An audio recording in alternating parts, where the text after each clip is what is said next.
The Divine Comedy by Dante Alighieri, translated by Henry Wadsworth Longfellow. Canto 17 to Canto 21. Canto 17. Remember, reader, if ever in the Alps a mist overtook thee, through which thou couldst see not otherwise than through its membrane mole, how, when the vapours humid and condensed begin to dissipate themselves, the sphere of the sun feebly enters in among them, and thy imagination will be swift in coming to perceive how I resaw the sun at first that was already setting.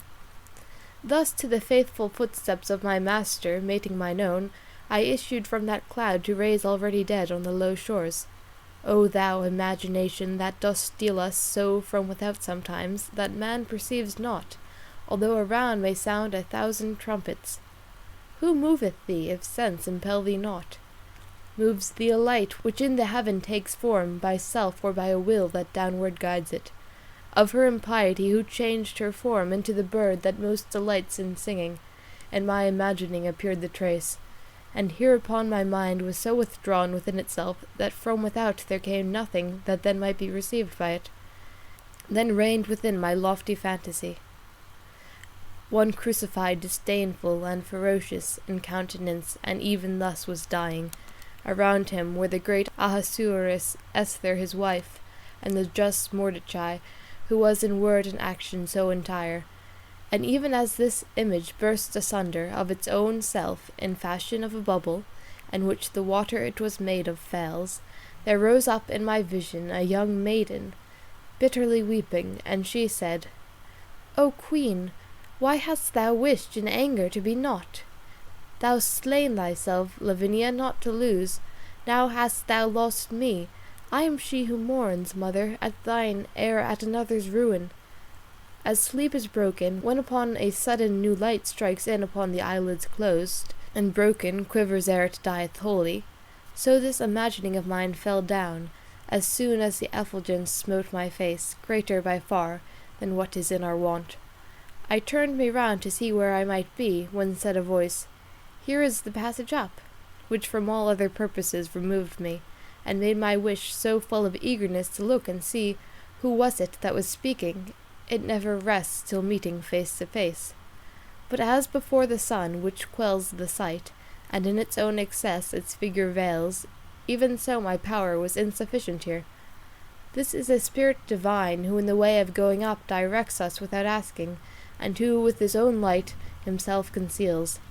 He does with us as man doth with himself, for he who sees the need and waits the asking blindly leads already towards denial. Accord we now our feet to such inviting, let us make haste to mount ere it grow dark, for then we could not till the day return. Thus my conductor said, and I and he together turned our footsteps to a stairway, and I, as soon as the first step I reached, near me perceived a motion as of wings, and fanning in the face, and saying, Beati pacifici, who are without ill anger. Already over us were so uplifted the latest sunbeams which the night pursues, that upon many sides the stars appeared. O manhood mine, why dost thou vanish so? I said within myself, for I perceived the vigour of my legs was put in truce.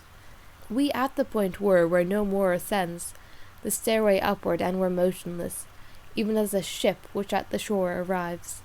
And I gave heed a little, if I might hear aught whatsoever in the circle knew, then to my master turned me round and said, Say, my sweet father, what delinquency is purged here in the circle where we are? Although our feet may pause, pause not thy speech. And he to me, The love of good remiss in what it should have done is here restored, here plied again the ill-belated oar. But still more openly to understand, turn unto me thy mind, and thou shalt gather some profitable fruit from our delay. Neither creator nor creature ever, son, he began, was destitute of love, natural or spiritual, and thou knowest it. The natural was ever without error, but err the other may by evil object, or by too much, or by too little vigour. While in the first it well directed is, and in the second moderates itself, it cannot be the cause of sinful pleasure. But when to ill it turns, and with more care or lesser than it ought, runs after good, 'gainst the Creator works his own creation. Hence thou mayst comprehend that love must be the seed within yourselves of every virtue, and every act that merits punishment. Now, inasmuch as never from the welfare of its own subject can love turn its sight, from their own hatred all things are secure, and since we cannot think of any being standing alone, nor from the first divided, of hating him, is all desire cut off. Hence, if, discriminating, I judge well, the evil that one loves is of one's neighbour, and this is born in 3 modes in your clay. There are, who by abasement of their neighbour hope to excel, and therefore only long that from his greatness he may be cast down.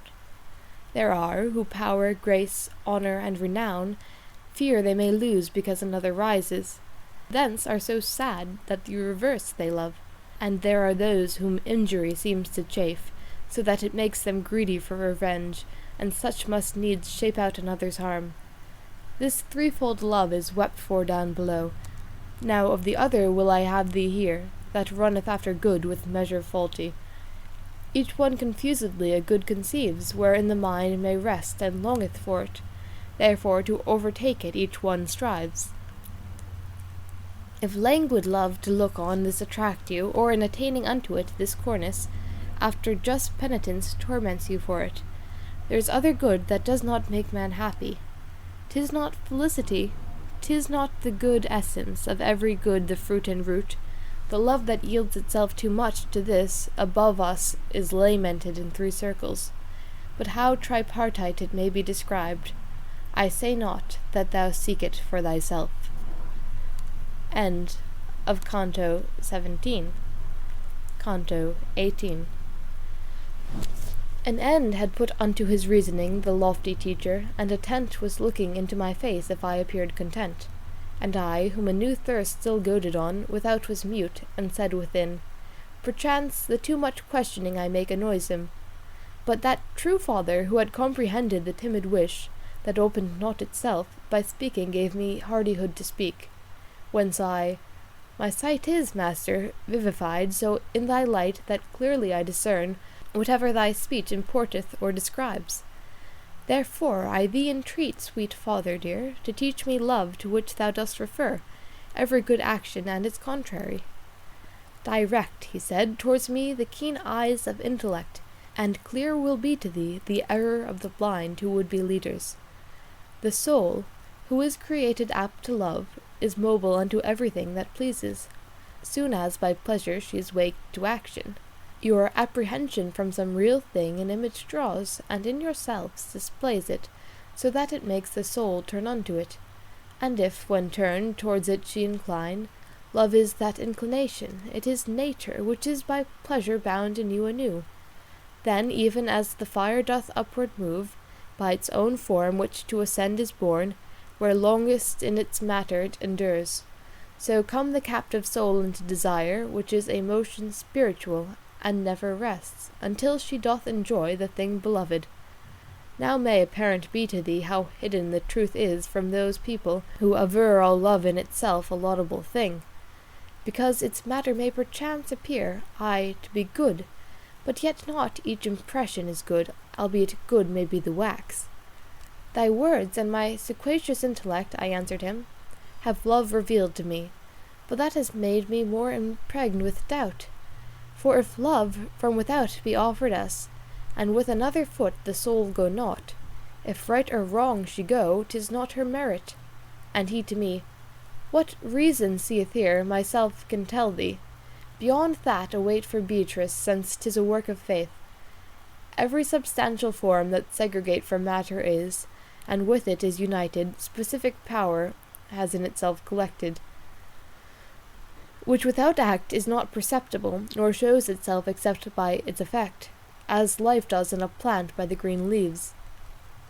But still, whence cometh the intelligence of the first notions man is ignorant, and the affection for the first allurements, which are in you as instinct in the bee to make its honey, and this first desire, merit of praise or blame containeth not. Now, that to this all others may be gathered, innate within you is the power that counsels, and it should keep you the threshold of ascent. This is the principle from which is taken occasion of desert in you, according as good and guilty loves it takes and winnows. Those who, in reasoning, to the bottom went, were of this innate liberty aware, therefore bequeathed they ethics to the world. Supposing, then, that from necessity springs every love that is within you kindled, within yourselves the power is to restrain it.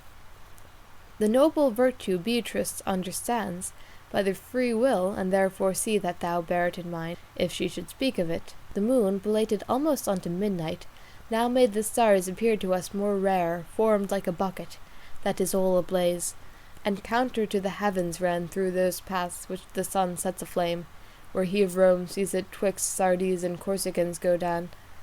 And that patrician shade, for whom is named Pietola more than any Mantuan town, had laid aside the burden of my lading, whence I, who reason manifest and plain in answer to my questions had received, stood like a man in drowsy reverie.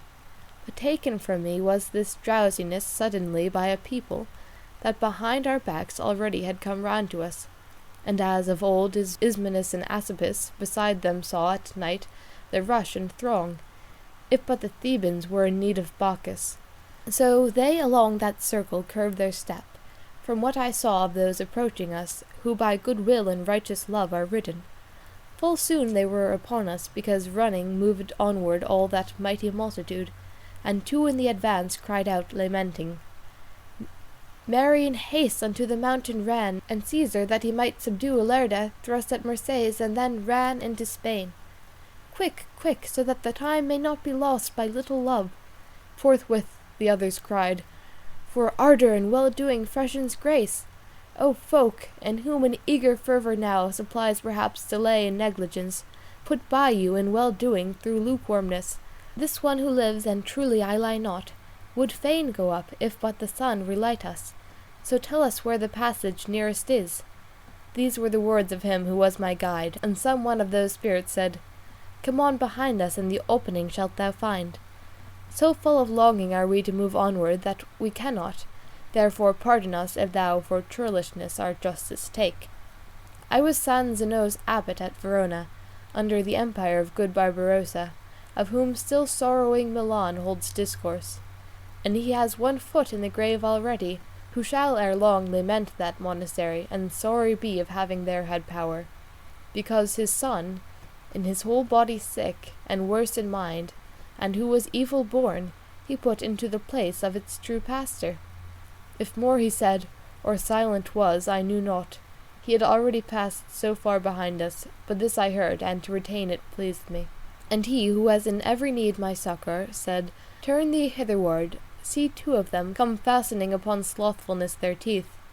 In rear of all they shouted, Sooner were the people dead to whom the sea was opened, than their inheritors the Jordan saw, and those who the fatigue did not endure unto the issue with Anchises' son, themselves to life without in glory offered. Then, when from us so separated were those shades, that they no longer could be seen, within me a new thought did entrance find. Whence others many and diverse were born, and so I lapsed from one into another, that in a reverie mine eyes I closed, and meditation into dream transmuted. End of Canto 18.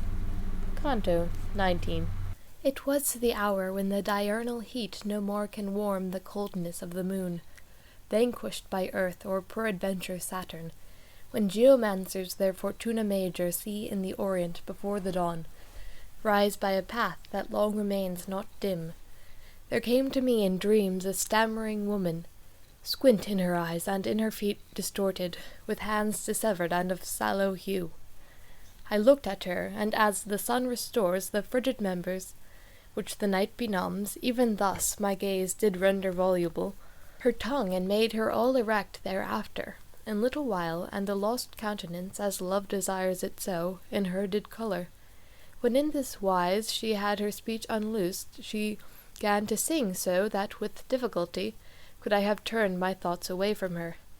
I am, she sang, I am the siren sweet, who mariners amid the main unman, so full am I of pleasantness to hear. I drew Ulysses from his wandering way unto my song, and he who dwells with me seldom departs, so wholly I content him. Her mouth was not yet closed again before appeared a lady saintly and alert, close at my sign to put her to confusion.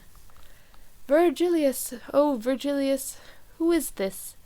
Sternly she said, and he was drawing near, with eyes still fixed upon that modest one. She seized the other, and in front laid open, rending her garments, and her belly showed me. This waked me with the stench that issued from it. I turned mine eyes, and good Virgilius said, At least thrice have I called thee, rise and come, find we the opening by which thou mayst enter.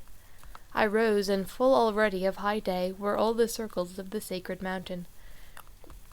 And with the new sun at our back we went, following behind him. I my forehead bore like unto one who has it laden with thought, who makes himself the half-arch of a bridge.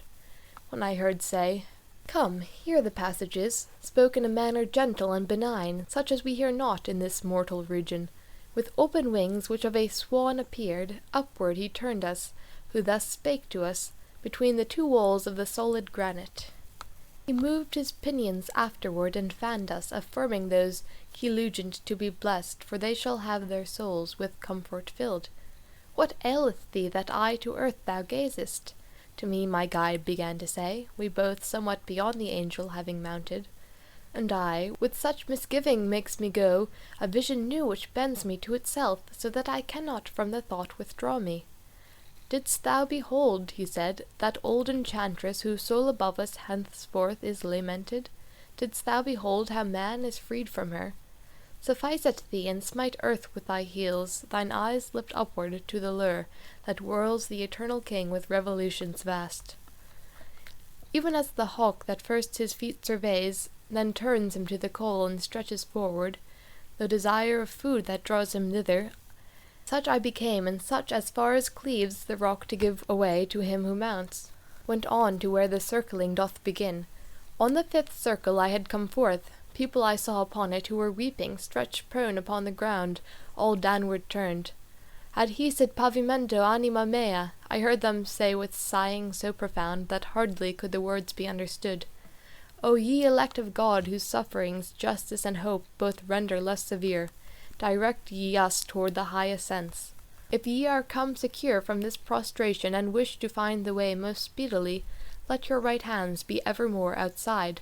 Thus did the poet ask, and thus was answered, by them somewhat in front of us, whence I, in what is spoken, divined the rest concealed. And unto my lord's eyes mine eyes I turned, whence he assented with a cheerful sign, to what the sight of my desire implored. When of myself I could dispose at will, above that creature did I draw myself, whose words before had caused me to take note, saying, O spirit in whom weeping ripens, that without which to God we cannot turn, suspend a while for me thy greater care. Who wast thou, and why are your backs turned upwards? Tell me, and if thou wouldst that I procure thee anything there whence living I departed. And he to me, Wherefore our backs the heaven turned to itself? No shalt thou, but beforehand, seest quod ego fui successor Petrae. Between Siestri and Chiavari descends a river beautiful, and of its name the title of my blood its summit makes. A month and little more, said I, how weighs the great cloak on him from mire who keeps it, for all the other burden seemed a feather. Tardy, ah, woe is me, was my conversion, but when the Roman shepherd I was made, then I discovered life to be a lie.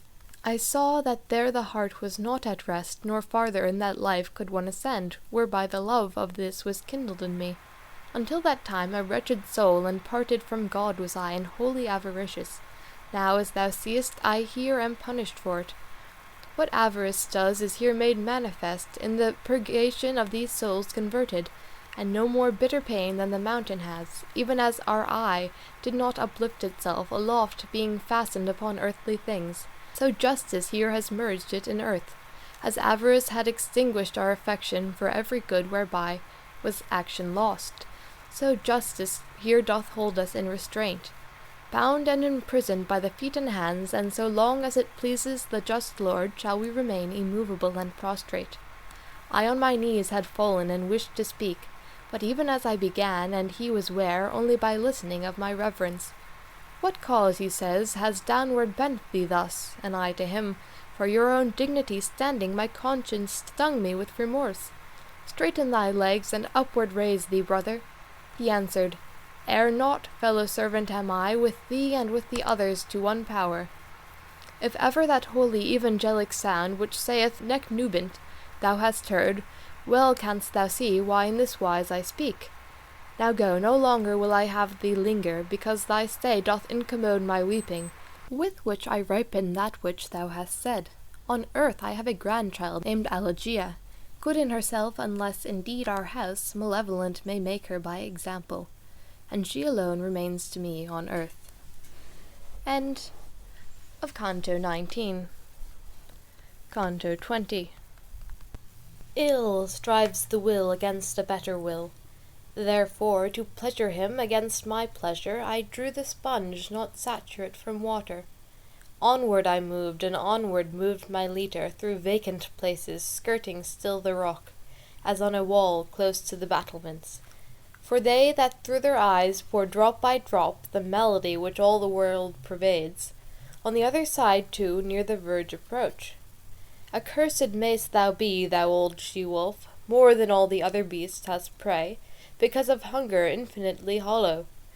O heaven, in whose gyrations some appear to think conditions here below are changed! When will he come through whom she shall depart?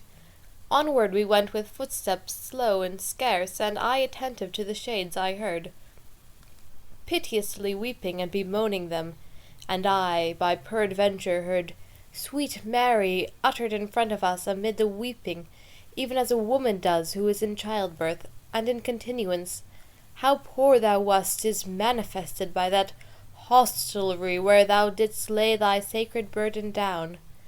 There afterward I heard, O good Fabricus, virtue with poverty didst thou prefer to the possession of great wealth with vice. So pleasurable were these words to me, that I drew farther onward to have knowledge, touching that spirit whence they seemed to come. He furthermore was speaking of the largess which Nicholas unto the maidens gave, in order to conduct their youth to honour. O soul, that dost so excellently speak! Tell me, who wast thou, said I, and why only thou dost renew these praises well deserved? Not without recompense shall be thy word, if I return to finish the short journey of that life which is flying to its end.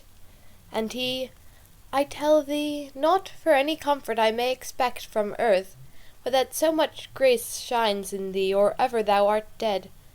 I was the root of that malignant plant which overshadows all the Christian world, so that good fruit is seldom gathered from it. But if Douay and Ghent and Lille-Bruges had power, soon vengeance would be taken on it. And this I pray of him who judges all. Hugh Capet was I called upon the earth. From me were born the Louis and Philips, by whom in later days has France been governed. I was the son of a Parisian butcher, what time the ancient kings had perished all, excepting one contrite in cloth of grey. I found me grasping in my hands the rein of the realm's government, and so great power of new quest, and so with friends abounding, that to the widowed diadem promoted the head of mine own offspring was, from whom the consecrated bones of these began. So long as the great dowry of Provence out of my blood took not the sense of shame, 'twas little worth, but still it did no harm. Then it began with falsehood and with force its rapine, and thereafter for amends took Ponthieu, Normandy, and Gascony. Charles came to Italy, and for amends a victim made of Conradin, and then trust Thomas back to heaven, for amends. A time I see not very distant now, which draweth forth another Charles from France, the better to make known both him and his. Unarmed he goes, and only with the lance that Judas jousted with, and that he thrusts, so that he makes the paunch of Florence burst. He thence not land, but sin and infamy shall gain, so much more grievous to himself, as the more light such damage he accounts. The other, now gone forth, taken his ship, see I his daughter sell, and chaffer for her, as corsairs do with other female slaves. What more, O avarice, canst thou do to us, since thou my blood so to thyself hast drawn? It careth not for its own proper flesh, that less may seem the future ill and past. I see the flower de luce Alagna enter, and Christ in his own vicar captive made. I see him yet another time derided, I see renewed the vinegar and gall, and between living thieves I see him slain. I see the modern Pilates so relentless. This does not sate him, but without decretal he to the temple bears his sordid sails. When, O my lord, shall I be joyful made by looking on the vengeance which, concealed, makes sweet thine anger in thy secrecy? What I was saying of that only bride of the Holy Ghost, and which occasioned thee to turn towards me for some commentary, so long has been ordained to all our prayers, as the day lasts, but when the night comes on, contrary sound we take instead thereof. At that time we repeat Pygmalion, of whom a traitor, thief, and parricide made his insatiable desire of gold, and the misery of avaricious Midas that followed his inordinate demand, at which forevermore one needs but laugh, and foolish Achan each one then records, and how he stole the spoils, so that the wrath of Joshua still appears to sting him here. Then we accuse Sapphira with her husband, we laud the hoofbeats Heliodorus had, and the whole mount in infamy in circles. Polymnestor, who murdered Polydorus, here finally is cried, O Crassus, tell us, for thou dost know, what is the taste of gold. Sometimes we speak, one loud, another low, sometimes to desire of speech that spurs us to greater now, and now to lesser pace. But in the good that here by day is talked of, erewhile alone I was not, yet near by no other person lifted up his voice. From him already we departed were, and made endeavour to overcome the road, as much as was permitted to our power. When I perceived, like something that is falling, the mountain tremble, whence a chill seized on me, as seizes him who to his death is going. Certes, so violently shook not Delos before Latona made her nest therein, to give birth to the two eyes of the heaven. Then upon all sides there began a cry, such that the master drew himself towards me, saying, Fear not while I am guiding thee. Gloria in excelsis Deo, all were saying, from what near I comprehended, where it was possible to hear the cry. We paused immovable and in suspense, even as the shepherds who first heard that song, until the trembling ceased, and it was finished. Then we resumed again on our holy path, watching the shades that lay upon the ground, already turned to their accustomed plaint. No ignorance ever with so great a strife had rendered me importunate to know, if erreth not in this my memory, as meditating then I seemed to have, nor out of haste to question did I dare, nor of myself I there could aught perceive. So I went onward timorous and thoughtful. End of Canto 20. Canto 21. The natural thirst that never is satisfied excepting with the water for whose grace the woman of Samaria besought, put me in travail, and haste goaded me along the encumbered path behind my leader, and I was pitying that righteous vengeance, and lo! in the same manner as Luke writeth that Christ appeared to upon the way, from the sepulchral cave already risen, a shade appeared to us, and came behind us, down gazing on the prostrate multitude. Nor were we ware of it until it spake, saying, My brothers, may God give you peace. We turned us suddenly, and Virgilius rendered to him the countersign thereto conforming. Thereon began he, In the blessed counsel, thee may the court veracious place in peace, that me doth banish in eternal exile. How, said he, and the while we went with speed, if ye are shades whom God deigns not on high, who up his stairs so far has guided you? And, said my teacher, if thou note the marks which this one bears, and which the angel traces, well shalt thou see he with the good must reign. But because she who spinneth day and night for him had not yet drawn the distaff off, with clotho lays for each one and compacts, his soul, which is thy sister and my own, in coming upwards could not come alone, by reason that it sees not in our fashion. Whence I was drawn from out the ample throat of hell to be his guide, and I shall guide him, as far on as my school has power to lead. But tell us if thou knowest why such a shudder erstwhile the mountain gave, and why together all seemed to cry as far as its moist feet.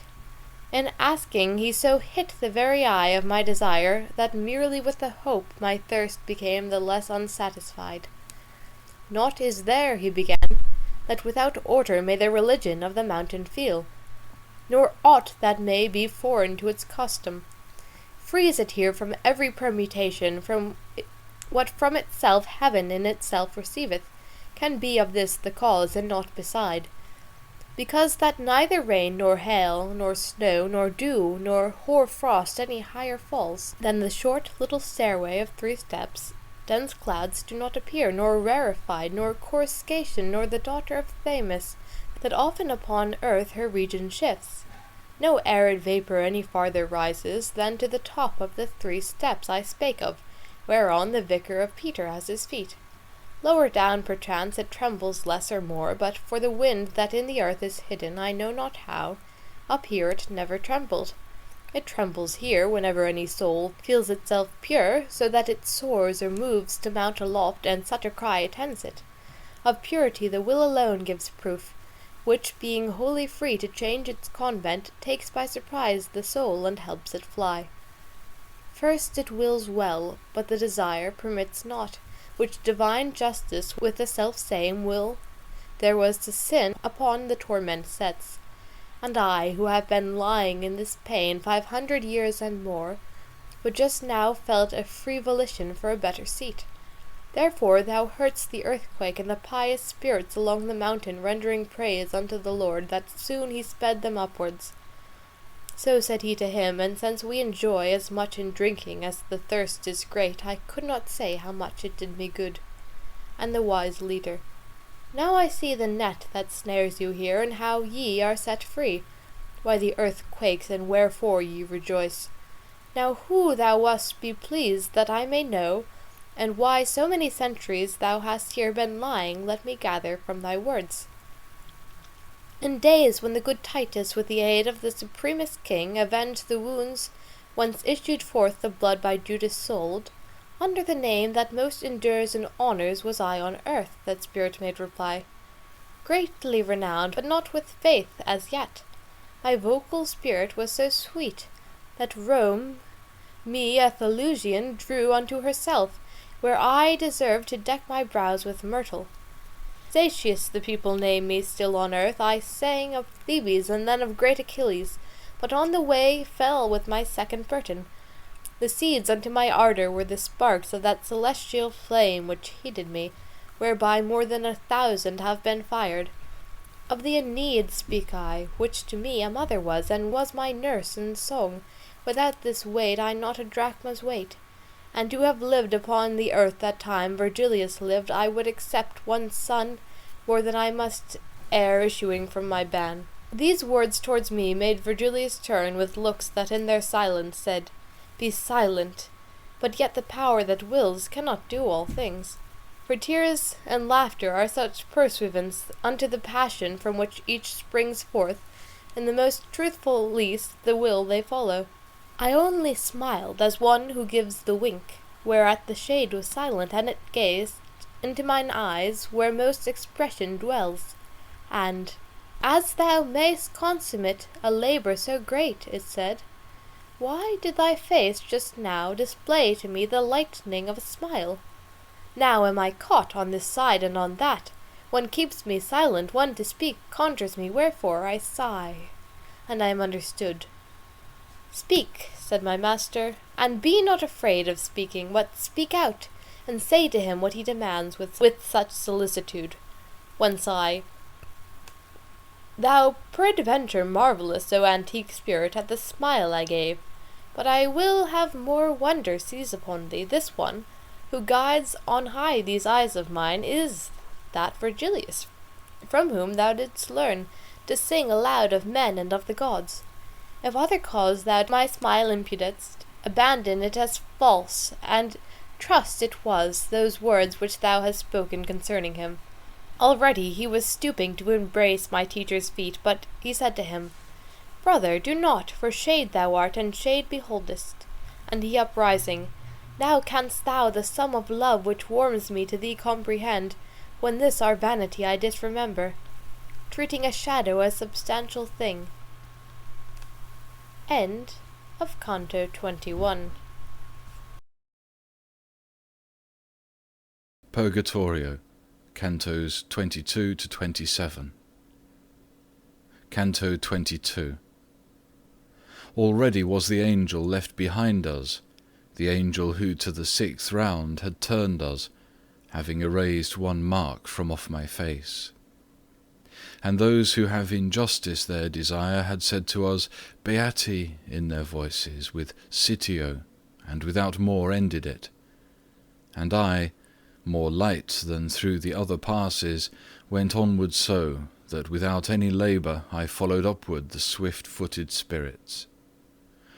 When thus Virgilius began, the love kindled by virtue aye another kindles, provided outwardly its flame appear.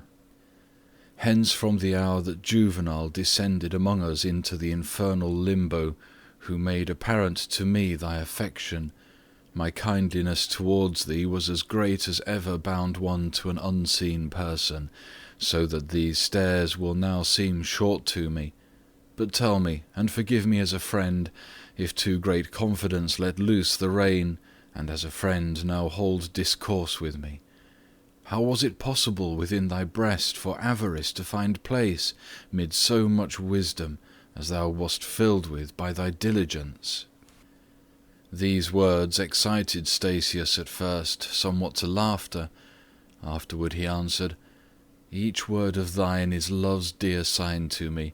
Verily oftentimes do things appear which give fallacious matter to our doubts, instead of the true causes which are hidden.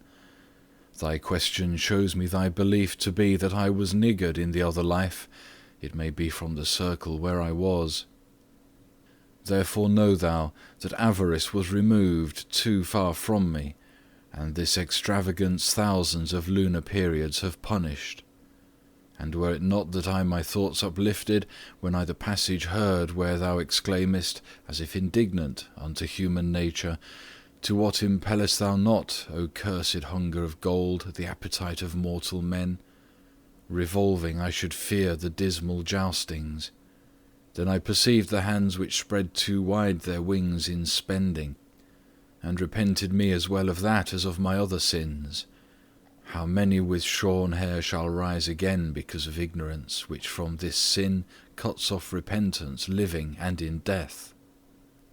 And know that the transgression which rebuts by direct opposition any sin, together with it here its verdure dries. Therefore if I have been among that folk which mourns its avarice, to purify me, for its opposite has this befallen me. Now when thou sangest the relentless weapons of the twofold affliction of Jocasta, the singer of the songs bucolic said, from that which Clio there with 3 preludes, it does not seem that yet had made thee faithful, that faith without which no good works suffice. If this be so, what candles or what suns scattered thy darkness, so that thou didst trim thy sails behind the fishermen thereafter? And he to him, Thou first directedst me towards Parnassus in its grots to drink, and first concerning God didst me enlighten. Thou didst as me who walketh in the night, who bears his light behind, which helps him not, but wary makes the persons after him, when thou didst say, The age renews itself, justice returns, and man's primeval time, and a new progeny descends from heaven. Through thee I poet was, through thee a Christian, but that thou better see what I design, to colour it will I extend my hand. Already was the world in every part pregnant with the true creed, disseminated by messengers of the eternal kingdom, and thy assertion, spoken of above, with the new preachers was in unison, whence I to visit them the custom took. Then they became so holy in my sight, that when Domitian persecuted them, not without tears of mine were their laments. And all the while that I on earth remained, them I befriended, and their upright customs made me disparage all the other sects. And ere I led the Greeks on to the rivers of Thebes, in poetry I was baptized, for out of fear was covertly a Christian, for a long time professing paganism, and this lukewarmness caused me the fourth circle to circuit round more than 4 centuries. Thou, therefore, who hast raised the covering that hid from me whatever good I speak of, while in ascending we have time to spare, tell me, in what place is our friend Terentius, Caecilius, Plautus, Varro, if thou knowest? Tell me if they are damned, and in what alley? These, Perseus and myself, and others many, replied my leader, with that Grecian are whom more than all the rest the Muses suckled, in the first circle of the prison blind. Ofttimes we of the mountain hold discourse which has our nurses ever with itself. Euripides is with us, Antiphon, Simonides, Agatho, and many other Greeks who of old their brows with laurel decked. There some of thine own people may be seen, Antigone, Deiphile, and Argia, and there Ismene, mournful as of old. There she is seen who pointed out Langia, there is Tiresias' daughter, and there Thetis, and there Deidamia with her sisters. Silent already were the poets both, attent once more in looking round about, from the ascent and from the walls released. And 4 handmaidens of the day already were left behind, and at the pole the 5th was pointing upwards still its burning horn. What time my guide? I think that towards the edge our dexter shoulders it behoves us turn, circling the mount as we are wont to do. Thus in that region custom was our ensign, and we resumed our way with less suspicion for the assenting of that worthy soul. They in advance went on, and I alone behind them, and I listened to their speech, which gave me lessons in the art of song. But soon their sweet discourses interrupted a tree which midway in the road we found, with apples sweet and grateful to the smell.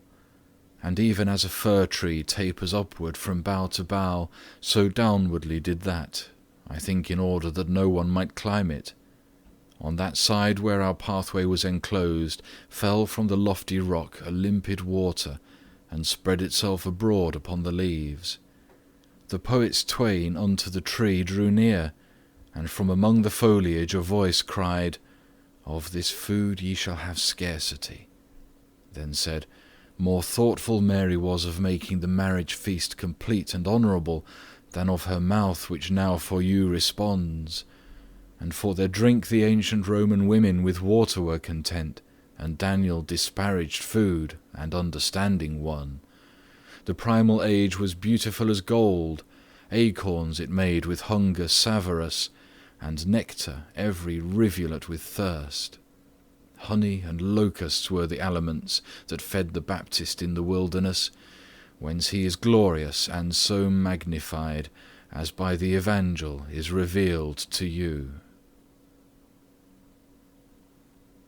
Canto 23. The while among the verdant leaves mine eyes I riveted, as he is wont to do who wastes his life pursuing little birds.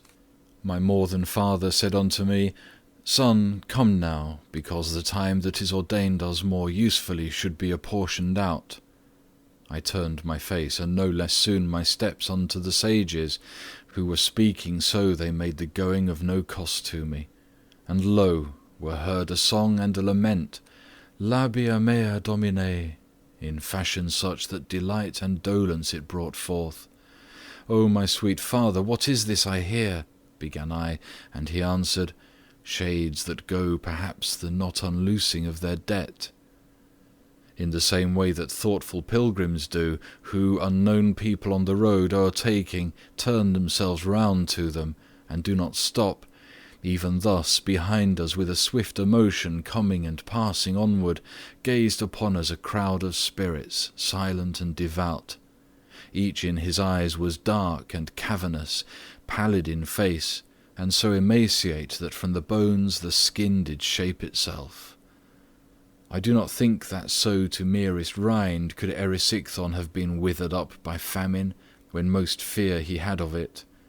Thinking within myself, I said, Behold, this is the folk who lost Jerusalem when Mary made a prey of her own son. Their sockets were like rings without the gems. Whoever in the face of men reads Omo might well in these have recognized the M. Who would believe the odour of an apple, begetting longing, could consume them so, and that of water, without knowing how? I still was wondering what so famished them, for the occasion not yet manifest of their emaciation and sad squalor. And lo, from out the hollow of his head, his eyes a shade turned on me, and looked keenly, then cried aloud, What grace to me is this? Never should I have known him from his look, but in his voice was evident to me that which his aspect had suppressed within it. This spark within me wholly re-enkindled my recognition of his altered face, and I recalled the features of Forese. Oh, do not look at this dry leprosy, he entreated me, which doth my colour discolour, nor at default of flesh that I may have, but tell me truth of thee, and who are those two souls that yonder make for thee an escort? Do not delay in speaking unto me. That face of thine, which dead I once bewept, gives me for weeping now no lesser grief, I answered him, beholding it so changed. But tell me, for God's sake, what thus denudes you? Make me not speak while I am marvelling, for ill speaks he who's full of other longings. And he to me, From the eternal counsel falls power into the water, and the tree behind us left, whereby I grow so thin. All of this people who lamenting sing, for following beyond measure appetite in hunger and thirst, are here re-sanctified. Desire to eat and drink enkindles in us the scent that issues from the apple tree, and from the spray that sprinkles o'er the verdure. And not a single time alone, this ground encompassing, is refreshed our pain. I say our pain, and ought to say our solace. For the same wish doth lead us to the tree which led the Christ rejoicing to say Eli, when with his veins he liberated us. And I to him, Forese, from that day when for a bitter life thou changedst worlds, up to this time 5 years have not rolled around. If sooner were the power exhausted in thee of sinning more, than thee the hour surprised of that good sorrow which to God reweds us, how hast thou come up hitherward already? I thought to find thee down there underneath, where time for time doth restitution make. And he to me, thus speedily has led me to drink of the sweet wormwood of these torments, my Nella with her overflowing tears. She with her prayers devout and with her sighs has drawn me from the coast where one awaits, and from the other circles set me free. So much more dear and pleasing is to God my little widow, whom so much I loved, as in good works she is the more alone. For the Barbagia of Sardinia by far more modest in its women is than the Barbagia I have left her in. O brother sweet, what wouldst thou have me say? A future time is in my sight already, to which this hour will not be very old, when from the pulpit shall be interdicted to the unblushing womankind of Florence to go about displaying breast and paps. What savages were e'er, what Saracens who stood in need, to make them covered go, of spiritual or other discipline? But if the shameless women were assured of what swift heaven prepares for them, already wide open would they have their mouths to howl. For if my foresight here deceive me not, they shall be sad ere he has bearded cheeks, who now is hushed to sleep with lullaby.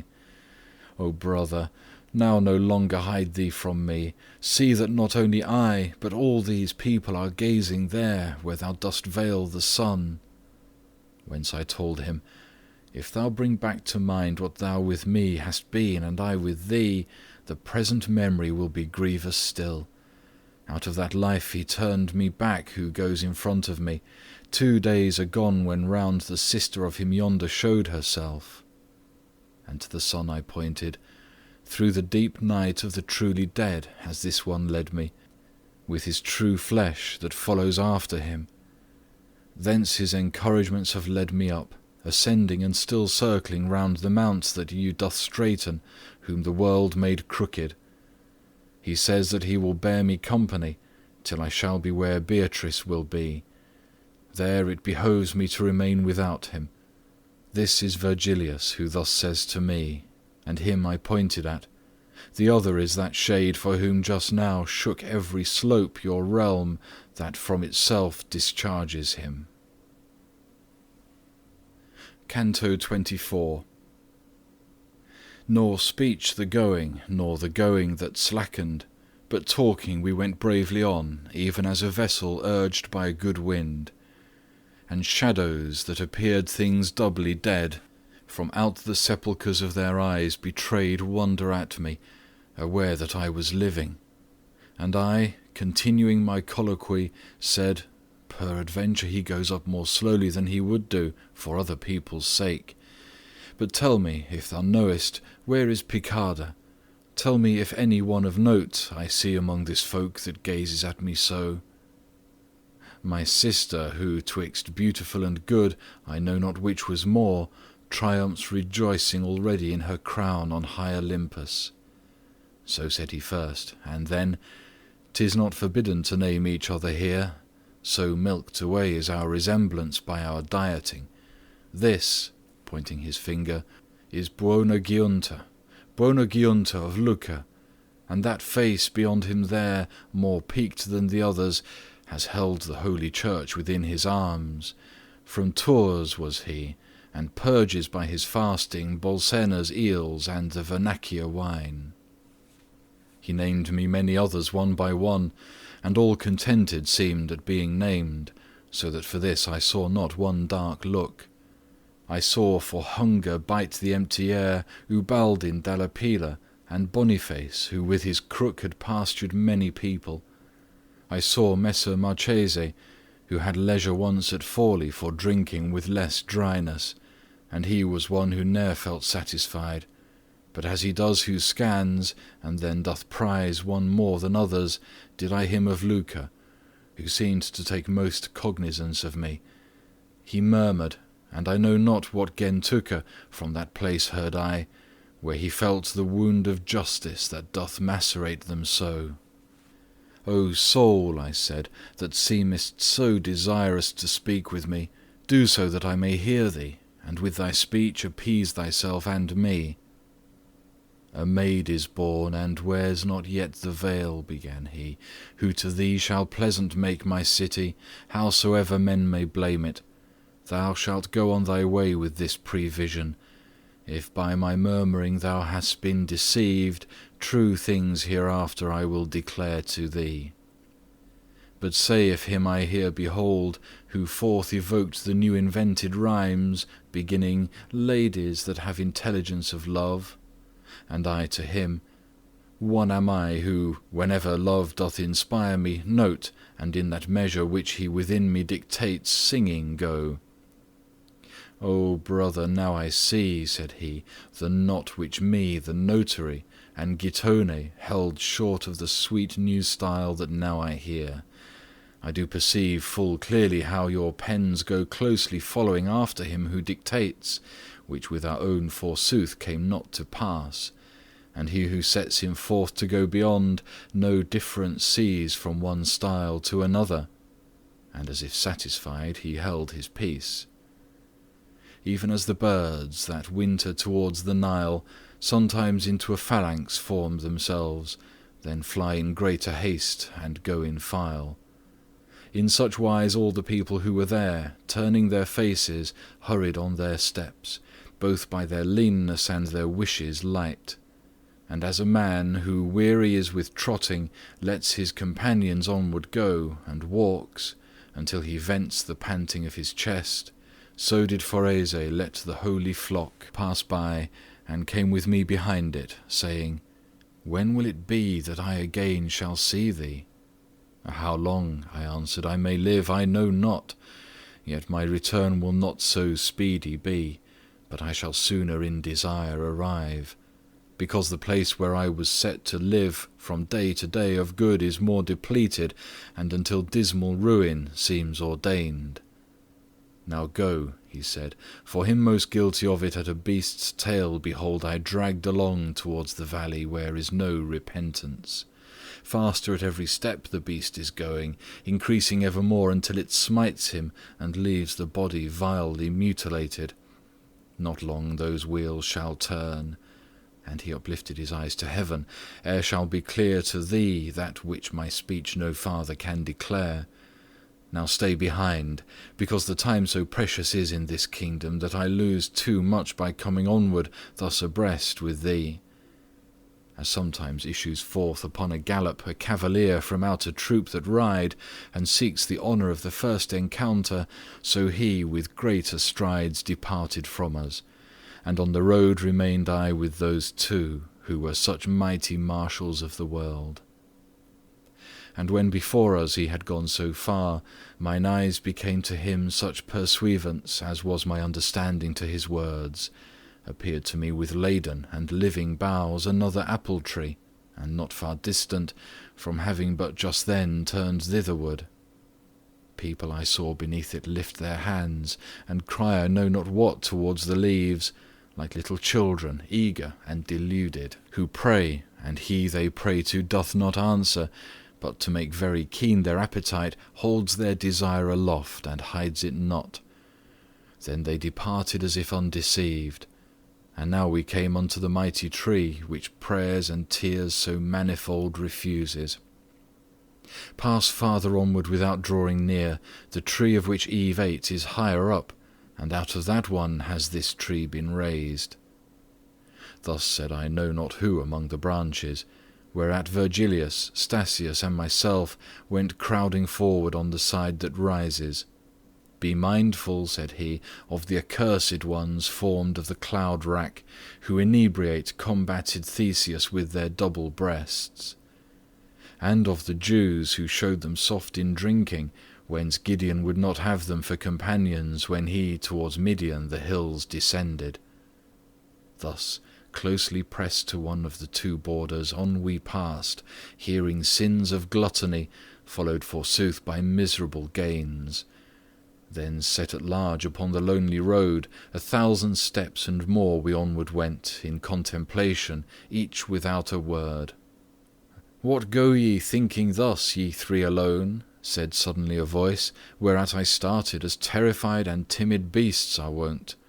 I raised my head to see who this might be, and never in a furnace was there seen metals or glass so lucent and so red as one I saw, who said, If it may please you to mount aloft, here it behoves you turn. This way goes he who goeth after peace. His aspect had bereft me of my sight, so that I turned me back unto my teachers, like one who goeth as his hearing guides him. And as, the harbinger of early dawn, the air of May doth move and breathe out of fragrance, impregnate all with herbage and with flowers, so did I feel a breeze strike in the midst my front, and felt the moving of the plumes that breathed around an odour of ambrosia, and heard it said, Blessed are they whom grace so much illumines, that the love of taste excites not in their breasts too great desire, hungering at all times so far as is just. Canto 25.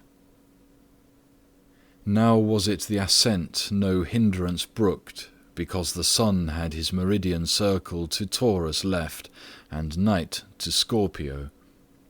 Wherefore as doth a man who tarries not, but goes his way, whate'er to him appear, if of necessity the sting transfix him, in this wise did we enter through the gap, taking the stairway one before the other, which by its narrowness divides the climbers. And as the little stork that lifts its wing with a desire to fly, and does not venture to leave the nest, and lets it downward droop, even such was I, with the desire of asking kindled and quenched, unto the motion coming he who doth address himself to speak.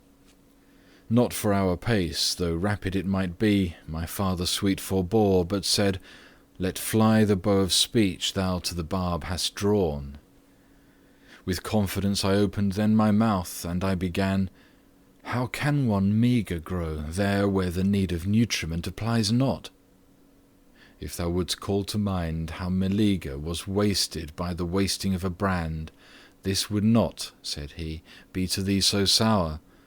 And wouldst thou think how at each tremulous motion trembles within a mirror your own image, that which seems hard would mellow seem to thee. And that thou mayst content thee in thy wish, lo, Statius here, and him I call and pray he now will be the healer of thy wounds. If I unfold to him the eternal vengeance, responded Statius, where thou present art, be my excuse that I can naught deny thee. But he began, Son, if these words of mine thy mind doth contemplate and doth receive, they'll be thy light unto the how thou sayest. The perfect blood, which never is drunk up into the thirsty veins, and which remaineth like food that from the table thou removest, takes in the heart for all the human members virtue informative, as being that which to be changed to them goes through the veins, again digest, descends it where 'tis better silent to be than say, and then drops thence upon another's blood in natural vase. There one together with the other mingles, one to be passive meant, the other active by reason of the perfect place it springs from, and being conjoined begins to operate, coagulating first, then vivifying what for its matter it had made consistent, the active virtue being made a soul as of a plant. In so far different this on the way is that arrived already, then works so much that now it moves and feels like a sea fungus, and then undertakes to organize the powers whose seed it is. Now, son, dilates and now distends itself the virtue from the generator's heart, where nature is intent on all the members. But how from animal it man becomes, thou dost not see as yet. This is a point which made a wiser man than thou once err so far, that in his doctrines separate he made the soul from possible intellect, and he no organ saw by this assumed.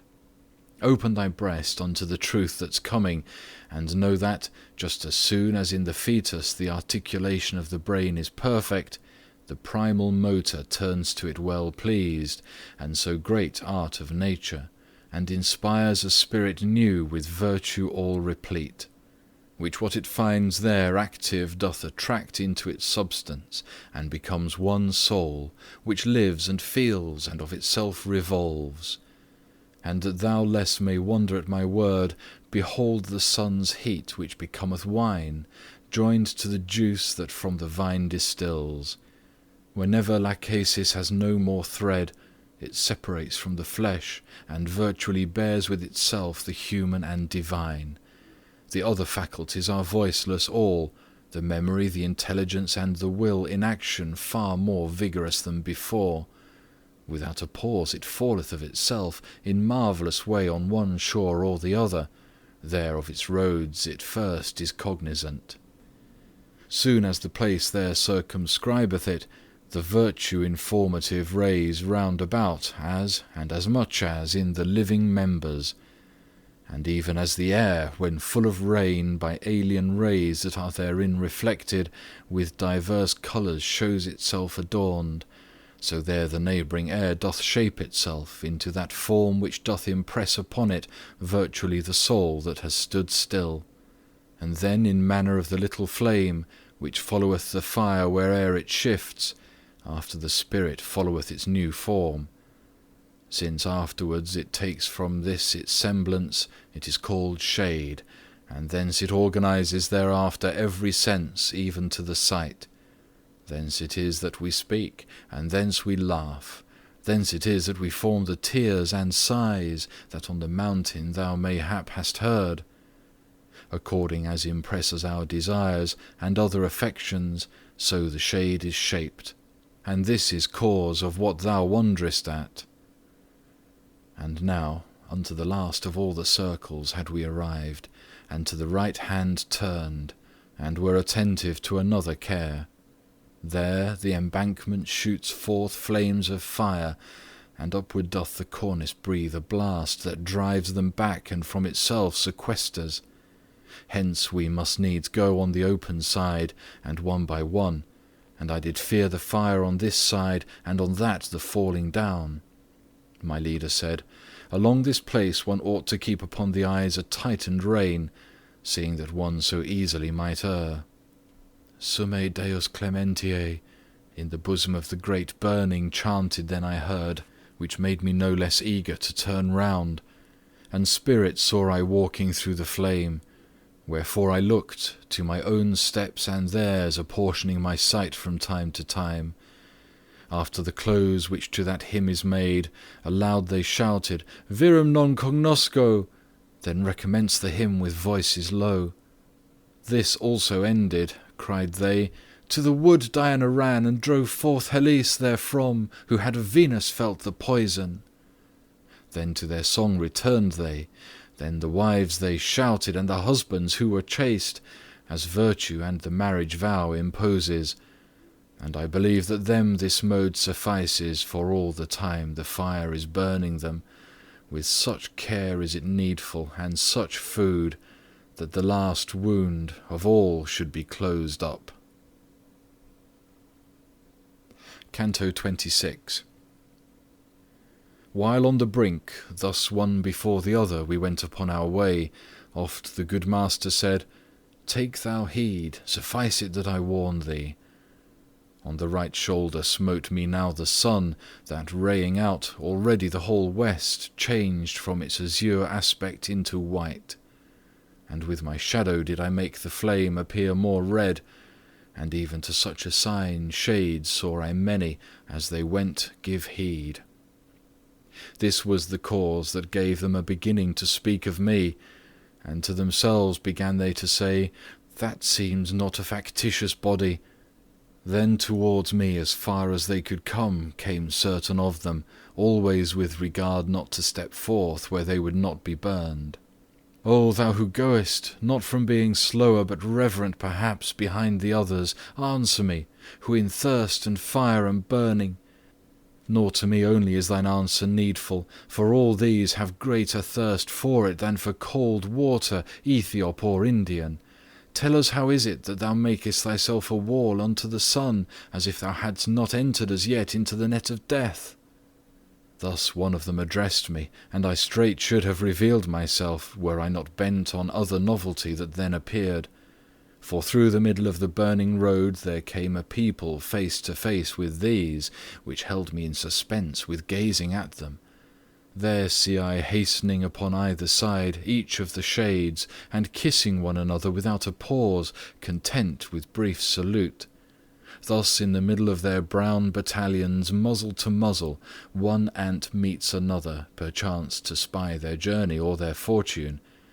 No sooner is the friendly greeting ended, or ever the first footstep passes onward, each one endeavours to outcry the other. The new-come people, Sodom and Gomorrah! The rest, into the cow Pasiphae enters, so that the bull unto her lust may run. Then as the cranes that to Riphaean mountains might fly in part, and part towards the sands, these of the frost, those of the sun avoidant, one folk is going and the other coming, and weeping they return to their first songs, and to the cry that most befitteth them. And close to me approached, even as before, the very same who had entreated me, attent to listen in their countenance. I, who their inclination twice had seen, began, O souls secure in the possession, whene'er it may be, of a state of peace, neither unripe nor ripened have remained my members upon earth, but here are with me with their own blood and their articulations. I go up here to be no longer blind. A lady is above, who wins this grace, whereby the mortal through your world I bring. But as your greatest longing satisfied may soon become, so that the heaven may house you which full of love is, and most amply spreads, tell me, that I again in books may write it, who are you, and what is that multitude which goes upon its way behind your backs? Not otherwise with wonder is bewildered the mountaineer, and staring round is dumb, when rough and rustic to the town he goes, than every shade became in its appearance. But when they of their stupor were disburdened, which in high hearts is quickly quieted. Blessed be thou who of our borderlands, he recommenced who first had questioned us, experienced freightest for a better life.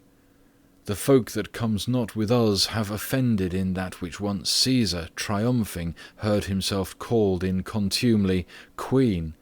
Therefore they separate, exclaiming Sodom, themselves reproving, even as thou hast heard, and add unto their burning by their shame. Our own transgression was hermaphrodite, but because we observed not human law, following like unto beasts our appetite, in our opprobrium by us is read, when we part company, the name of her who bestialized herself in bestial wood. Now knowest thou our acts, and what our crime was. Wouldst thou perchance by name know who we are? There is not time to tell, nor could I do it. Thy wish to know me shall in sooth be granted. I am Guido Guinicelli, and now purge me, having repented ere the hour extreme. The same that in the sadness of Lycurgus 2 sons became, their mother re-beholding, such I became, but rise not to such height. The moment I heard name himself the father of me and of my betters, who had ever practised the sweet and gracious rhymes of love, and without speech and hearing, thoughtfully for a long time I went, beholding him, nor for the fire did I approach him nearer. When I was fed with looking, utterly myself I offered ready for his service, with affirmation that compels belief, and he told me, Thou leavest footprints such in me from what I hear, and so distinct, Lethe cannot efface them, nor make dim. But if thy words just now the truth have sworn, tell me what is the cause why thou displayest in word and look that dear thou holdest me. And I to him, Those dulcet lays of yours, which, long as shall endure our modern fashion, shall make for ever dear their very ink. O brother, said he whom I point out, and here he pointed at a spirit in front, was of the mother tongue a better smith. Verses of love and proses of romance he mastered all, and let the idiots talk who think the Lemmersin surpasses him. To clear more than truth they turn their faces, and in this way establish their opinion, ere art or reason has by them been heard. Thus many ancients with Gittone did, from cry to cry still giving him applause, until the truth has conquered with most persons. Now if thou hast such ample privilege, 'tis granted thee to go unto the cloister wherein is Christ the abbot of the college. To him repeat for me a paternoster, so far as needful to us of this world, where power of sinning is no longer ours. Then, to give place perchance to one behind, whom he had near, he vanished in the fire as fish in water going to the bottom. I moved a little towards him pointed out, and said that to his name my own desire an honourable place was making ready. He of his own free will began to say, Tan m'abellis vostre cortes de man, que je non puesque ni vuele a vos cobrir. Je suis Arnaud, que plore ave chantan, consiros ve la passada folor, et ve josen la journe qu'espère danan. Ara vus preg per aquella valor, que vus condus al som de la scalina, sovenja vus a temprar ma dolor. Then hid him in the fire that purifies them. Footnote translation. So pleases me your courteous demand, I cannot and I will not hide me from you. I am Arnaud, who weep and singing go. Contrite I see the folly of the past, and joyous see the hoped-for day before me. Therefore do I implore you, by that power which guides you to the summit of the stairs, be mindful to assuage my suffering. Canto 27. And when he vibrates forth his earliest rays, in regions where his Maker shed his blood, the Ebro falling under lofty Libra, and waters in the Ganges burnt with noon, so stood the sun. Hence was the day departing, when the glad angel of God appeared to us. Outside the flame he stood upon the verge, and chanted forth, Beati mundo corde, in voice by far more living than our own. Then, no one farther goes, souls sanctified, if first the fire bite not. Within it enter, and be not deaf unto the song beyond. When we were close behind him, thus he said, wherefore e'en such became I, when I heard him, as he who is put into the grave. Upon my clasped hands I straightened me, scanning the fire, and vividly recalling the human bodies I had once seen burned. Towards me turned themselves my good conductors, and unto me Virgilius said, my son, here may indeed be torment, but not death. Remember thee, remember, and if I on Geryon have safely guided thee, what shall I do now I am near a god? Believe for certain, shouldst thou stand a full millennium in the bosom of this flame, it could not make thee bald a single hair. And if perchance thou think that I deceive thee, draw near to it, and put it to the proof that thine own hands upon thy garment's hem. Now lay aside all fear, turn hitherward, and onward come securely. And I still motionless, and 'gainst my conscience. Seeing me stand still motionless and stubborn, somewhat disturbed, he said, now look thou, son, 'twixt Beatrice and thee there is this wall. As at the name of Thisbe oped his lids the dying Pyramus, and gazed upon her, what time the mulberry became a vermilion, even thus, my obduracy being softened, I turned to my wise guide, hearing the name that in my memory evermore is welling, whereat he wagged his head and said, how now? Shall we stay on this side? Then smiled as one does at a child who's vanquished by an apple. Then into the fire in front of me he entered, beseeching Statius to come after me, who a long way before divided us. When I was in it, into molten glass I would have cast me to refresh myself, so without measure was the burning there. And my sweet father, to encourage me, discoursing still of Beatrice, went on, saying, her eyes I seem to see already. A voice that on the other side was singing directed us, and we, attent alone on that, came forth where the ascent began. Venite, benedicte patris mei, sounded with a splendour which was there, such it overcame me, and I could not look. The sun departs, it added, and night cometh. Tarry ye not, for onward urge your steps, so long as yet the west becomes not dark. Straight forward through the rock the path ascended, in such a way that I cut off the rays before me of the sun that now was low. And of few stairs we yet had made essay, ere by the vanished shadow the sun setting behind us we perceived, I and my sages. And ere in all its parts immeasurable the horizon of one aspect had become, and night her boundless dispensation held, each of us of a stair had made his bed, because the nature of the mount took from us the power of climbing more than the delight. Even as in ruminating passive grow the goats, who have been swift and venturesome upon the mountain tops ere they were fed, hushed in the shadow while the sun is hot, watched by the herdsman, who upon his staff is leaning, and in leaning tendeth them. And as the shepherd, lodged out of doors, passeth the night beside his quiet flock, watching that no wild beast may scatter it, such at that hour were we, all three of us, I like the goat, and like the herdsman they, begirt on this side and on that by rocks. Little could there be seen of things without, but through that little I beheld the stars more luminous and larger than their wont. Thus ruminating and beholding these, sleep seized upon me, sleep that oftentimes before a deed is done has tidings of it. It was the hour, I think, when from the east first on the mountain Cytherea beamed, who with the fire of love seems always burning. Youthful and beautiful in dreams, methought I saw a lady walking in a meadow, gathering flowers, and singing she was saying, Know whosoever may my name demand that I am Lear, and go moving round my beauteous hands to make myself a garland, to please me at the mirror, Here I deck me, but never does my sister Rachel leave her looking-glass, and sitteth all day long, to see her beauteous eyes, as eager is she as I am to adorn me with my hands.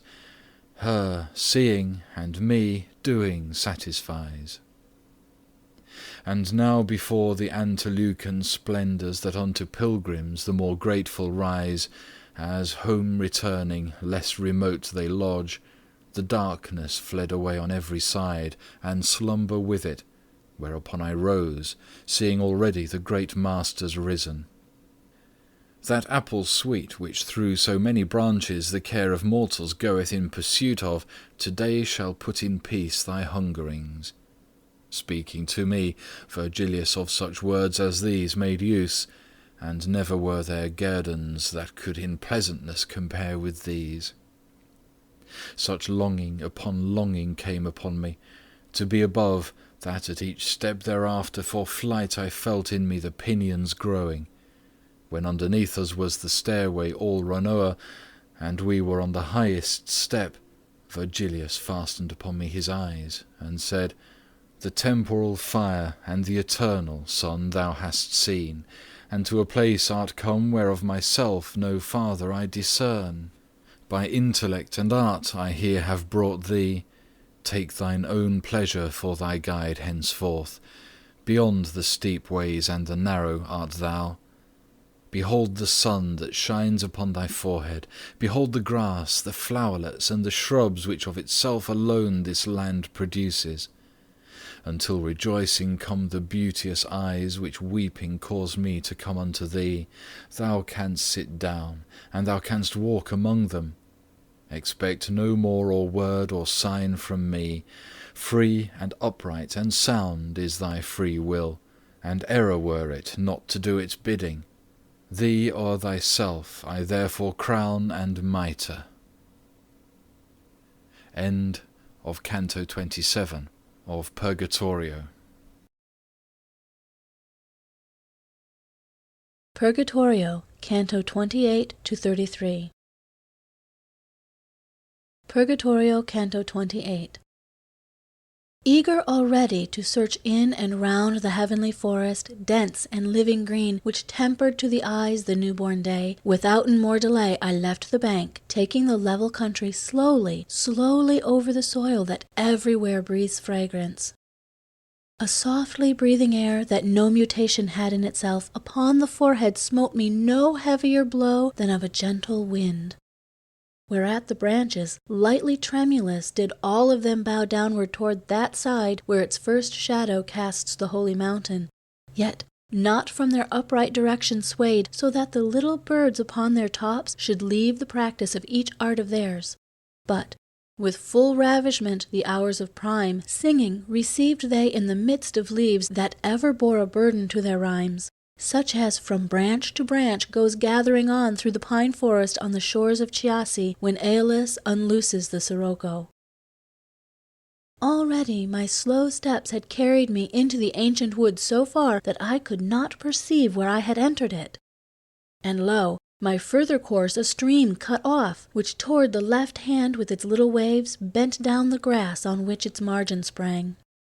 All waters that on earth most limpid are would seem to have within themselves some mixture compared with that which nothing doth conceal, although it moves on with a brown, brown current under the shade perpetual that never ray of the sun lets in, nor of the moon. With feet I stayed, and with mine eyes I passed beyond the rivulet, to look upon the great variety of the fresh May. And there appeared to me, even as appears suddenly something that doth turn aside through very wonder every other thought, a lady, all alone, who went along singing and culling floweret after floweret, with which her pathway was all painted over. Ah, beauteous lady, who in rays of love dost warm thyself, if I may trust to looks which the heart's witnesses are wont to be, may the desire come unto thee to draw near to this river's bank, I said to her, so much that I might hear what thou art singing. Thou makest me remember where and what Proserpina that moment was when lost her mother her, and she herself the spring. As turns herself, with feet together pressed, and to the ground a lady who is dancing, and hardly puts one foot before the other, on the vermilion and the yellow flowerets, she turned towards me, not in other wise than maiden who her modest eyes casts down. And my entreaties made to be content, so near approaching that the dulcet sound came unto me together with its meaning, as soon as she was where the grasses are. Bathed by the waters of the beauteous river, to lift her eyes, she granted me the boon. I do not think there shone so great a light under the lids of Venus when transfixed by her own sun beyond his usual custom. Erect upon the other bank she smiled, bearing full many colours in her hands, which that high land produces without seed. Apart 3 paces did the river make us, but Hellespont, where Xerxes passed across, a curb still to all human arrogance, more hatred from Leander did not suffer for rolling between Cestus and Abydos than that from me, because it oped not then. Ye are newcomers, and because I smile, began she, peradventure in this place elect to human nature for its nest, some apprehension keeps you marvelling, but the psalm, Delectasi, giveth light which has the power to uncloud your intellect. And thou who foremost art, and didst entreat me, speak, if thou wouldst hear more, for I came ready to all thy questionings as far as needful. The water, said I, and the forest's sound are combating within me my new faith in something which I heard opposed to this. Whence she, I will relate how from its cause proceedeth that which maketh thee to wonder, and purge away the cloud that smites upon thee. The good supreme, soul in itself delighting, created man good, and this goodly place gave him as hansel of eternal peace. By his default short while he sojourned here. By his default to weeping and to toil he changed his innocent laughter and sweet play. That the disturbance which below is made by exaltations of the land and water, which far as may be follow after heat, might not upon mankind wage any war. This mount ascended towards the heavens so high, and is exempt from there where it is locked. Now, since the universal atmosphere turns in a circuit with the primal motion, unless the circle is broken on some side, upon this height that all is disengaged in living ether, doth this motion strike and make the forest sound, for it is dense. And so much power the stricken plant possesses, that with its virtue it impregns the air, and this revolving scatters it around. And yonder earth, according as 'tis worthy in self or in its clime, conceives and bears of diverse qualities the diverse trees.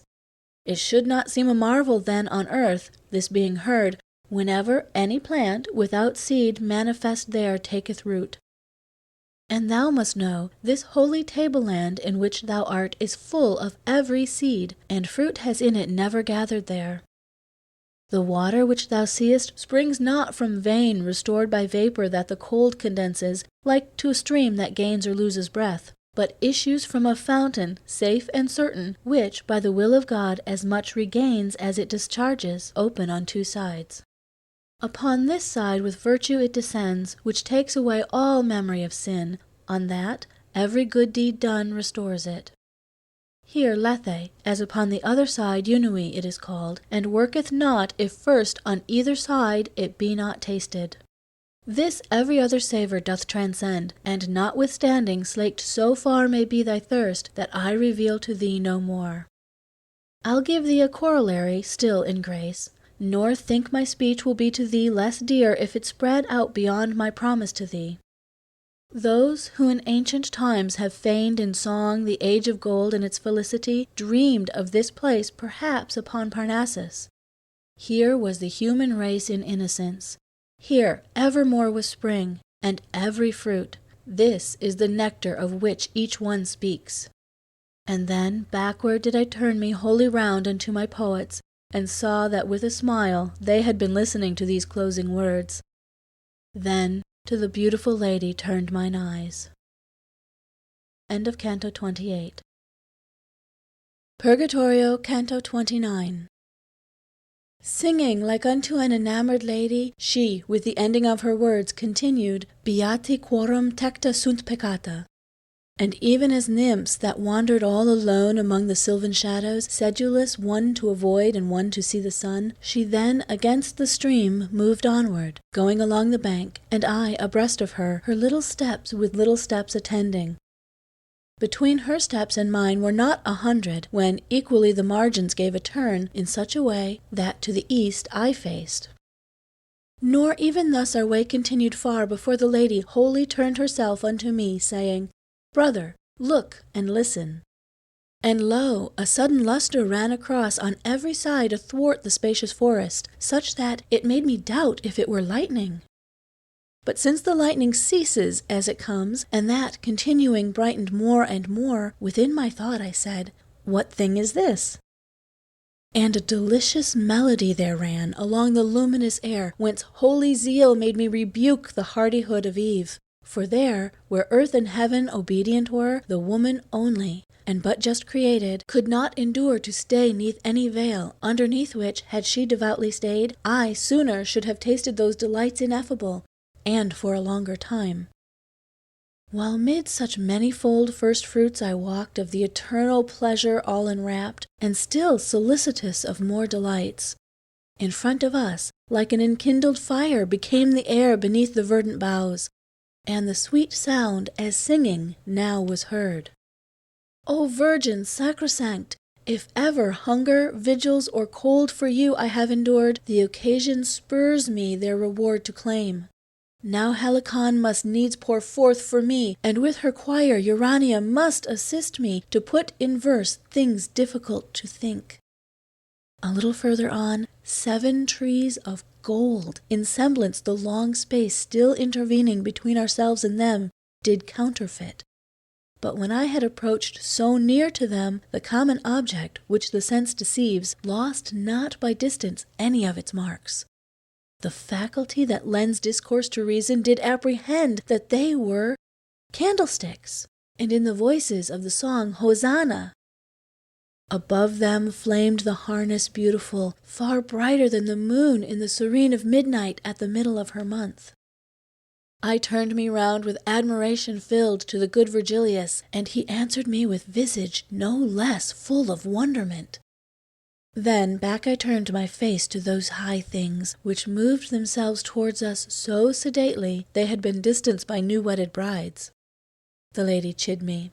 Why dost thou burn only so with affection for the living lights, and dost not look at what comes after them? Then saw I people, as behind their leaders, coming behind them, garmented in white, and such a whiteness never was on earth. The water on my left flank was resplendent, and back to me reflected my left side, even as a mirror, if I looked therein. When upon my margin had such post that nothing but the stream divided us, better to see I gave my steps repose. And I beheld the flamelets onward go, leaving behind themselves the air depicted, and they of trailing pennons had the semblance, so that it overhead remained distinct with 7-fold lists, all of them of the colours whence the sun's bow is made, and Delia's girdle. These standards to the rearward longer were than was my sight, and, as it seemed to me, 10 paces were the outermost apart. Under so fair a heaven as I describe, the 24 elders, 2 by 2, came in coronet with flower de luce. They all of them were singing, Blessed thou among the daughters of Adam art, and blessed for evermore shall be thy loveliness. After the flowers and other tender grasses in front of me upon the other margin were disencumbered of that race elect, even as in heaven star followeth after star, there came close after them 4 animals, in coronet each one with verdant leaf. Plumed with 6 wings was every one of them, the plumage full of eyes. The eyes of Argus, if they were living, would be such as these. Reader, to trace their forms no more I waste my rhymes, for other spendings press me so, that I in this cannot be prodigal. But read Ezekiel, who depicteth them as he beheld them from the region cold, coming with cloud, with whirlwind, and with fire. And such as thou shalt find them in his pages, such were they here, saving that in their plumage John is with me, and differeth from him. The interval between these four contained a chariot triumphal on 2 wheels, which by a griffin's neck came drawn along. And upward he extended both his wings between the middle list and 3 and 3, so that he injured none by cleaving it. So high they rose that they were lost to sight. His limbs were gold so far as he was bird, and white the others with vermilion mingled. Not only Rome with no such splendid car e'er gladdened Africanus or Augustus, but poor to it that of the sun would be. That of the sun, which swerving was burnt up at the importunate orison of earth, when Jove was so mysteriously just. 3 maidens at the right wheel in a circle came onward dancing, one so very red that in the fire she hardly had been noted. The second was as if her flesh and bones had all been fashioned out of emerald. The third appeared as snow, but newly fallen. And now they seemed conducted by the white, now by the red, and from the song of her the others took their step, or slow or swift. Upon the left hand 4 made holiday, vested in purple, following the measure of one of them with 3 eyes in her head. In rear of all the group here treated of 2 old men I beheld, unlike in habit, but like in gait, each dignified and grave. One showed himself as one of the disciples of that supreme Hippocrates, whom nature made for the animals she holds most dear. Contrary care the other manifested, with swords so shining and so sharp it caused terror to me on this side of the river. Thereafter 4 I saw of humble aspect, and behind all an aged man alone, walking in sleep with countenance acute. And like the foremost company these 7 were habited, yet of the flower de luce no garland round about the head they wore, but that of rose, and other flowers vermilion. At little distance would the sight have sworn that all were in a flame above their brows. And when the car was opposite to me, thunder was heard, and all that folk august seemed to have further progress interdicted, there, with the vanward ensigns standing still. End of Purgatorio, Canto 29. When the septentrion of the highest heaven, which never either setting knew or rising, nor veil of other cloud than that of sin, and which made every one therein aware of his own duty, as the lower makes whoever turns the helm to come to port, motionless halted, the voracious people that came at first between it and the griffin turned themselves to the car as to their peace. And one of them, as if by heaven commissioned, singing, Veni sponsa de Libano, shouted 3 times, and all the others after.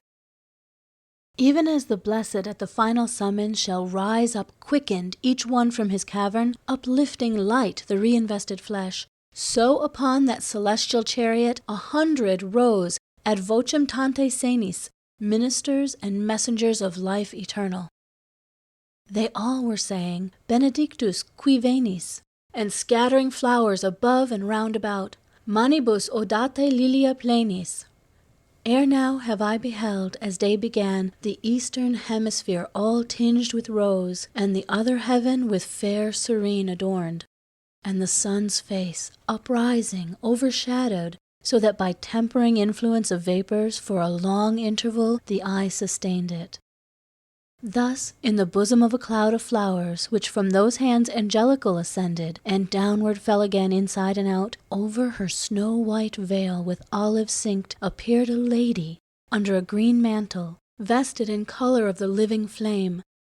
And my own spirit, that already now so long a time had been, that in her presence, trembling with awe, it had not stood abashed, without more knowledge having by mine eyes, through occult virtue that from her proceeded of ancient love and mighty influence felt. As soon as on my vision smote the power sublime that had already pierced me through ere from my boyhood I had yet come forth, to the left hand I turned, with that reliance with which the little child runs to his mother when he has fear or when he is afflicted, to say unto Virgilius, Not a drachm of blood remains in me that does not tremble. I know the traces of the ancient flame. But us, Virgilius of himself deprived, had left Virgilius, sweetest of all fathers, Virgilius, to whom I for safety gave me. Nor whatsoever loss the ancient mother availed my cheeks now purified from dew, that weeping they should not again be darkened. Dante, Because Virgilius has departed, do not weep yet. Do not weep yet a while, for by another sword thou needst must weep. E'en as an admiral who on poop and prow comes to behold the people that are working in other ships and cheers them to well-doing, upon the left-hand border of the car, when at the sound I turned of my own name, which of necessity is here recorded, I saw the lady, who erewhile appeared veiled underneath the angelic festival, direct her eyes to me across the river. Although the veil that from her head descended, encircled with the foliage of Minerva, did not permit her to appear distinctly, in attitude still royally majestic continued she, like unto one who speaks and keeps his warmest utterance in reserve. Look at me well. In sooth I'm Beatrice. How didst thou deign to come unto the mountain? Didst thou not know that man is happy here? Mine eyes fell downward into the clear fountain, but, seeing myself therein, I sought the grass, so great a shame did weigh my forehead down. As to the sun, the mother seemed superb, so she appeared to me, for somewhat bitter tasted the savour of severe compassion. Silent became she, and the angels sang suddenly, In te Domini speravi, but beyond pedis meus did not pass. Even as the snow among the living rafters upon the back of Italy congeals, blown on and drifted by Sclavonian winds, and then, dissolving, trickles through itself whene'er the land that loses shadow breathes, so that it seems a fire that melts a taper. E'en thus was I without a tear or sigh before the song of those who sing forever after the music of the eternal spheres. But when I heard in their sweet melodies compassion for me, more than had they said, O wherefore, lady, dost thou thus upbraid him? The ice that was about my heart congealed to air and water changed, and in my anguish through mouth and eyes came gushing from my breast. She, on the right-hand border of the car, still firmly standing, to those holy beings thus her discourse directed afterwards. Ye keep your watch in the eternal day, so that nor night nor sleep can steal from you one step the ages make upon their path. Therefore my answer is with greater care, that he may hear me who is weeping yonder, so that the sin and dole be of one measure. Not only by the work of those great wheels that destine every seed unto some end, according as the stars are in conjunction, but by the largesse of celestial graces, which have such lofty vapours for their reign that near to them our sight approaches not. Such had this man become in his new life, potentially, that every righteous habit would have made admirable proof in him. But so much more malignant and more savage becomes the land untilled and with bad seed, the more good earthly vigour it possesses. Some time did I sustain him with my look. Revealing unto him my youthful eyes, I led him with me turned in the right way. As soon as ever of my second age I was upon the threshold and changed life, himself from me he took and gave to others. When from the flesh to spirit I ascended, and beauty and virtue were in me increased, I was to him less dear and less delightful. And into ways untrue he turned his steps, pursuing the false images of good that never any promises fulfill. Nor prayer for inspiration me availed, by means of which in dreams and otherwise I called him back, so little did he heed them. So low he fell, that all appliances for his salvation were already short, save showing him the people of perdition. For this I visited the gates of death, and unto him who so far up has led him, my intercessions were with weeping borne. God's lofty fiat would be violated if Lethe should be passed, and if such viands should tasted be, withouten any scot of penitence that gushes forth in tears. End of Canto 30. Purgatorio, Canto 31. O thou who art beyond the sacred river, turning to me the point of her discourse, that edgewise even had seemed to me so keen, she recommenced, continuing without pause. Say if this be true, to such a charge thy own confessions need must be conjoined. My faculties were in so great confusion that the voice moved, but sooner was extinct than by its organs it was set at large. A while she waited, and then she said, What thinkest? Answer me, for the mournful memories in thee not yet are by the waters injured. Confusion and dismay together mingled forced such a yes from out my mouth that sight was needful to the understanding of it. Even as a crossbow breaks, when 'tis discharged too tensely drawn the bowstring and the bow, and with less force the arrow hits the mark, so I gave way beneath that heavy burden, outpouring in a torrent tears and sighs, and the voice flagged upon its passage forth. Whence, she to me, in those desires of mine which led thee to the loving of that good beyond which there is nothing to aspire to? What trenches lying traverse, or what chains didst thou discover, that of passing onward thou shouldst have thus despoiled thee of the hope? And what allurements, or what vantages upon the forehead of the others showed, that thou shouldst turn thy footsteps unto them? After the heaving of a bitter sigh, hardly had I the voice to make response, and with fatigue my lips did fashion it. Weeping, I said, the things that present were, with their false pleasure, turned aside my steps, soon as your countenance concealed itself. And she, shouldst thou be silent, or deny what thou confessest, not less manifest would be thy fault by such a judge 'tis known.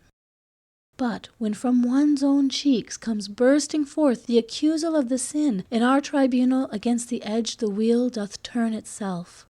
But still, that thou mayst feel a greater shame for thy transgression, and another time hearing the sirens thou mayst be more strong, cast down the seed of weeping and attend, so shalt thou hear how, in an opposite way, my buried flesh should have directed thee. Never to thee presented art or nature pleasure so great as the fair limbs wherein I was enclosed, which scattered are in earth. And if the highest pleasure thus did fail thee by reason of my death, what mortal thing should then have drawn thee into its desire? Thou oughtst verily at the first shaft of things fallacious have risen up to follow me, who was no longer such. Thou oughtest not to have stooped thy pinions downward to wait for further blows, or, little girl, or other vanity of such brief use. The callow birdlet waits for 2 or 3, but to the eyes of those already fledged, in vain the net is spread or shaft is shot. Even as children silent in their shame stand listening with their eyes upon the ground, and conscious of their fault, and penitent, so was I standing. And she said, if thou in hearing sufferest pain, lift up thy beard, and thou shalt feel a greater pain in seeing. With less resistance is a robust home uprooted, either by a native wind, or else by that from regions of Irbis, than I upraised at her command my chin. And when she by the beard the face demanded, well, I perceived the venom of her meaning. And, as my countenance was lifted up, mine eye perceived those creatures beautiful had rested from the strewing of the flowers. And, still but little reassured, mine eye saw Beatrice turned round towards the monster that is one person only in 2 natures. Beneath her veil, beyond the margent green, she seemed to me far more her ancient self to excel than others here when she was here. So pricked me then the thorn of penitence that of all other things the one which turned me most to its love became the most my foe. Such self-conviction stung me at the heart. Overpowered I fell, and what I then became she knoweth who had furnished me the cause. Then, when the heart restored my outward sense, the lady I had found alone, above me, I saw, and she was saying, hold me, hold me. Up to my throat she in the stream had drawn me, and dragging me behind her she was moving upon the water lightly as a shuttle. When I was near unto the blessed shore, Espergus me, I heard so sweetly sung, remember it I cannot, much less write it.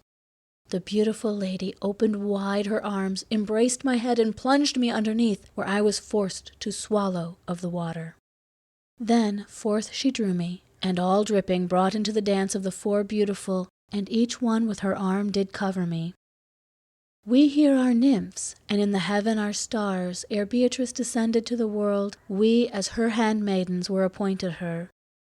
We'll lead thee to her eyes, but for the pleasant light that within them is, shall sharpen thine and 3 beyond who more profoundly look. Thus singing they began, and afterwards unto the griffin's breast they led me with them, where Beatrice was standing, turned towards us. See that thou dost not spare thine eyes, they said. Before the emeralds have we stationed thee, whence love aforetime drew for thee his weapons.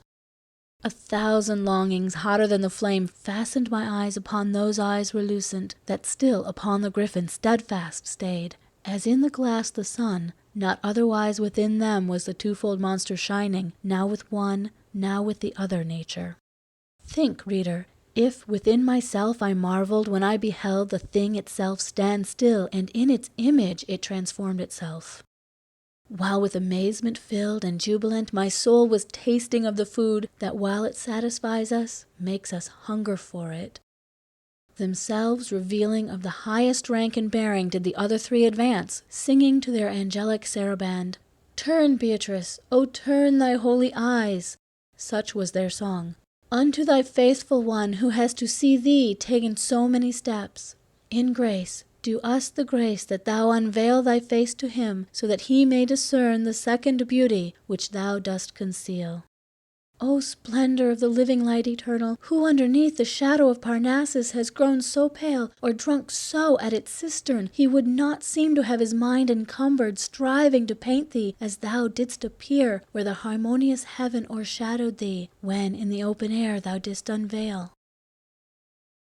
End of Canto 31. Purgatorio, Canto 32. So steadfast and attentive were mine eyes in satisfying their decennial thirst, that all my other senses were extinct, and upon this side and on that they had walls of indifference, so the holy smile drew them unto itself with the old net, when forcibly my sight was turned away towards my left hand by those goddesses, because I heard from them a "too intently." And that condition of the sight which is in eyes but lately smitten by the sun bereft me of my vision some short while, but to the less when sight reshaped itself.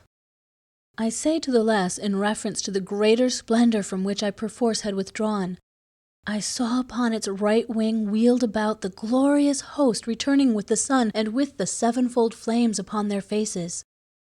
As underneath its shield, to save itself, a squadron turns, and with its banner wheels, before the whole thereof can change its front, that soldiery of the celestial kingdom, which marched in the advance, had wholly passed us before the chariot had turned its pole. Then to the wheels the maidens turned themselves, and the griffin moved his burden benedight, but so that not a feather of him fluttered. The lady fair who drew me through the ford followed with Statius and myself the wheel, which made its orbit with the lesser arc. So passing through the lofty forest, vacant by fault of her who the serpent trusted, angelic music made our steps keep time. Perchance as great a space had in 3 flights an arrow loosed from the string or passed, as we had moved when Beatrice descended. I heard them murmur all together, "Adam!" Then circled they about a tree despoiled of blooms and other leafage on each bough. Its tresses, which so much the more dilate as higher they ascend, had been by Indians among their forests marvelled at for height. Blessed art thou, O griffin, who dost not pluck with thy beak these branches sweet to taste, since appetite by this was turned to evil. After this fashion round the tree robust the others shouted, and the twofold creature, "Thus is preserved the seed of all the just." And turning to the pole which he had dragged, he drew it close beneath the widowed bough, and what was of it unto it left bound. In the same manner as our trees, when downward falls the great light, with that together mingled which after the celestial lasca shines, begin to swell, and then renew themselves, each one with its own color, ere the sun harness his steeds beneath another star, less than of rose, and more than violet a hue disclosing, was renewed the tree that had erewhile its boughs so desolate. I never heard, nor here below is sung, the hymn which afterward the people sang, nor did I bear the melody throughout. Had I the power to paint how fell asleep those eyes compassionless, of Syrinx hearing, those eyes to which more watching cost so dear, even as a painter who from model paints I would portray how I was lulled asleep, he may who well can picture drowsihood. Therefore I pass to what time I awoke, and say a splendor rent from me the veil of slumber, and a calling, "Rise, what dost thou?" as to behold the apple tree in blossom, which makes the angels greedy for its fruit, and keeps perpetual bridals in the heaven.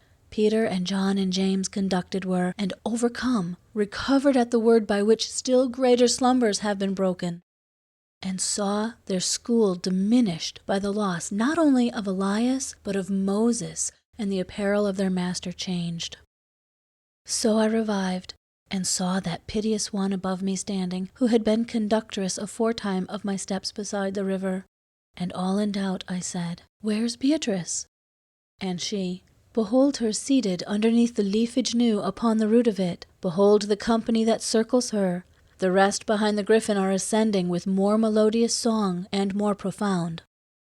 And if her speech were more diffuse I know not, because already in my sight was she who from the hearing of aught else had shut me.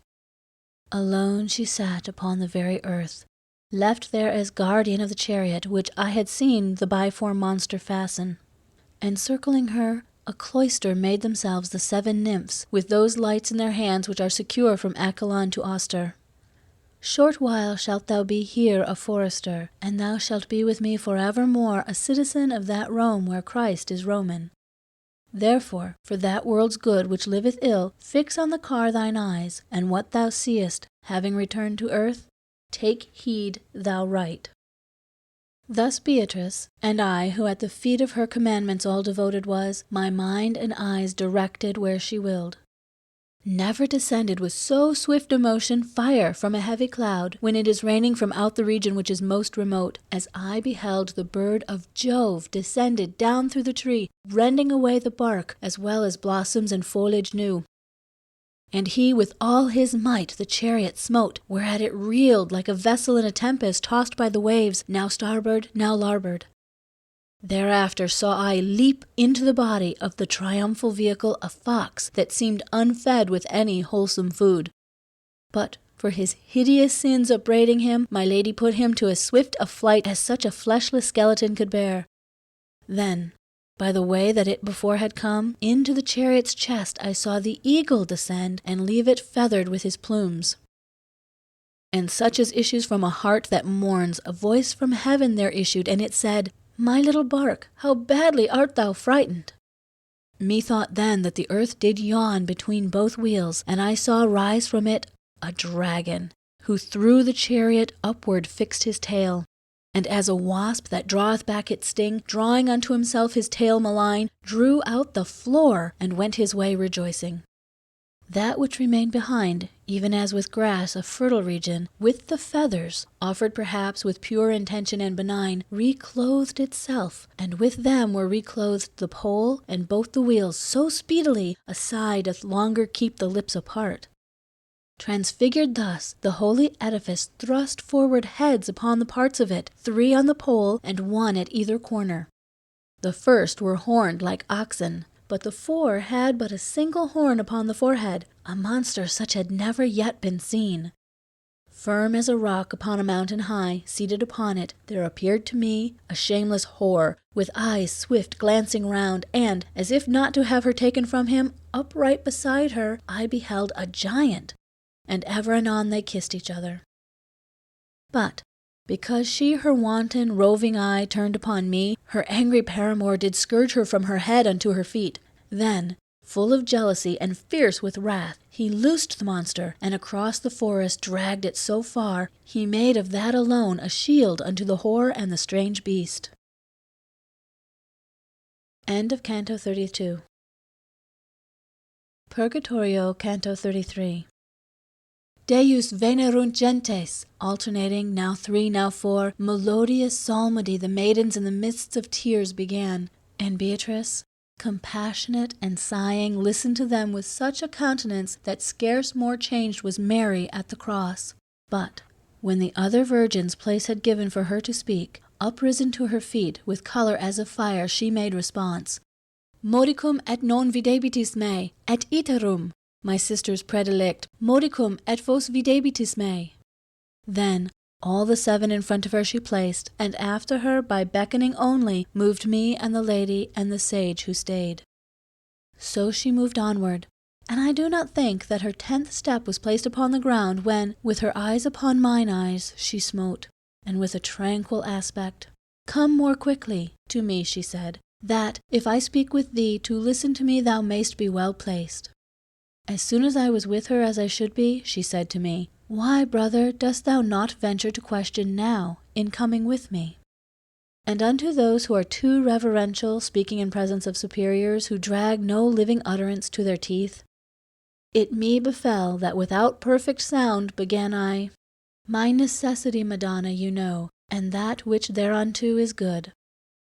And she to me, "Of fear and bashfulness henceforward I will have thee strip thyself, so that thou speak no more as one who dreams. Know that the vessel which the serpent broke was and is not, but let him who is guilty think that God's vengeance does not fear a sop. Without an heir shall not forever be the eagle that left his plumes upon the car, whence it became a monster, then a prey. For verily I see, and hence narrate it, the stars already near to bring the time from every hindrance safe, and every bar within which a 510 and 5, one sent from God, shall slay the thievish woman, and that same giant who is sinning with her. And peradventure my dark utterance, like Themis and the Sphinx, may less persuade thee, since, in their mode, it clouds the intellect. But soon the facts shall be the Naiades, who shall this difficult enigma solve, without destruction of the flocks and harvests. Note thou, and even as by me are uttered these words, so teach them unto those who live that life which is a running unto death. And bear in mind, whene'er thou writest them, not to conceal what thou hast seen the plant that twice already has been pillaged here. Whoever pillages or shatters it, with blasphemy of deed offendeth God, who made it holy for his use alone. For biting that, in pain and in desire, 5,000 years and more the firstborn soul craved him, who punished in himself the bite. Thy genius slumbers, if it deem it not for special reason so preeminent in height and so inverted in its summit, and if thy vain imaginings had not been water of Elsa round about thy mind, and Pyramus to the mulberry their pleasure, thou by so many circumstances only the justice of the interdict of God morally in the tree wouldst recognize. But since I see thee in thine intellect converted into stone and stained with sin, so that the light of my discourse doth daze thee, I will too, if not written, at least painted, thou bear it back within thee, for the reason that synced with palm the pilgrim's staff is borne. And I, as by a signet is the wax which does not change the figure stamped upon it, my brain is now imprinted by yourself. But wherefore so beyond my power of sight soars your desirable discourse, that I, the more I strive, so much the more I lose it? That thou mayest recognize, she said, the school which thou hast followed, and mayest see how far its doctrine follows after my discourse, and mayst behold your path from the divine, distant as far as separated is earth from the heaven that highest hastens on. Whence her I answered, I do not remember that ever I estranged myself from you, nor have I conscience of it that reproves me. And if thou art not able to remember, smiling, she answered, recollect thee now that thou this very day hast drunk of Lethe, and if from smoke of fire may be inferred, such an oblivion clearly demonstrates some error in thy will elsewhere intent. Truly, from this time forward shall my words be naked, so far as it is befitting to lay them open unto thy rude gaze. And more coruscant with slower steps the sun was holding the meridian circle, which with the point of view shifts here and there when halted, as he cometh to a halt who goes before a squadron as its escort, if something new he find upon his way. The ladies 7 at a dark shadow's edge, such as, beneath green leaves and branches black, the Alp upon its frigid border wears. In front of them the Tigris and Euphrates methought I saw forth issue from one fountain, and slowly part, like friends, from one another. O light! O glory of the human race, what stream is this, which here unfolds itself from out one source, and from itself withdraws? For such a prayer 'twas said unto me, Pray Matilda that she tell thee. And here answered, as one does who doth free himself from blame, the beautiful lady. This and other things were told to him by me, and sure I am the water of Lethe has not hid them from him. And Beatrice, perhaps a greater care which oftentimes our memory takes away has made the vision of his mind obscure. But Eunoe behold that yonder rises. Lead him to it, and, as thou art accustomed, revive again the half-dead virtue in him. Like gentle soul that maketh no excuse, but makes its own will of another's will as soon as by a sign it is disclosed, even so, when she had taken hold of me, the beautiful lady moved, and unto Statius said, in her womanly manner, Come with him. If, reader, I possessed a longer space for writing it, I yet would sing in part of the sweet draught that ne'er would satiate me, but inasmuch as full are all the leaves made ready for this second canticle, the curb of art no farther lets me go. From that most holy water I returned regenerate, in the manner of new trees that are renewed with a new foliage, pure and disposed to mount unto the stars. End of Purgatorio, Canto 28 to 32. Paradiso, Canto 1. The glory of him who moveth everything doth penetrate the universe, and shine in one part more, and in another less.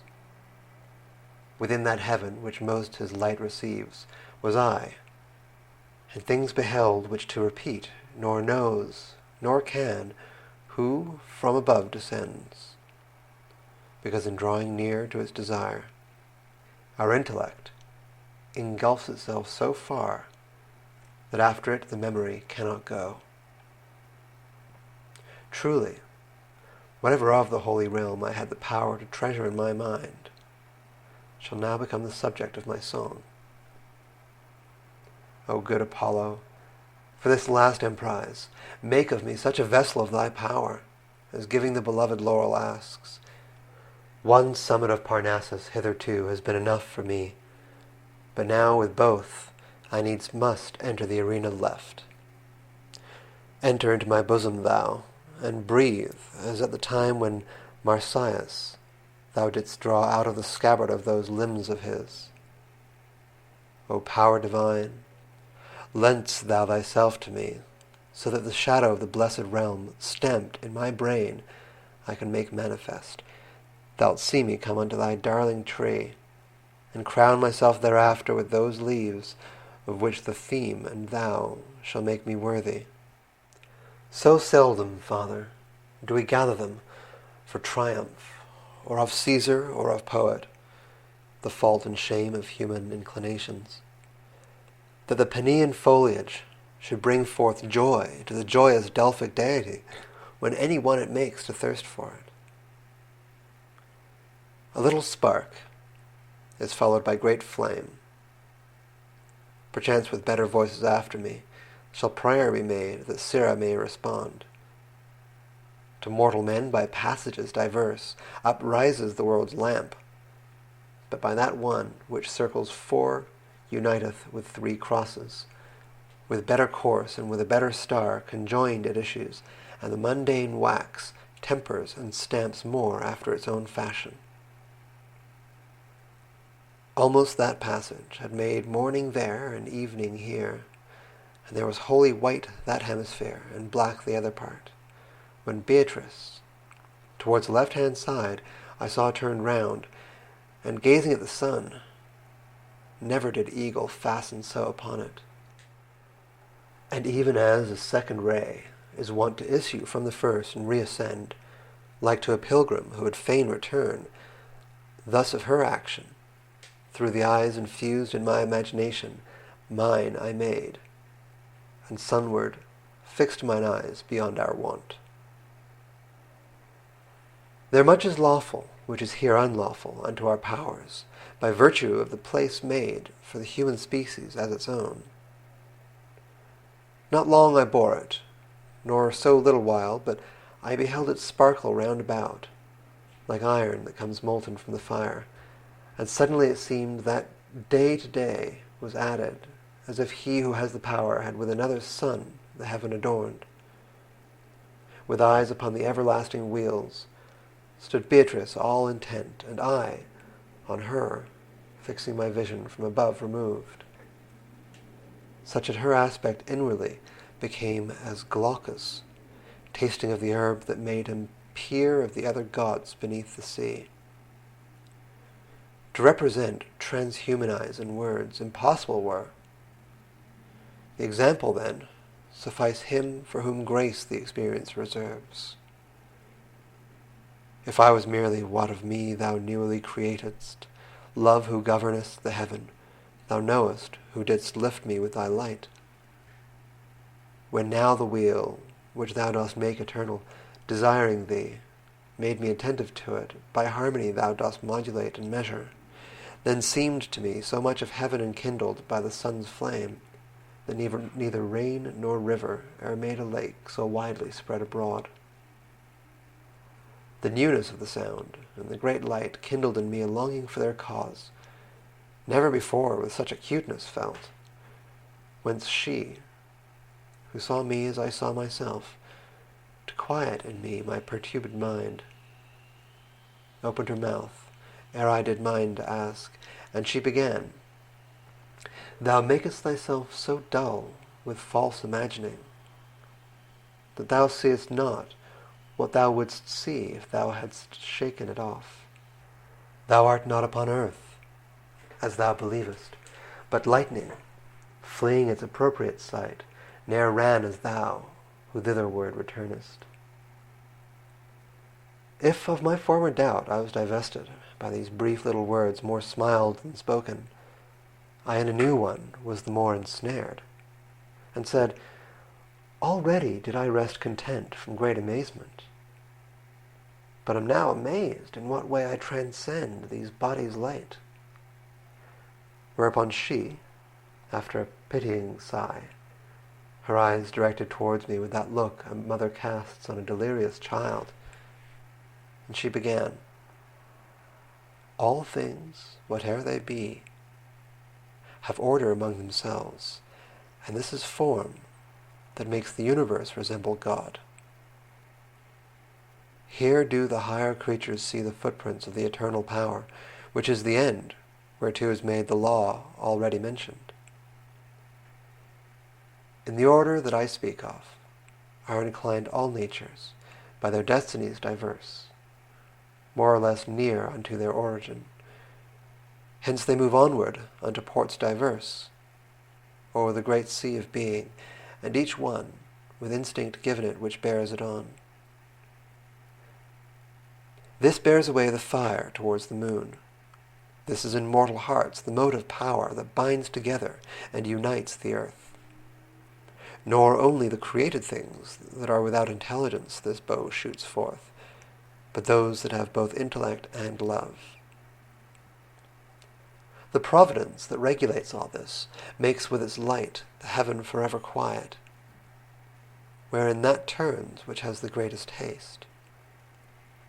And thither now, as to a sight decreed, bears us away the virtue of that cord, which aims its arrows at a joyous mark. True is it, that as oftentimes the form accords not with the intention of the art, because in answering is matter deaf, so likewise from this course doth deviate sometimes the creature, who the power possesses, though thus impelled, to swerve some other way, in the same wise as one may see the fire fall from a cloud, if the first impetus earthward is wrested by some false delight. Thou shouldst not wonder more, if well I judge, at thine ascent, than at a rivulet from some high mount descending to the lowland. Marvel it would be in thee, if deprived of hindrance, thou wert seated down below, as if on earth the living fire were quiet. Thereat she heavenward turned again her face. Paradiso, Canto 2. O ye, who in some pretty little boat, eager to listen, have been following behind my ship, that singing sails along, turn back to look again upon your shores. Do not put out to sea, lest peradventure in losing me you might yourselves be lost. The sea I sail has never yet been passed. Minerva breathes and pilots me Apollo, and Muses 9 point out to me the bears. Ye other few who have the neck uplifted, betimes to the bread of angels, upon which one liveth here, and grows not sated by it. Well may you launch upon the deep salt sea your vessel, keeping still my wake before you, upon the water that grows smooth again. Those glorious ones, who unto Colchos passed, were not so wonderstruck as you shall be, when Jason they beheld a ploughman made. The con created in perpetual thirst for the realm deiform did bear us on, as swift almost as ye the heavens behold. Upwards gazed Beatrice, and I at her, and in such space, perchance as strikes a bolt and flies, and from the notch unlocks itself. Arrived I saw me where a wondrous thing drew to itself my sight, and therefore she, for whom no care of mine could be concealed, towards me turning, blithe as beautiful, said unto me, Fix gratefully thy mind on God, who unto the first star has brought us. It seemed to me a cloud encompassed us, luminous, dense, consolidate and bright, as adamant on which the sun is striking. Into itself did the eternal pearl receive us, even as water doth receive a ray of light, remaining still unbroken. If I was body, and we here conceive not how one dimension tolerates another, which needs must be if body enter body, more the desire should be enkindled in us, that essence to behold, wherein is seen how God and our own nature were united. There will be seen what we receive by faith, not demonstrated, but self-evident, and guides the first truth that man believes. I made reply, Madonna, as devoutly as most I can do, I give thanks to him who has removed me from the mortal world. But tell me what the dusky spots may be upon this body, which below on earth make people tell that fabulous tale of Cain. Somewhat she smiled, and then, If the opinion of mortals be erroneous, she said, where'er the key of sense doth not unlock, certes the shafts of wonder should not pierce thee now, forasmuch as, following the senses, thou seest that the reason has short wings. But tell me what thou think'st of it thyself. And I, what seems to us up here diverse, is caused, I think, by bodies rare and dense. And she, right truly shalt thou see immersed in error thy belief, if well thou hearest the argument that I shall make against it. Lights many the eighth sphere displays to you, which in their quality and quantity may noted be of aspects different. If this were caused by rare and dense alone, one only virtue would there be in all, or more or less diffused, or equally. Virtues diverse must be perforce the fruits of formal principles, and these, save one, of course would by thy reasoning be destroyed. Besides, if rarity were of this dimness, the cause thou askest, either through and through this planet thus attenuate were of matter, or else as in a body is apportioned the fat and lean, so in like manner this would in its volume interchange the leaves. Were it the former, in the sun's eclipse it would be manifest by the shining through of light, as through aught tenuous interfused. This is not so, hence we must scan the other. And if it chance the other I demolish, then falsified will thy opinion be. But if this rarity go not through and through, there needs must be a limit, beyond which its contrary prevents the further passing, and thence the foreign radiance is reflected. Even as a colour cometh back from glass, the which behind itself concealeth lead. Now thou wilt say the sunbeam shows itself more dimly there than in the other parts, by being there reflected farther back. From this reply experiment will free thee, if e'er thou try it, which is wont to be the fountain to the rivers of your arts. 3 mirrors shalt thou take, and 2 remove alike from thee, the other more remote between the former 2 shall meet thine eyes. Turn toward these, cause that behind thy back be placed a light, illuming the 3 mirrors, and coming back to thee by all reflected. Though in its quantity be not so ample the image most remote, there shalt thou see how it perforce is equally resplendent. Now, as beneath the touches of warm rays, naked the subject of the snow remains, both of its former colour and its cold, thee thus remaining in thy intellect will I inform with such a living light, that it shall tremble in its aspect to thee. Within the heaven of the divine repose revolves a body, in whose virtue lies the being of whatever it contains.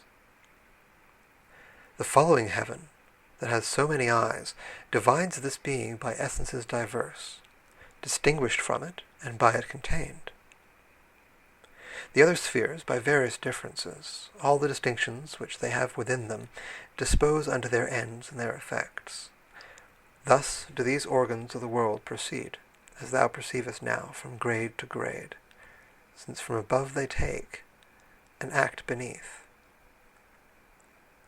Observe me well, how through this place I come unto the truth thou wishest, that hereafter thou mayst alone know how to keep the ford, the power and motion of the holy spheres, as from the artisan the hammer's craft, forth from the blessed motors must proceed. The heaven, which lights so manifold make fair, from the intelligence profound which turns it, the image takes, and makes of it a seal. And even as the soul within your dust, through members different and accommodated to faculties diverse, expands itself, so likewise this intelligence diffuses its virtue multiplied among the stars, itself revolving on its unity. Virtue diverse doth a diverse alloyage make with the precious body that it quickens, in which, as life in you, it is combined. From the glad nature whence it is derived, the mingled virtue through the body shines, even as gladness through the living pupil. From this proceeds whatever from light to light appeareth different, not from dense and rare. This is the formal principle that produces, according to its goodness, dark and bright. Paradiso, Canto 3. That sun, which erst with love my bosom warmed, of beauteous truth had unto me discovered, by proving and reproving the sweet aspect. And, that I might confess myself convinced and confident so far as was befitting, I lifted more erect my head to speak. But there appeared a vision, which withdrew me so close to it, in order to be seen, that my confession I remembered not. Such as through polished and transparent glass, or waters crystalline and undisturbed, but not so deep as that their bed be lost, come back again the outlines of our faces, so feeble, that a pearl on forehead white comes not less speedily unto our eyes. Such saw I many faces prompt to speak, so that I ran in error opposite to that which kindled love twixt man and fountain. As soon as I became aware of them, esteeming them as mirrored semblances, to see of whom they were, mine eyes I turned, and nothing saw, and once more turned them forward, direct into the light of my sweet guide, who smiling kindled in her holy eyes. Marvel thou not, she said to me, because I smile at this thy puerile conceit, since on the truth it trusts not yet its foot, but turns thee, as 'tis wont, on emptiness. True substances are these which thou beholdest, here relegate for breaking of some vow. Therefore speak with them, listen and believe, for the true light, which giveth peace to them, permits them not to turn from it their feet. And I unto the shade that seemed most wishful to speak directed me, and I began, as one whom too great eagerness bewilders, O well-created spirit, who in the rays of life eternal dost the sweetness taste, which being untasted ne'er is comprehended, grateful 'twill be to me, if thou content me both with thy name and with thy destiny. Whereat she promptly, and with laughing eyes, Our charity doth never shut the doors against a just desire, except as one who wills that all her court be like herself. I was a virgin sister in the world, and if thy mind doth contemplate me well, the being more fair will not conceal me from thee, but thou shalt recognize I am Picarda, who stationed here among these other blessed, myself am blessed in the slowest sphere. All our affections, that alone inflamed are in the pleasure of the Holy Ghost, rejoice at being of his order formed. And this allotment, which appears so low, therefore is given us, because our vows have been neglected, and in some part void. Whence I to her, in your miraculous aspects there shines I know not what of the divine, which doth transform you from our first conceptions. Therefore I was not swift in my remembrance. But what thou tellest me now aids me so, that the refiguring is easier to me. But tell me, ye who in this place are happy, are you desirous of a higher place, to see more, or to make yourselves more friends? First, with those other shades, she smiled a little. Thereafter answered me so full of gladness, she seemed to burn in the first fire of love. Brother, our will is quieted by virtue of charity, that which makes us wish alone for what we have, nor gives us thirst for more. If to be more exalted we aspired, discordant would our aspirations be unto the will of him who here secludes us, which thou shalt see finds no place in these circles, if being in charity is needful here, and if thou lookest well into its nature.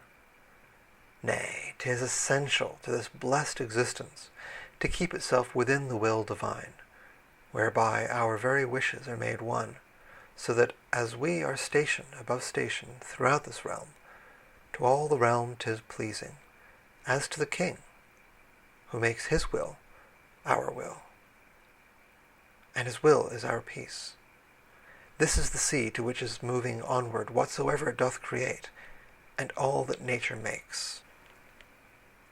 Then it was clear to me how everywhere in heaven is paradise, although the grace of good supreme there reign not in one measure. But as it comes to pass, if one food sates, and for another still remains the longing, we ask for this, and that decline with thanks. E'en thus did I, with gesture and with word, to learn from her what was the web wherein she did not ply the shuttle to the end.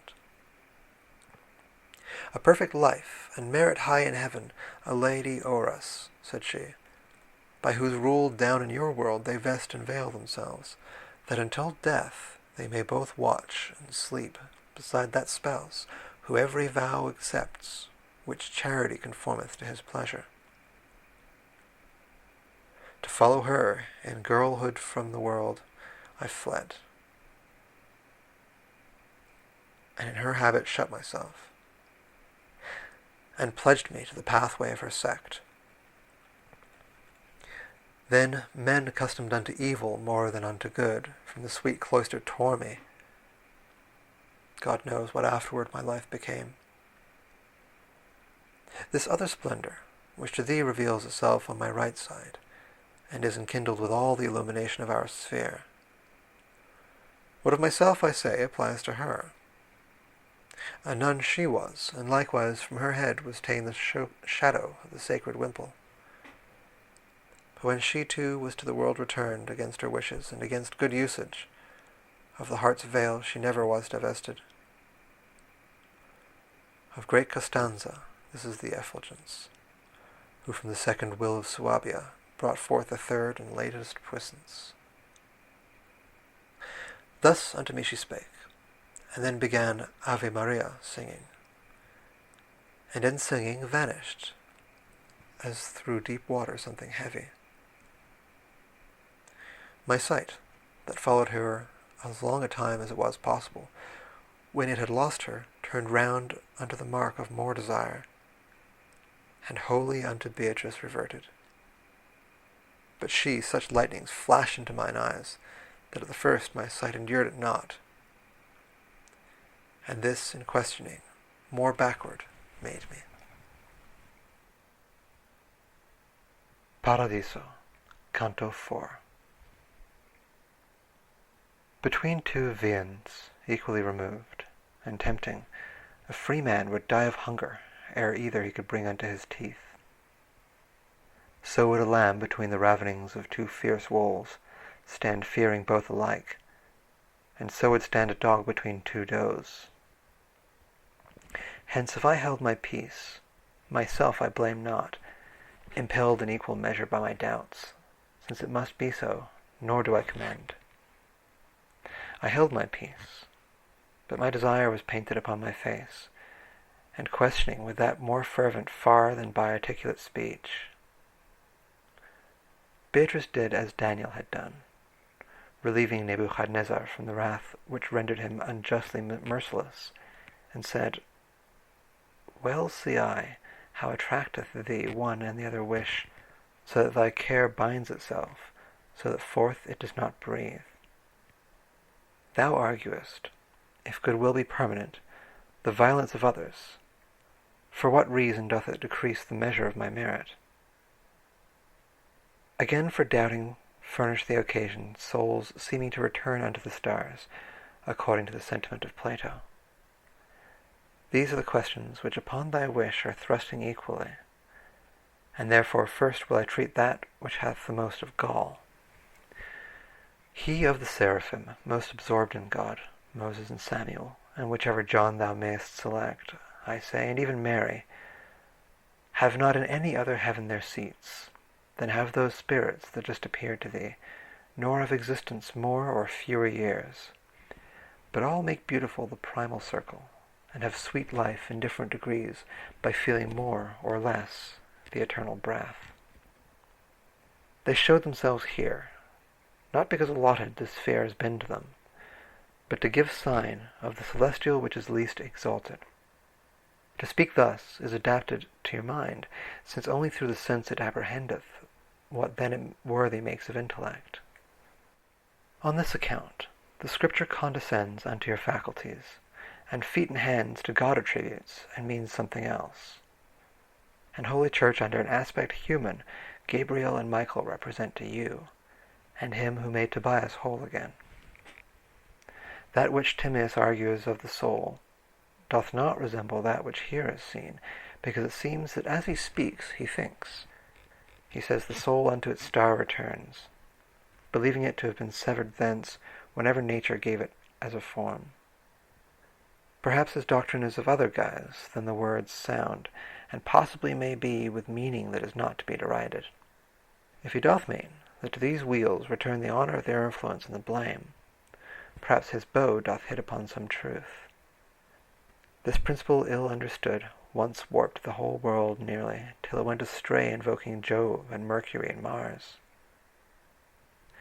The other doubt which doth disquiet thee, less venom has, for its malevolence could never lead thee otherwhere from me, that as unjust our justice should appear in eyes of mortals, is an argument of faith, and not of sin heretical. But still, that your perception may be able to thoroughly penetrate this verity as thou desirest, I will satisfy thee. If it be violence when he who suffers cooperates not with him who uses force, these souls were not on that account excused. For will is never quenched unless it will, but operates as nature doth in fire, if violence 1,000 times distort it. Hence, if it yieldeth more or less, it seconds the force, and these have done so, having power of turning back unto the holy place. If their will had been perfect, like to that which Lawrence fast upon his gridiron held, and Mutius made severe to his own hand, it would have urged them back along the road whence they were dragged, as soon as they were free. But such a solid will is all too rare. And by these words, if thou hast gathered them as thou shouldst do, the argument is refuted that would have still annoyed thee many times.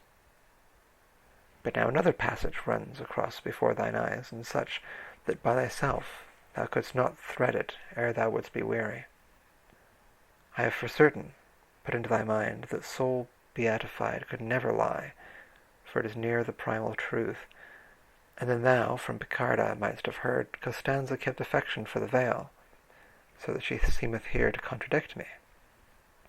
Many times, brother, has it come to pass, that to escape from peril, with reluctance that has been done it was not right to do, e'en as Alcmaeon, who being by his father thereto entreated, his own mother slew. Not to lose pity, pitiless became. At this point I desire thee to remember that force with will commingles, and they cause that the offences cannot be excused.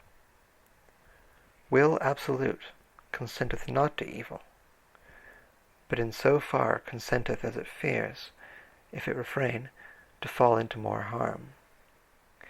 Hence, when Picarda uses this expression, she meaneth the will absolute, and I the other, so that both of us speak truth.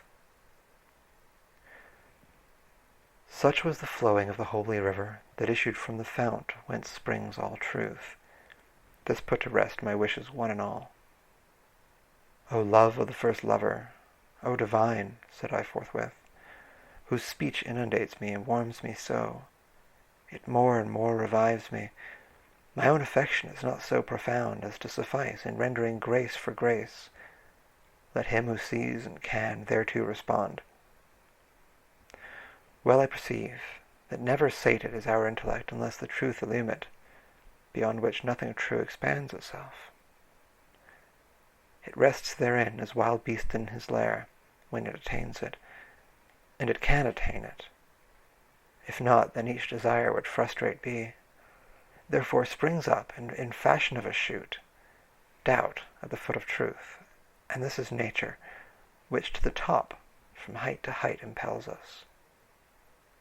This doth invite me, this assurance give me with reverence, lady, to inquire of you another truth, which is obscure to me. I wish to know if man can satisfy you for broken vows with other good deeds, so that in your balance they will not be light. Beatrice gazed upon me with her eyes full of the sparks of love, and so divine that, overcome my power, I turned my back and almost lost myself, with eyes downcast. Paradiso, Canto 5. If in the heat of love I flame upon thee beyond the measure that on earth is seen, so that the valor of thine eyes I vanquish, marvel thou not thereat. For this proceeds from perfect sight, which as it apprehends to the good apprehended moves its feet. Well I perceive how is already shining into thine intellect the eternal light, that only seen enkindles always love. And if some other thing your love seduce, 'tis nothing but a vestige of the same, ill understood, which there is shining through. Thou fain wouldst know, if with another service for broken vow can such return be made as to secure the soul from further claim. This canto thus did Beatrice begin, and, as a man who breaks not off his speech, continued thus her holy argument. The greatest gift that in his largesse God creating made, and unto his own goodness nearest conformed, and that which he doth prize most highly, is the freedom of the will, wherewith the creatures of intelligence, both all and only, were and are endowed. Now wilt thou see, if thence thou reasonest, the high worth of a vow, if it he made so that when thou consentest, God consents. For closing between God and man the compact, a sacrifice is of this treasure made, such as I say, and made by its own act. What can be rendered then as compensation? Thinkest thou to make good use of what thou hast offered? With gains ill-gotten thou wouldst do good deed. Now art thou certain of the greater point.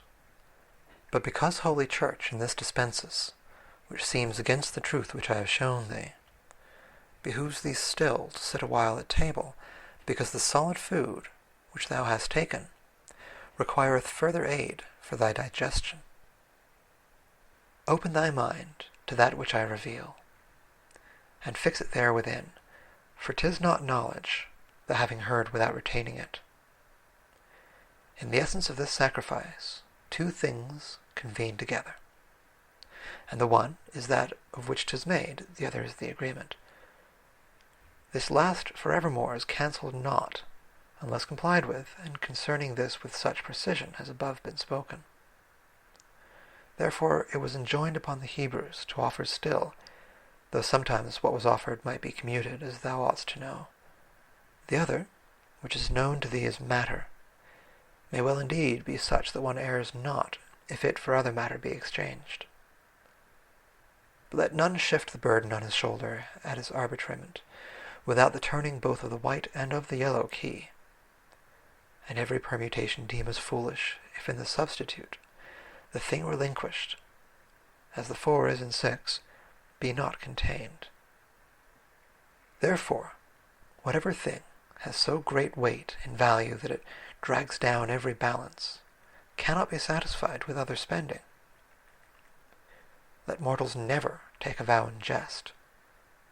Be faithful and not blind in doing that, as Jephthah was in his first offering, whom more beseemed to say, I have done wrong, than to do worse by keeping, and as foolish thou, the great leader of the Greeks, wilt find, whence wept Iphigenia her fair face, and made for her both wise and simple weep, who heard such kind of worship spoken of. Christians, be ye more serious in your movements. Be ye not like a feather at each wind, and think not every water washes you. Ye have the Old and the New Testament, and the pastor of the church, who guideth you. Let this suffice you unto your salvation. If evil appetite cry aught else to you, be ye as men, and not as silly sheep, so that the Jew among you may not mock you. Be ye not as the lamb that doth abandon its mother's milk, and frolicsome and simple combats at its own pleasure with itself. Thus Beatrice to me, even as I write it. Then all desireful turned herself again to that part where the world is most alive. Her silence and her change of countenance, silence imposed upon my eager mind, that had already in advance new questions. And as an arrow that upon the mark strikes ere the bowstring quiet hath become, so did we speed into the second realm. My lady there so joyful I beheld, as into the brightness of that heaven she entered, more luminous thereat the planet grew. And if the star itself was changed and smiled, what became I, who by my nature am exceeding mutable in every guise? As in a fish pond which is pure and tranquil, the fishes draw to that which from without comes in such fashion that their food they deem it, so I beheld more than 1,000 splendors, drawing towards us, and in each was heard, Lo, this is she who shall increase our love. And as each one was coming unto us, full of beatitude the shade was seen, by the effulgence clear that issued from it.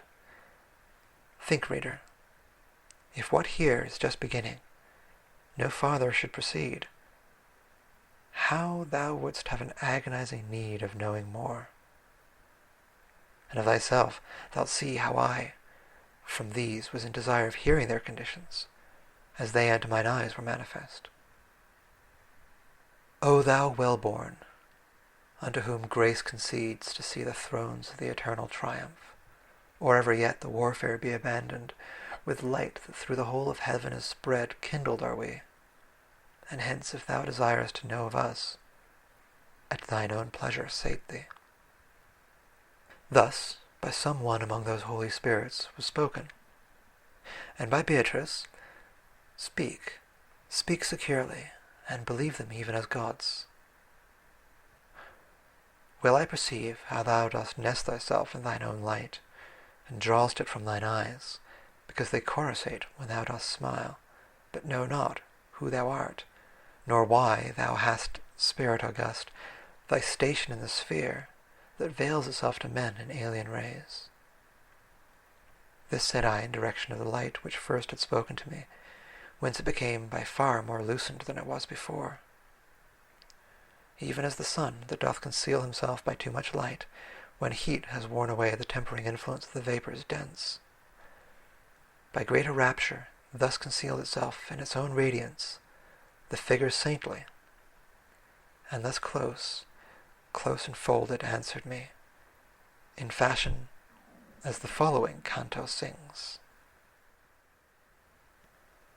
End of Paradiso, cantos 1 to 5. Paradiso, Canto 6. After that Constantine the eagle turned against the course of heaven, which it had followed behind the ancient who Lavinia took. 200 years and more the bird of God into the extreme of Europe held itself, near to the mountains whence it issued first. And under shadow of the sacred plumes it governed there the world from hand to hand, and changing thus upon mine own alighted. Caesar I was, and am Justinian, who by the will of primal love I feel, took from the laws the useless and redundant. And ere unto the work I was attent, one nature to exist in Christ, not more, believed, and with such faith was I contented. But blessed Agapetus, he who was the supreme pastor to the faith sincere, pointed me out the way by words of his. Him I believed, and what was his assertion I now see clearly, even as thou seest, each contradiction to be false and true. As soon as with the church I moved my feet, God in his grace it pleased with this high task to inspire me, and I gave me wholly to it. And to my Belisarius I commended the arms to which was heaven's right hand so joined, it was a signal that I should repose. Now here to the first question terminates my answer, but the character thereof constrains me to continue with a sequel. In order that thou see with how great reason men move against the sacred sacrosanct, both who appropriate and who oppose it. Behold how great a power has made it worthy of reverence, beginning from the hour when Pallas died to give it sovereignty. Thou knowest it made in Alba its abode, 300 years and upward, till at last the 3 to 3 fought for it yet again. Thou knowest what it achieved from Sabine wrong, down to Lucretia's sorrow in 7 kings, o'ercoming round about the neighbouring nations. Thou knowest what it achieved, borne by the Romans illustrious against Brennus, against Pyrrhus, against the other princes and confederates, Torquatus thence and Quinctius, who from locks unkempt was named Decii and Fabi, received the fame I willingly embalm. It struck to earth the pride of the Arabians, who following Hannibal had passed across the Alpine ridges, Po, from which thou glidest. Beneath it triumphed while they yet were young, Pompey and Scipio, and to the hill, beneath which thou wast born, it bitter seemed. Then near unto the time when heaven had willed to bring the whole world to its mood serene, did Caesar by the will of Rome assume it. What it achieved from Var unto the Rhine, Isere beheld, and Seone beheld the Seine, and every valley whence the Rhone is filled.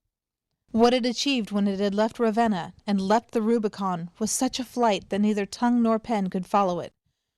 Round towards Spain it wheeled its legions, then toward Durazzo and Pharsalia smote, that to the Callid Nile was felt the pain.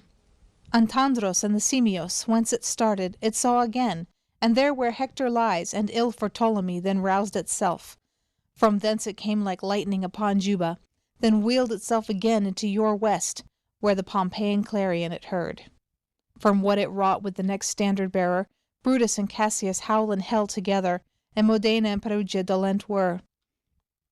Still doth the mournful Cleopatra weep, because thereof who fleeing from before it, took from the adder sudden and black death. With him it ran even to the Red Sea shore, with him it placed the world in so great peace that unto Janus was his temple closed.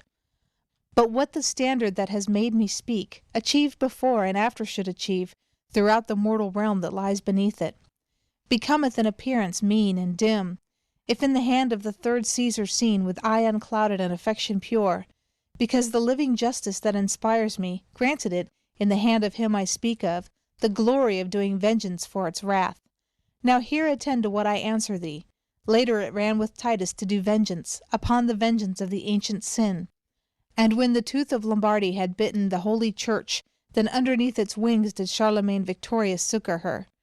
Now hast thou power to judge of such as those whom I accuse above, and of their crimes, which are the cause of all your miseries. To the public standard one the yellow lilies opposes, the other claims it for a party, so that 'tis hard to see which sins the most. Let the Ghibellines ply their handicraft beneath some other standard, for this ever ill follows he who it and justice parts. And let not this new Charles e'er strike it down, he and his gulfs, but let him fear the talons that from a nobler lion stripped the fell.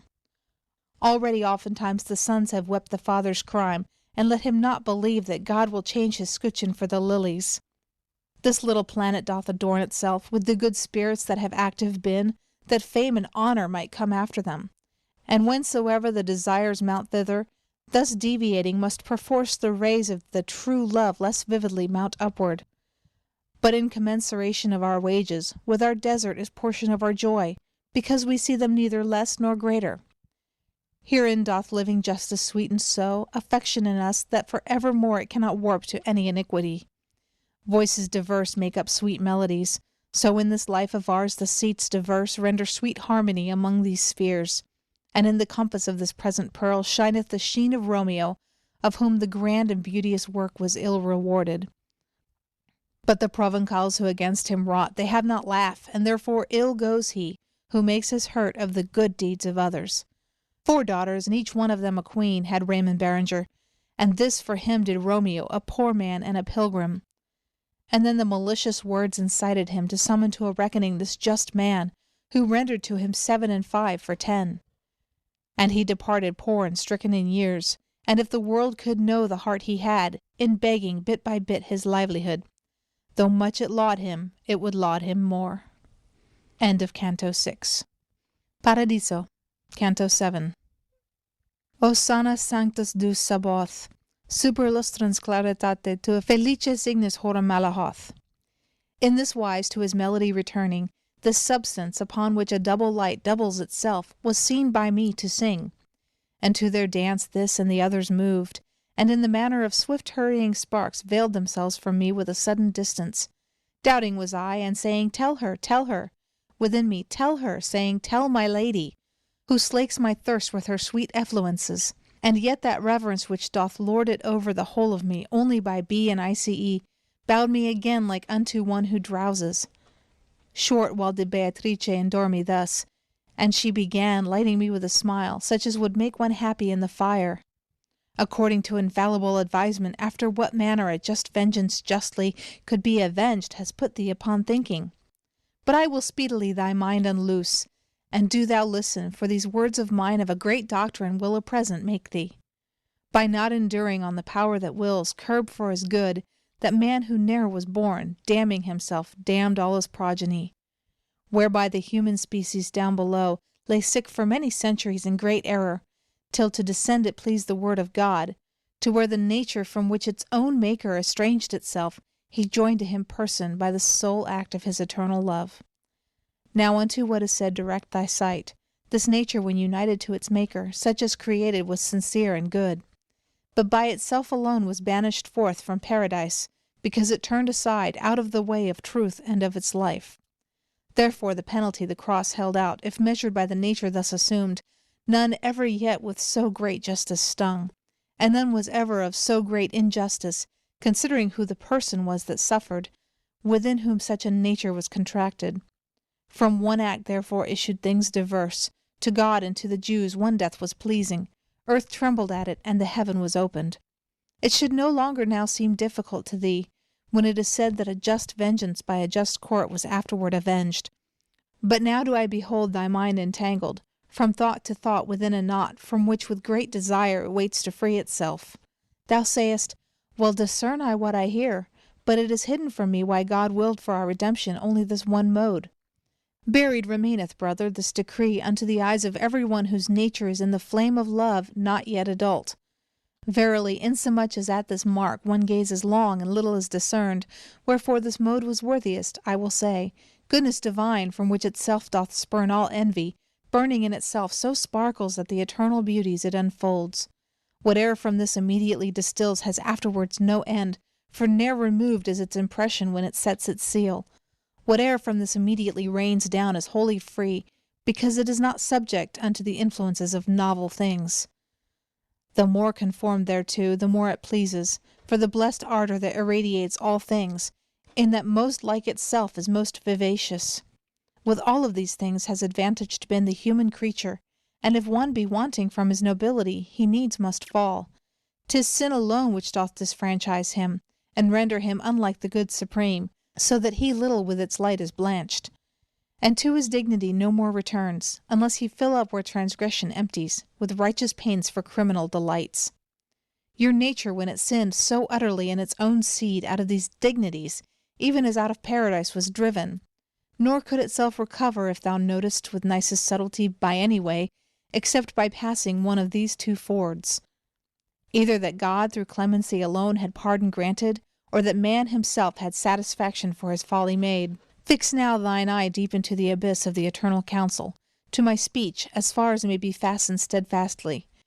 Man in his limitations had not power to satisfy, not having power to sink in his humility, obeying then. Far as he disobeying thought to rise, and for this reason man has been from power of satisfying by himself excluded. Therefore it God behooved in his own ways man to restore unto his perfect life, I say in one or else in both of them. But since the action of the doer is so much more grateful, as it more presents the goodness of the heart from which it issues, goodness divine, that doth imprint the world, has been contented to proceed by each, and all its ways lift you up again. Nor twixt the first day and the final night, such high and such magnificent proceeding, by one or by the other was or shall be.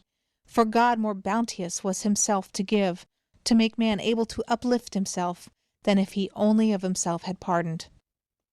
And all the other modes were insufficient for justice, were it not the Son of God himself had humbled to become incarnate. Now to fill fully each desire of thine, return I to elucidate one place, in order that thou there mayest see as I do. Thou sayest, I see the air, I see the fire, the water and the earth and all their mixtures come to corruption, and short while endure.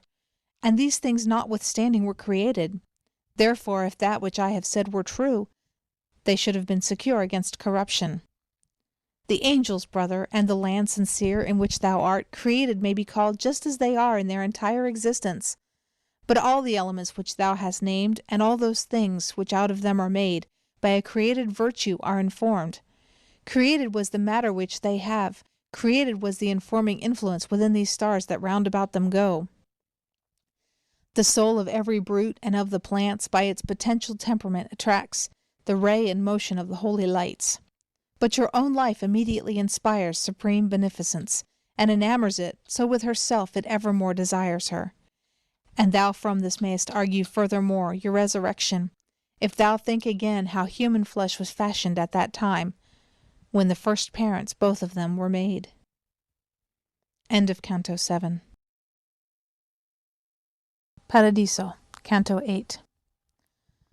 The world used in its peril to believe that the fair Cypria delirious love rayed out in the third epicycle turning. Wherefore not only unto her paid honour of sacrifices and of votive cry the ancient nations in the ancient error, but both Dione honoured they and Cupid, that as her mother and this one as her son, and said that he had sat in Dido's lap.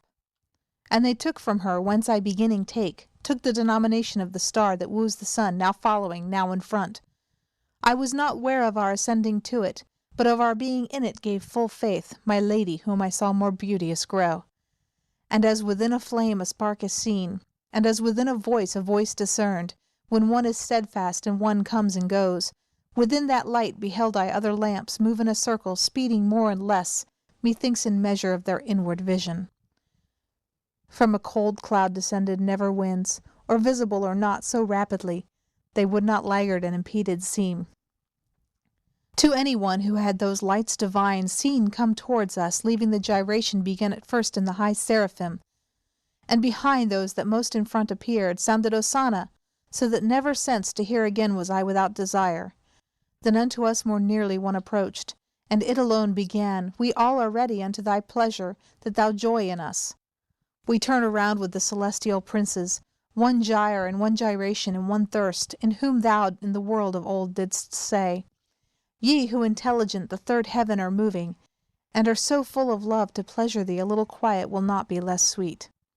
After these eyes of mine themselves had offered unto my lady reverently, and she, content and certain of herself, had made them, back to the light they turned which so great promise made of itself, and Say, who art thou? Was my voice, imprinted with a great affection. Oh, how and how much I beheld it grow, with the new joy that superadded was unto its joys, as soon as I had spoken. Thus changed, it said to me, the world possessed me short time below, and if it had been more, much evil will be which would not have been. My gladness keepeth me concealed from thee, which rayeth round about me, and doth hide me, like as a creature swathed in its own silk. Much didst thou love me, and thou hadst good reason, for had I been below, I should have shown thee somewhat beyond the foliage of my love. That left-hand margin which doth bathe itself in Rhone, when it is mingled with the Sorgue, me for its lord awaited in due time. And that horn of Ausonio, which is towned with body, with Gaeta and Catona, whence Tronto and Verde in the sea disgorge, already flashed upon my brow the crown of that dominion which the Danube waters after the German borders it abandons, and beautiful Trinacria that is murky, twixt Patino and Peloro, on the gulf which greatest scathe from Eurus doth receive. Not through Typhoeus, but through nascent sulphur, would have awaited her own monarch still, through me from Charles descended and from Rudolph. If evil lordship that exasperates ever the subject populations had not moved Palermo to the outcry of death, death, and if my brother could but this foresee, the greedy poverty of Catalonia, straight would he flee, that it might not molest him. For verily 'tis needful to provide, through him or other, so that on his bark already freighted no more freight be placed. His nature, which from liberal covetous descended, such a soldiery would need as should not care for hoarding in a chest. Because I do believe the lofty joy thy speech infuses into me, my lord, where every good thing doth begin and end. Thou seest as I see it, the more grateful is it to me, and this too hold I dear, that gazing upon God thou dost discern it. Glad hast thou made me, so make clear to me, since speaking thou hast stirred me up to doubt, how from sweet seed can bitter issue forth. This I to him, and he to me, if I can show to thee a truth, to what thou askest, thy face thou'lt hold as thou dost hold thy back. The good which all the round thou art ascending, turns and contents, maketh its providence to be a power unto these bodies vast. And not alone the natures are foreseen, within the mind that in itself is perfect, but they together with their preservation, for whatsoever thing this bow shoots forth, falls foreordained unto an end foreseen, even as a shaft directed to its mark. If that were not, the heaven which thou dost walk would in such manner its effects produce, that they no longer would be arts, but ruins. This cannot be, if the intelligences that keep these stars in motion are not maimed, and maimed the first that has not made them perfect. Wilt thou this truth have clearer made it to thee? And I, not so, for 'tis impossible that nature tire, I see, in what is needful. Whence he again, Now say, would it be worse for men on earth were they not citizens? Yes, I replied, and here I ask no reason. And can they be so, if below they live not diversely unto offices diverse? No, if your master writeth well for you. So came he with deductions to this point. Then he concluded, Therefore it behooves the roots of your effects to be diverse. Hence one is Solon born, another Cerces, another Melchizedek, and another he who flying through the air his son did lose. Revolving nature, which a signet is to mortal wax, doth practise well her art, but not one end distinguished from another. Thence happens it that Esau differeth in seed from Jacob, and Quirinius comes from sire so vile that he is given to Mars. A generated nature its own way would always make like its progenitors, if Providence divine were not triumphant. Now that which was behind thee is before thee, but that thou know that I with thee am pleased, with a corollary will I mantle thee. Evermore nature, if it fortune find discordant to it, like each other seed out of its region maketh evil thrift. And if the world below would fix its mind on the foundation which is laid by nature, pursuing that, 'twould have the people good. But you unto religion wrench aside him who was born to gird him with the sword, and make a king of him who is for sermons. Therefore your footsteps wander from the road. End of Canto 8. Paradiso, Canto 9. Beautiful Clemence, after that thy Charles had me enlightened, he narrated to me the treacheries his seed should undergo, but said, Be still, and let the years roll round. So I can only say that lamentation legitimate shall follow on your wrongs. And of that holy light the life already had to the sun which fills it turned again, as to that good for which each thing sufficeth. Ah, souls deceived and creatures impious, who from such good do turn away your hearts, directing upon vanity your foreheads. And now, behold, another of those splendors approached me, and its will to pleasure me it signified by brightening outwardly. The eyes of Beatrice that fastened were upon me as before, of dear assent to my desire assurance gave to me. Ah, bring swift compensation to my wish, thou blessed spirit, I said, and give me proof that what I think in thee I can reflect. Whereat the light, that still was new to me, out of its depths, whence it before was singing, as one delighted to do good, continued, Within that region of the land depraved of Italy that lies between Rialto and fountain-heads of Brenta and of Piava, rises a hill and mounts not very high, wherefrom descended formerly a torch that made upon that region great assault. Out of one root were born both I and it. Cunizza was I called, and here I shine, because the splendor of this star o'ercame me. But gladly to myself the cause I pardon of my allotment, and it does not grieve me, which would perhaps seem strong unto your vulgar. Of this so luculent and precious jewel, which of our heaven is nearest unto me, great fame remained, and ere it die away, this 100th year shall yet quintupled be. See if man ought to make him excellent, so that another life the first may leave. And thus thinks not the present multitude, shut in by Adige and Tagliamento, nor yet for being scourged is penitent. But soon 'twill be that Padua and the marsh will change the water that Vicenza bathes, because the folk are stubborn against duty. And where the Sile and Cagnano join, one lordeth it, and goes with lofty head, for catching whom e'en now the net is making. Feltro, moreover, of her impious pastor, shall weep the crime which shall so monstrous be, that for the like none ever entered Malta. Ample exceedingly would be the vat, that of the Ferrarese could hold the blood, and weary who should weigh it ounce by ounce.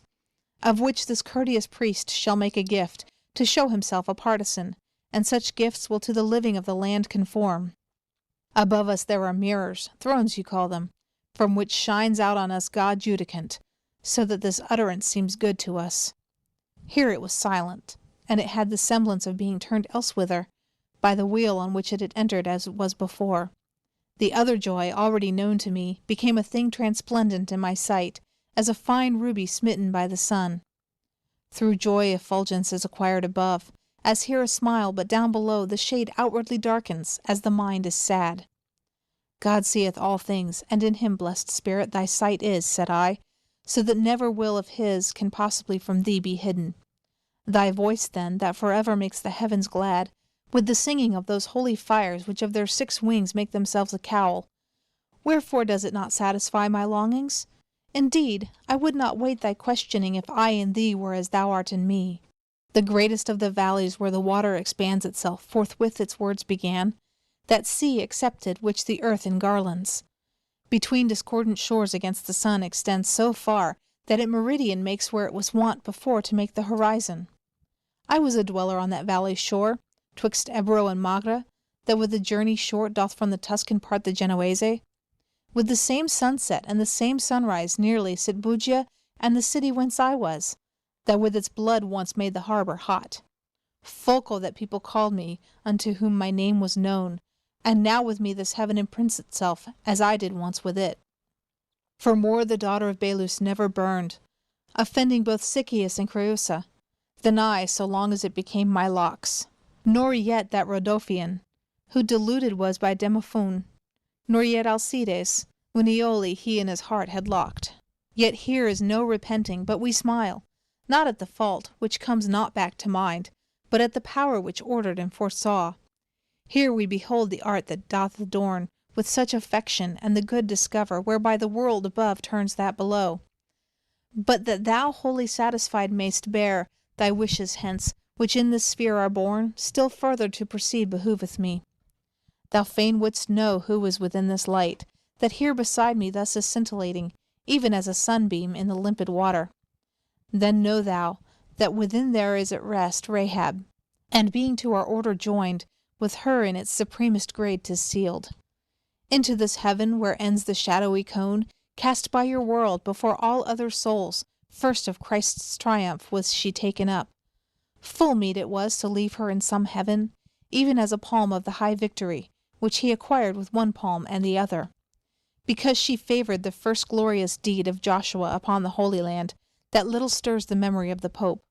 Thy city, which an offshoot is of him, who first upon his Maker turned his back, and whose ambition is so sorely wept, brings forth and scatters the accursed flower, which both the sheep and lambs hath led astray, since it has turned the shepherd to a wolf. For this the Evangel and the mighty doctors are derelict, and only the decretals so studied that it shows upon their margins. On this are Pope and Cardinals intent. Their meditations reach not Nazareth, there where his pinions Gabriel unfolded, but Vatican, and the other parts elect of Rome, which have a cemetery been unto the soldiery that followed Peter, shall soon be free from this adultery. End of Canto 9. Paradiso, Canto 10. Looking into his Son with all the love which each of them eternally breathes forth, the primal and unutterable power, whate'er before the mind or eye revolves with so much order made, there can be none who this beholds without enjoying him. Lift up then, reader, to the lofty wheels, with me thy vision straight unto that part, where the one motion on the other strikes, and there begin to contemplate with joy that master's art, who in himself so loves it that never doth his eye depart therefrom. Behold how from that point goes branching off the oblique circle, which conveys the planets to satisfy the world that calls upon them. And if their pathway were not thus inflected, much virtue in the heavens would be in vain, and almost every power below here dead. If from the straight line distant more or less were the departure, much would wanting be above and underneath of mundane order. Remain now, reader, still upon thy bench, in thought pursuing that which is foretasted, if thou wouldst jocund be instead of weary. I've set before thee, henceforth feed thyself, for to itself diverteth all my care, that theme whereof I had been made the scribe. The greatest of the ministers of nature, who with the power of heaven the world imprints, and measures with his light the time for us, with that part which above is called to mind, conjoined along the spirals was revolving, where each time earlier he presents himself. And I was with him, but of the ascending I was not conscious, saving as a man of a first thought is conscious ere it come. And Beatrice, she who is seen to pass from good to better, and so suddenly that not by time her action is expressed, how lucent in herself must she have been! And what is in the sun wherein I entered, apparent not by color but by light? I, though I call on genius, art, and practice, cannot so tell it could be imagined. Believe one can, and let him long to see it. And if our fantasies too lowly are for altitude so great, it is no marvel, since o'er the sun was never eye could go. Such in this place was the fourth family of the High Father, who forever sates it, showing how he breathes forth and how begets. And Beatrice began, give thanks unto the Son of Angels, who to the sensible one has raised thee by his grace. Never was heart of mortal so disposed to worship, nor to give itself to God with all its gratitude was it so ready, as at those words did I myself become, and all my love was so absorbed in him that in oblivion Beatrice was eclipsed. Nor this displeased her, but she smiled at it, so that the splendor of her laughing eyes my single mind on many things divided. Lights many saw I, vivid and triumphant, make us a centre and themselves a circle, more sweet in voice than luminous in aspect. Thus girt about the daughter of Latona we sometimes see, when pregnant is the air, so that it holds the thread which makes her zone. Within the court of heaven, whence I return, are many jewels found, so fair and precious they cannot be transported from the realm. And of them was the singing of those lights, who takes not wings that he may fly up thither, the tidings thence may from the dumb await. As soon as singing thus those burning suns had round about us whirled themselves 3 times, like unto stars neighbouring the steadfast poles, ladies they seemed, not from the dance released, but who stopped short, in silence, listening till they have gathered the new melody. And within one I heard beginning, when the radiance of grace by which is kindled true love, and which thereafter grows by loving, within thee multiplied is so resplendent that it conducts thee upward by that stair, where without reascending none descends. Who should deny the wine out of his vial, unto thy thirst in liberty were not except as water which descends not seaward? Fain wouldst thou know with what plants is enflowered this garland that encircles with delight the lady fair who makes thee strong for heaven. Of the lambs was I of the holy flock, which Dominic conducteth by a road, where well one fattens if he strayeth not. He who is nearest me on the right, my brother and master was, and he, Albertus, is of Cologne, I, Thomas of Aquinium. If thou of all the others wouldst be certain, follow behind my speaking with thy sight, upward along the blessed garland turning. That next effulgence issues from the smile of Gratian, who assisted both the courts in such wise that it pleased in paradise. The other, which near by adorns our choir, that Peter was, who, even as the poor widow, offered his treasure unto holy church. The 5th light, that among us is the fairest, breathes forth from such a love that all the world below is greedy to learn tidings of it. Within it is the lofty mind, where knowledge so deep was put, that if the true be true, to see so much there never rose a second. Thou seest next the lustre of that taper, which in the flesh below looked most within the angelic nature and its ministry. Within that other little light is smiling, the advocate of the Christian centuries, out of whose rhetoric Augustine was furnished. Now if thou trainest thy mind's eye along with light to light pursuant of my praise, with thirst already of the 8th thou waitest. By seeing every good therein exalts the sainted soul, which the fallacious world makes manifest to him who listeneth well. The body whence 'twas hunted forth is lying down in Childaro, and from martyrdom and banishment it came unto this peace. See farther onward flame the burning breath of Isidore, of Beda, and of Richard, who was in contemplation more than man. This whence to me returneth thy regard, the light is of a spirit unto whom in his grave meditations death seemed slow. It is the light eternal of Siggeir, who, reading lectures in the street of straw, did syllogize invidious verities. Then as a horologe that called us, what time the bride of God is rising up, with matins to her spouse that he may love her, wherein one part the other draws and urges, ting, ting, resounding with so sweet a note, that swells with love the spirit well disposed. Thus I beheld the glorious wheel move round, and render voice to voice in modulation, and sweetness that cannot be comprehended, excepting there where joy is made eternal. End of Canto 10. Paradiso, Canto 11. O thou insensate care of mortal men, how inclusive are the syllogisms that make thee beat thy wings in downward flight! One after laws and one to aphorisms was going, and one following the priesthood, and one to reign by force or sophistry, and one in theft, and one in state affairs, one in the pleasures of the flesh involved, wearied himself, one gave himself to ease. When I, from all these things emancipate with Beatrice above there in the heavens, with such exceeding glory was received. When each one had returned unto that point, within the circle where it was before, it stood as in a candlestick a candle. And from within the effulgence which at first had spoken unto me, I heard begin, smiling while it more luminous became. Even as I am kindled in its ray, so looking into the eternal light, the occasion of thy thoughts I apprehend. Thou doubtest, and wouldst have me to resift in language so extended and so open my speech that to thy sense it may be plain. Where just before I said, where well one fattens, and where I said, there never rose a second, and here 'tis needful we distinguish well, the providence which governeth the world with counsel, wherein all created vision is vanquished ere it reach unto the bottom, so that towards her own beloved might go the bride of him, who uttering a loud cry espoused her with his consecrated blood, self-confident, and unto him more faithful. 2 princes did ordain in her behoof, which on this side and that might be her guide.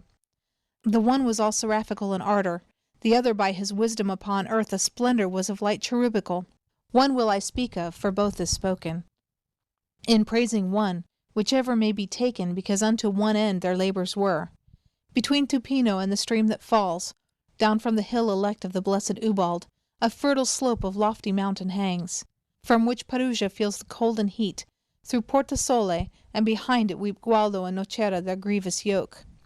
From out that slope, there where it breaketh most its steepness, rose upon the world a sun, as this one does sometimes from out of the Ganges. Therefore let him who speaketh of that place say not Ashesi, for he will say little, but Orient, if he properly would speak. He was not yet far distant from his rising, before he had begun to make the earth some comfort from his mighty virtue feel. For he in youth his father's wrath incurred, for certain dame to whom, as unto death, the gate of pleasure no one doth unlock, and was before his spiritual court, et coram patre, unto her united. Then day by day more fervently he loved her. She, reft of her first husband, scorned, obscure, 1,100 years and more, waited without suitor till he came. Naught it availed to hear that with Amyclas found her unmoved at sounding of his voice, he who struck terror into all the world. Naught it availed being constant and undaunted, so that when Mary still remained below, she mounted up with Christ upon the cross. But that too darkly I may not proceed, Francis and Poverty, for these two lovers, take thou henceforward in my speech diffuse. Their concord and their joyous semblances, the love, the wonder, and the sweet regard they made to be the cause of holy thoughts. So much so that the venerable Bernard first bared his feet, and after so great peace, ran, and in running thought himself too slow. O wealth unknown, O veritable good! Giles bears his feet, and bears his feet Sylvester, behind the bridegroom, so doth please the bride. Then goes his way that father and that master, he and his lady and that family, which now was girding on the humble cord. Nor cowardice of heart weighed down his brow, at being son of Peter Bernardone, nor for appearing marvellously scorned. But regally his hard determination to innocent he opened, and from him received the primal seal upon his order. After the people mendicant increased, behind this man whose admirable life better in glory of the heavens were sung, incoronated with a second crown, was through Honorius by the eternal Spirit the holy purpose of this archimandrite. And when he had, through thirst of martyrdom, in the proud presence of the Sultan preached Christ and the others who came after him, and finding for conversion too unripe the folk, and not to tarry there in vain, returned to fruit of the Italic grass.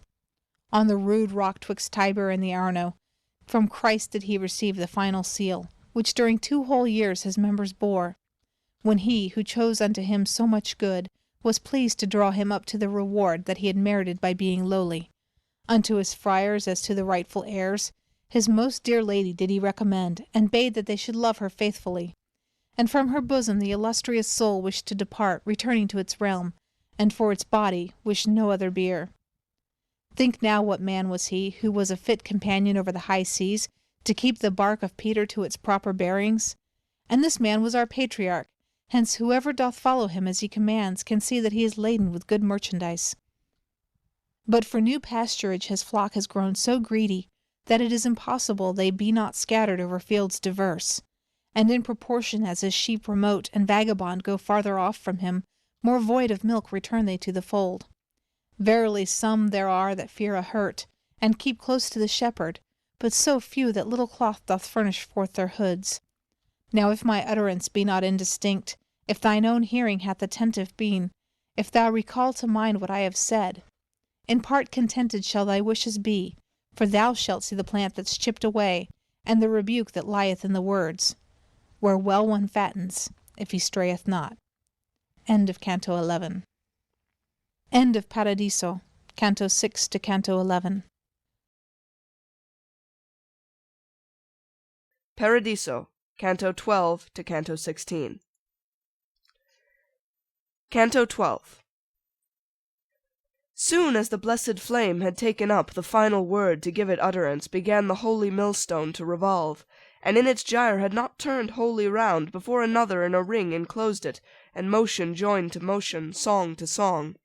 Song that as greatly doth transcend our muses, our sirens in those dulcet clarions, as primal splendour that which is reflected, and as our span athwart a tender cloud 2 rainbows parallel and like in colour, when Juno to her handmaid gives command, the one without born of the one within, like to the speaking of that vagrant one whom love consumed as doth the sun the vapours. And make the people here, through covenant God set with Noah, presageful of the world that shall no more be covered with a flood. In such wise of those sempiternal roses the garlands twain encompassed us about, and thus the outer to the inner answered. After the dance and other grand rejoicings, both of the singing and the flaming forth, effulgence with effulgence, blithe and tender, together at once with one accord had stopped, even as the eyes, that as volition moves them, must needs together shut and lift themselves. Out of the heart of one of the new lights there came a voice, that needle to the star made me appear in turning thitherward. And it began, The love that makes me fair draws me to speak about the other leader, by whom so well is spoken here of mine.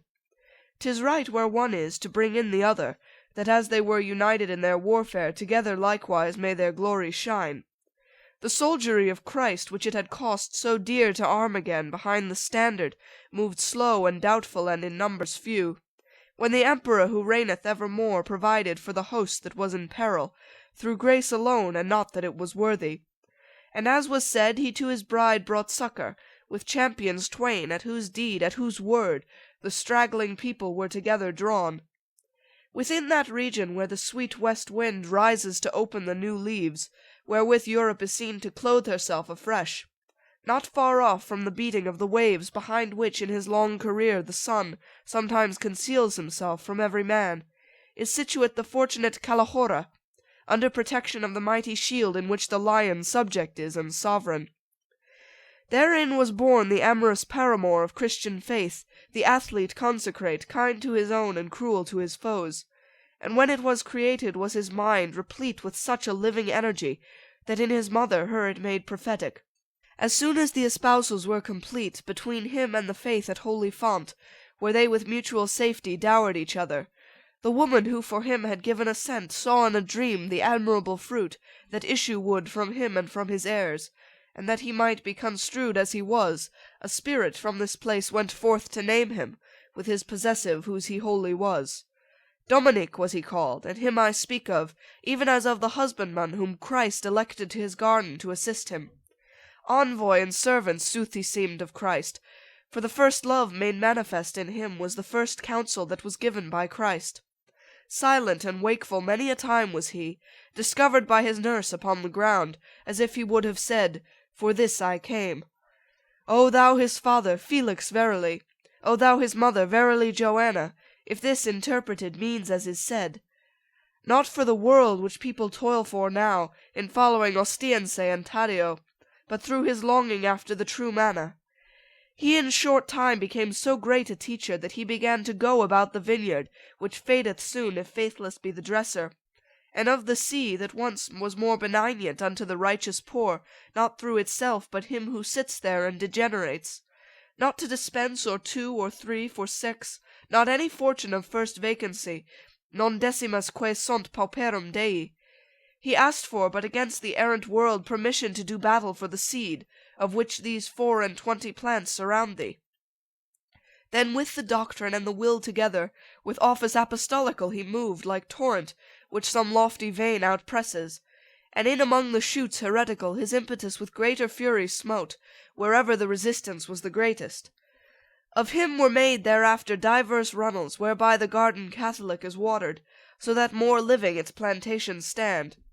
Of such the one wheel of the Bigo was, in which the Holy Church itself defended, and in the field its civic battle won. Truly full manifest should be to thee the excellence of the other, unto whom Thomas so courteous was before my coming. But still the orbit which the highest part of its circumference made is derelict, so that the mould is where was once the crust.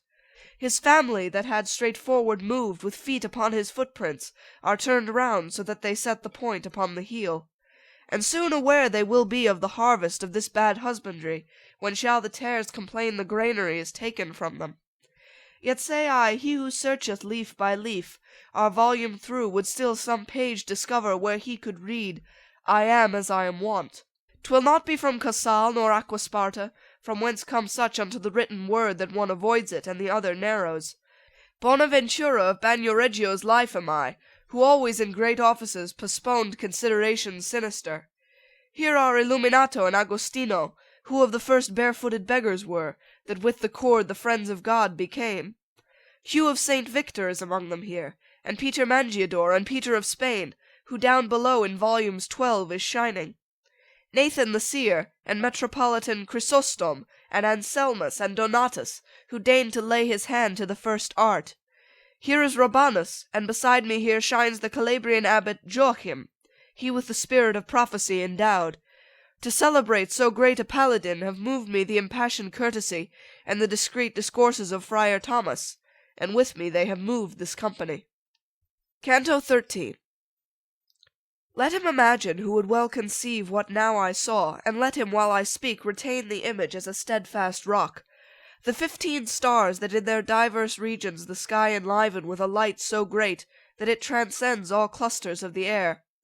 Let him the wain imagine unto which our vault of heaven sufficeth night and day, so that in turning of its pole it fails not.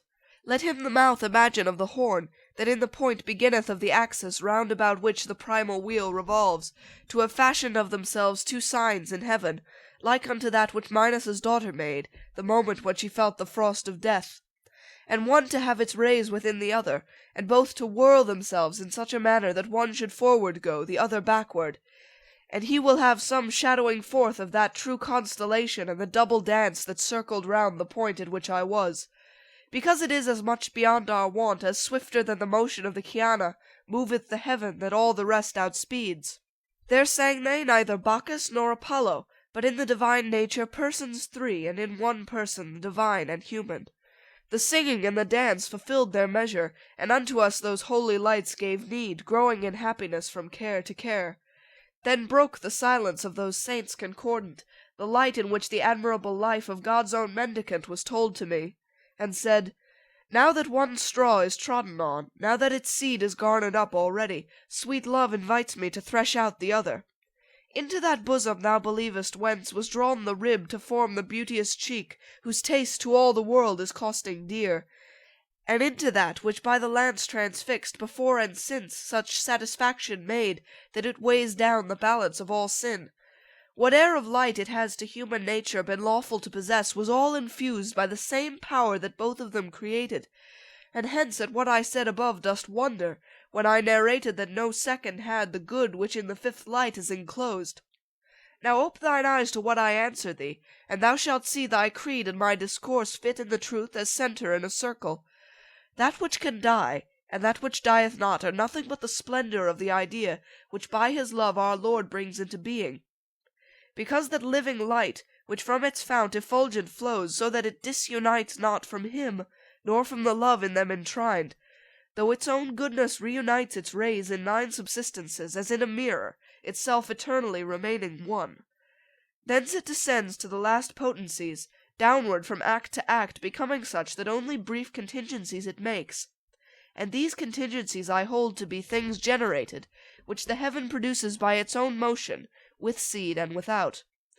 Neither the wax nor that which tempers it remains immutable, and hence beneath the ideal signet more and less shines through. Therefore it happens that the self-same tree, after its kind, bears worse and better fruit, and ye are born with characters diverse. If in perfection tempered were the wax, and were the heaven in its supremest virtue, the brilliance of the seal would all appear. But nature gives it ever more deficient, in the like manner working as the artist who has the skill of art and hand that trembles. If then the fervent love, the vision clear, of primal virtue do dispose and seal, perfection absolute is there acquired. Thus was of old the earth created worthy of all and every animal perfection, and thus the Virgin was impregnate made.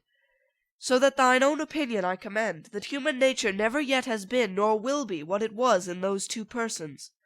Now if no farther forth I should proceed, then in what way was he without a peer, would be the first beginning of thy words. But that may well appear what now appears not. Think who he was, and what occasion moved him to make request, when it was told him, Ask. I've not so spoken that thou canst not see clearly he was a king who asked for wisdom, that he might be sufficiently a king.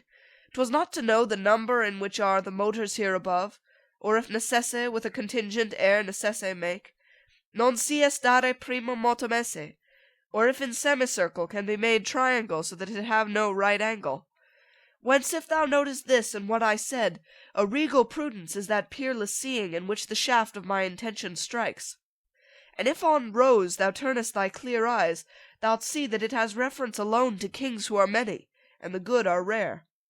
With this distinction take thou what I said, and thus it can consist with thy belief of the first Father and of our delight. And led shall this be always to thy feet, to make thee like a weary man move slowly, both to the yes and no thou seest not. For very low among the fools is he, who affirms without distinction, or denies as well in one as in the other case, because it happens that full often bends current opinion in the false direction, and then the feelings bind the intellect. Far more than uselessly he leaves the shore, since he returneth not the same he went, who fishes for the truth and has no skill. And in the world proofs manifest thereof, Parmenides, Melissus, Brissus are, and many who went on and knew not whither. Thus did Sibelius, Arius, and those fools who have been even as swords unto the Scriptures, in rendering distorted their straight faces. Nor yet shall people be too confident in judging, even as he is who doth count the corn in field or ever it be ripe. For I have seen all winter long the thorn first show itself intractable and fierce, and after bear the rose upon its top.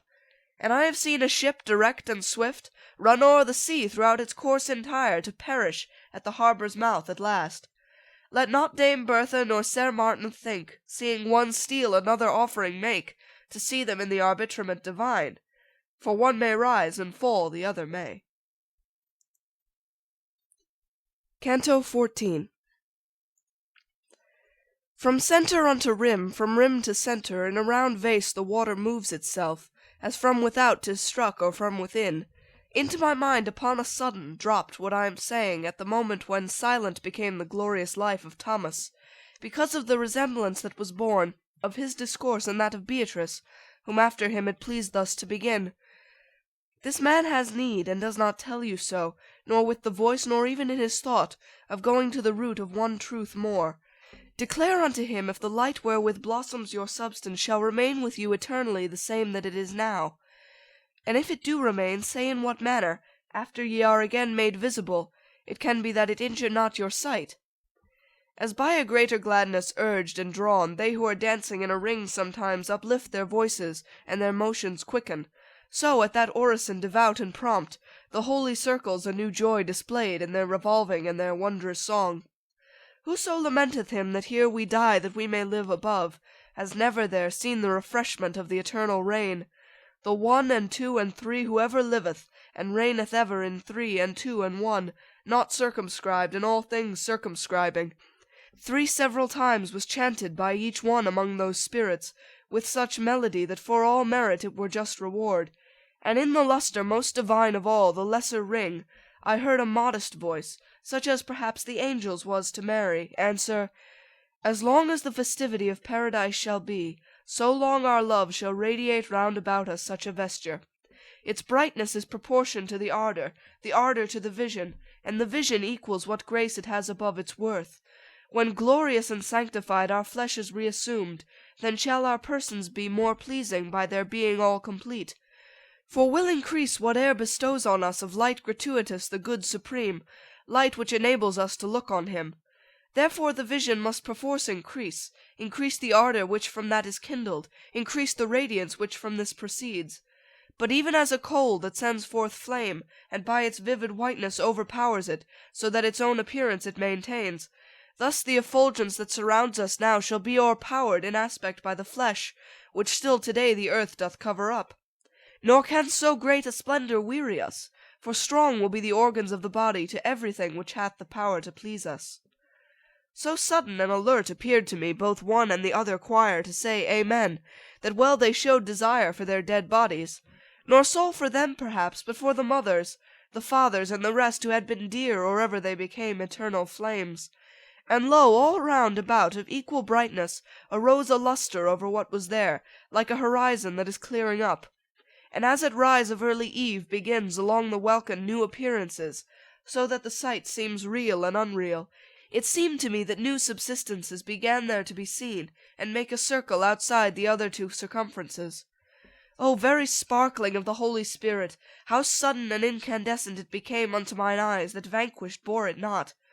But Beatrice, so beautiful and smiling, appeared to me, that with the other sights that followed not my memory I must leave her. Then to uplift themselves mine eyes resumed the power, and I beheld myself translated to higher salvation with my lady only. Well was I aware that I was more uplifted by the enkindled smiling of the star, that seemed to me more ruddy than its wont. With all my heart, and in that dialect which is the same in all, such holocaust to God I made as the new grace beseemed, and not yet from my bosom was exhausted the ardour of sacrifice, before I knew this offering was accepted and auspicious. For with so great a lustre and so red splendours appeared to me in twofold rays, I said, O Helios, who dost so adorn them! Even as distinct with less and greater lights glimmers between the two poles of the world, the galaxy that maketh wise men doubt, thus constellated in the depths of Mars those rays describe the venerable sign, that quadrants joining in a circle make. Here doth my memory overcome my genius, for on that cross as leaven gleamed forth Christ, so that I cannot find ensample worthy. But he who takes his cross and follows Christ again will pardon me what I omit, seeing in that aurora lighten Christ. From horn to horn, and twixt the top and base, lights were in motion, brightly scintillating as they together met and passed each other. Thus level and aslant and swift and slow, we here behold, renewing still the sight, the particles of bodies long and short. Across the sunbeam move, wherewith is listed sometimes the shade, which for their own defence people with cunning and with art contrive. And as a lute and harp, accordant strung with many strings, a dulcet tinkling make, to him by whom the notes are not distinguished, so from the lights that there to me appeared, upgathered through the cross a melody, which rapt me, not distinguishing the hymn. Well was I ware it was of lofty laud, because there came to me, Arise and conquer, as unto him who hears and comprehends not. So much enamoured I became therewith, that until then there was not anything that e'er had fettered me with such sweet bonds. Perhaps my word appears somewhat too bold, postponing the delight of those fair eyes into which gazing my desire has rest. But who bethinks him that the living seals of every beauty grow in power ascending, and that I there had not turned round to those, can me excuse if I myself accuse to excuse myself, and see that I speak truly, for here the holy joy is not disclosed, because ascending it becomes more pure. Canto 15. A will benign, in which reveals itself ever the love that righteously inspires, as in the iniquitous cupidity, silence imposed upon that dulcet lyre, and quieted the consecrated chords that heaven's right hand doth tighten and relax. How unto just entreaty shall be deaf those substances, which, to give me desire of praying them, with one accord grew silent? 'Tis well that without end he should lament, who for the love of thing that doth not last, eternally despoils him of that love. As through the pure and tranquil evening air there shoots from time to time a sudden fire, moving the eyes that steadfast were before, and seems to be a star that changeth place, except that in the part where it is kindled nothing is missed, and this endureth little. So from the horn that to the right extends unto that cross's foot there ran a star, out of the constellation shining there, nor was the gem dissevered from its ribbon, but down the radiant fillet ran along, so that fire seemed it behind alabaster. Thus piteous did Anchises' shade reach forward, if any faith our greatest muse deserve, when in Elysium he his son perceived. O sanguis meus, o super infusa gratia Dei sicut tibi, qui bis unquam coeli janua reclusa. Thus that effulgence whence I gave it heed, then round unto my lady turned my sight, and on this side and that was stupefied, for in her eyes was burning such a smile, that with mine own methought I touched the bottom both of my grace and of my paradise. Then pleasant to the hearing and the sight, the spirit joined to its beginning things I understood not, so profound it spake. Nor did it hide itself from me by choice, but by necessity, for its conception above the mark of mortals set itself. And when the bow of burning sympathy was so far slackened, that its speech descended towards the mark of our intelligence, the first thing that was understood by me was, Benedight be thou, O trine and one, who hast unto my seed so courteous been. And it continued, Hunger long and grateful, drawn from the reading of the mighty volume wherein is never changed the white nor dark, thou hast appeased my son within this light. in which I speak to thee, by grace of her who to this lofty flight with plumage clothed thee. Thou thinkest that to me thy thought doth pass from him who is the first, as from the unit, if that be known, ray out the 5 and 6. And therefore who I am thou askest not, and why I seem more joyous unto thee than any other of this gladsome crowd. Thou think'st the truth, because the small and great of this existence look into the mirror, wherein before thou think'st, thy thought thou showest. But that the sacred love in which I watch with sight perpetual, and which makes me thirst with sweet desire, may better be fulfilled. Now let thy voice secure and frank and glad proclaim the wishes, the desire proclaim, to which my answer is decreed already.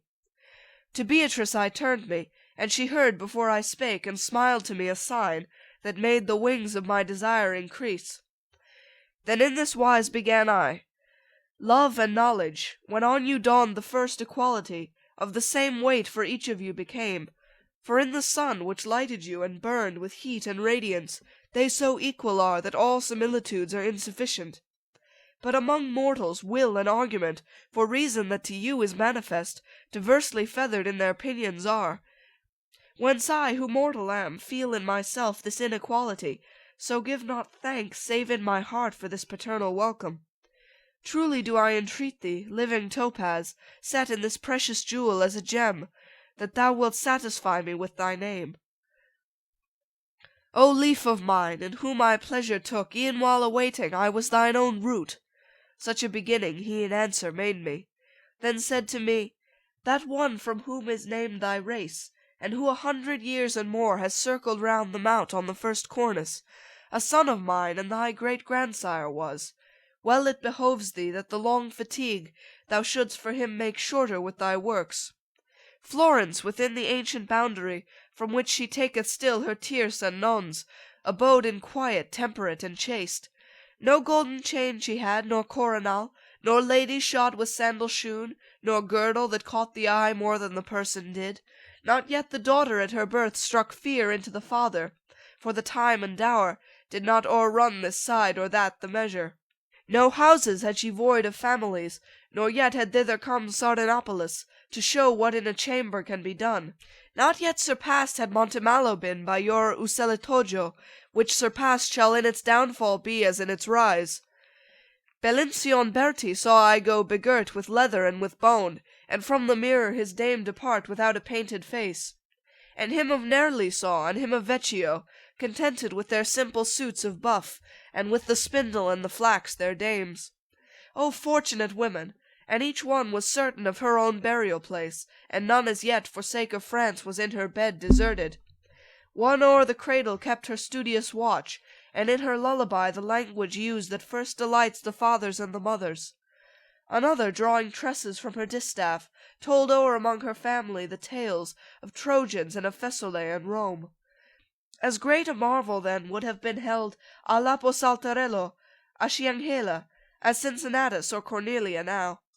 To such a quiet, such a beautiful life of the citizen, to such a safe community, and to so sweet an inn, did Mary give me, with loud cries invoked, and in your ancient baptistry at once, Christian and Casiaguida I became. Moronto was my brother, and Eliseo, from Val di Pado came to me my wife, and from that place thy surname was derived. I followed afterward the Emperor Conrad, and he begirt me of his chivalry, so much I pleased him with my noble deeds. I followed in his train against that law's iniquity, whose people doth usurp your just possession through your pastor's fault. Thereby that execrable race was I released from bonds of the fallacious world, the love of which defileth many souls, and came from martyrdom unto this place. Canto 16. O thou our poor nobility of blood, if thou dost make the people glory in thee down here where our affection languishes, a marvellous thing it ne'er will be to me, for there where appetite is not perverted, I say in heaven, of thee I made a boast. Truly thou art a cloak that quickly shortens, so that unless we piece thee day by day, time goeth round about thee with his shears. With you, which Rome was first to tolerate, wherein her family less perseveres, yet once again my words beginning made, whence Beatrice, who stood somewhat apart, smiling, appeared like unto her who coughed at the first failing writ of Guinevere. And I began, You are my ancestor, you give to me all hardihood to speak, you lift me so that I am more than I. So many rivulets with gladness fill my mind, that of itself it makes a joy, because it can endure this and not burst. Then tell me, my beloved root ancestral, who were your ancestors, and what the years that in your boyhood chronicled themselves. Tell me about the sheepfold of St. John, how large it was, and who the people were within it worthy of the highest seats. As at the blowing of the winds a coal quickens to flame, so I beheld that light become resplendent at my blandishments. And as unto mine eyes it grew more fair, with voice more sweet and tender, but not in this modern dialect, it said to me, From uttering of the Ave till the birth in which my mother, who is now a saint, of me was lightened who had been her burden. Unto the lion had this fire returned 550 times and 30 more, to re-inflame itself beneath his paw. My ancestors and I our birthplace had, where first is found the last ward of the city, by him who runneth in your annual game. Suffice it of my elders to hear this, but who they were and whence they thither came, silence is more considerate than speech. All those who at that time were there between Mars and the Baptist, fit for bearing arms, were a fifth part of those who now are living. But the community that now is mixed, with Campi and Certaldo and Ficine, pure in the lowest artisan was seen. Oh, how much better 'twere to have as neighbours the folk of whom I speak, and at Galuzzo, and at Trespiano have your boundary, than have them in the town, and bear the stench of Aguglione's churl, and him of Signa, who has sharp eyes for trickery already. Had not the folk which most of all the world degenerates been a stepdame unto Caesar, but as a mother to her son benignant? Some who turn Florentines, and trade and discount, would have gone back again to Simefonte, there where their grandsires went about as beggars. At Montemurlo still would be the counts, the Cerci in the parish of Accone, perhaps in Valdegrive, the Buendelmonte. Ever the intermingling of the people has been the source of malady in cities, as in the body food it surfeits on. And a blind bull more headlong plunges down than a blind lamb, and very often cuts better and more a single sword than 5. If Luni thou regard, and Urbisaglia, how they have passed away, and how are passing Chiusi and Sinigaglia after them. To hear how races waste themselves away will seem to thee no novel thing nor hard, seeing that even cities have an end. All things of yours have their mortality, even as yourselves, but it is hidden in some, that a long while endure and lives are short. And as the turning of the lunar heaven covers and bears the shores without a pause, in the like manner fortune does with Florence. Therefore should not appear a marvellous thing what I shall say of the great Florentines, of whom the fame is hidden in the past. I saw the Uci, saw the Catilini, Philippi, Greci, Ormani, and Alberici, even in their fall illustrious citizens, and saw, as mighty as they ancient were, with him of La Sanella, him of Arca, and Soldanier, and Ardinghi, and Bostici.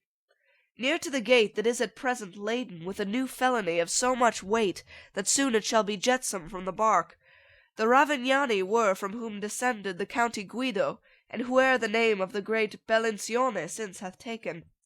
He of La Presa knew the art of ruling already, and already Galligaggio had hilt and pommel gilded in his house. Mighty already was the column Ver, Sacchetti, Giuochi, Fifant, and Barucci, and Galli, and they who for the bushel blush. The stock from which were the Calfucci born was great already, and already chosen to curule chairs the Sizzi and Arrigucci. Oh, how beheld I those who are undone by their own pride, and how the balls of gold Florence enflowered in all their mighty deeds. So likewise did the ancestors of those who evermore, when vacant is your church, fatten by staying in consistory. The insolent race that like a dragon follows whoever flees, and unto him that shows his teeth or purse is gentle as a lamb, already rising was, but from low people, so that it pleased not Ubertin Donato that his wife's father should make him their kin. Already had Caponsacco to the market from Fesol descended, and already Giuda and Infangato were good burghers. I'll tell a thing incredible but true. One entered the small circuit by a gate, which from the Della Pera took its name. Each one that bears the beautiful escutcheon of the great baron whose renown and name the festival of Thomas keepeth fresh. knighthood and privilege from him received, though with the populace unites himself, today the man who binds it with a border. Already were Gualterotti and Importuni, and still more quiet would the Borgo be, if with new neighbours it remained unfed. The house from which is born your lamentation, through just disdain that death among you brought, and put an end unto your joyous life, was honoured in itself and its companions. O Buondelmonte, how in evil hour thou fledst the bridle at another's promptings! Many would be rejoicing who are sad if God had thee surrendered to the Ima the first time that thou camest to the city. But it behoved the mutilated stone which guards the bridge that Florence should provide a victim in her latest hour of peace. With all these families, and others with them, Florence beheld I in so great repose, that no occasion had she whence to weep. With all these families beheld so just and glorious her people, that the lily never upon the spear was placed reversed, nor by division was vermilion made. End of The Divine Comedy, Paradiso, Cantos 12 to 16, by Dante Alighieri, and translated by Henry Wadsworth Longfellow. Paradiso, Canto 17. As came to Clymene, to be made certain of that which he had heard against himself, he who makes fathers chary still to children.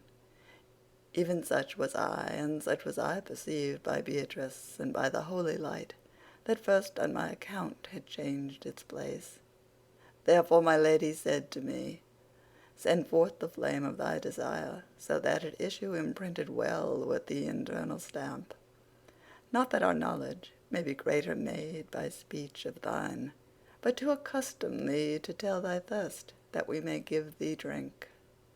O my beloved tree, that so doth lift thee, that even as minds terrestrial perceive no triangle containeth too obtuse, so thou beholdest the contingent things ere in themselves they are, fixing thine eyes upon the point in which all times are present. While I was with Virgilus conjoined upon the mountain that the souls doth heal, and when descending into the dead world was spoken to me of my future life some grievous words, although I feel myself in sooth foursquare against the blows of chance. On this account my wish would be content to hear what fortune is approaching me, because foreseen an arrow comes more slowly. Thus did I say unto that selfsame light that unto me had spoken before, and even as Beatrice willed was my own will confessed, not in vague phrase in which the foolish folk ensnared themselves of old, ere yet was slain the Lamb of God who taketh sins away, but with clear words and unambiguous language responded that paternal love, hidden revealed by its own proper smile. Contingency that outside of the volume of your materiality extends not, is all depicted in the eternal aspect. Necessity, however, thence it takes not, except as from the eye in which 'tis mirrored, a ship that with the current down descends.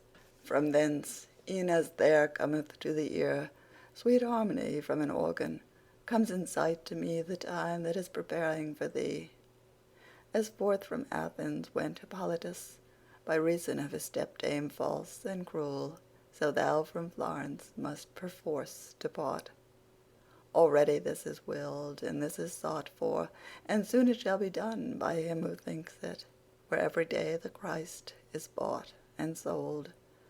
The blame shall follow the offended party in outcry as is usual, but the vengeance shall witness to the truth that doth dispense it. Thou shalt abandon everything beloved most tenderly, and this the arrow is which first the bow of banishment shoots forth.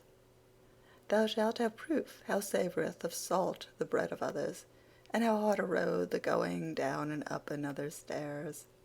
And that which most shall weigh upon thy shoulders will be the bad and foolish company with which into this valley thou shalt fall.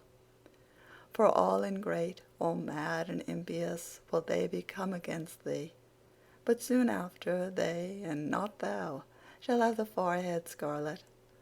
Of their bestiality their own proceedings shall furnish proof. So 'twill be well for thee a party to have made thee by thyself.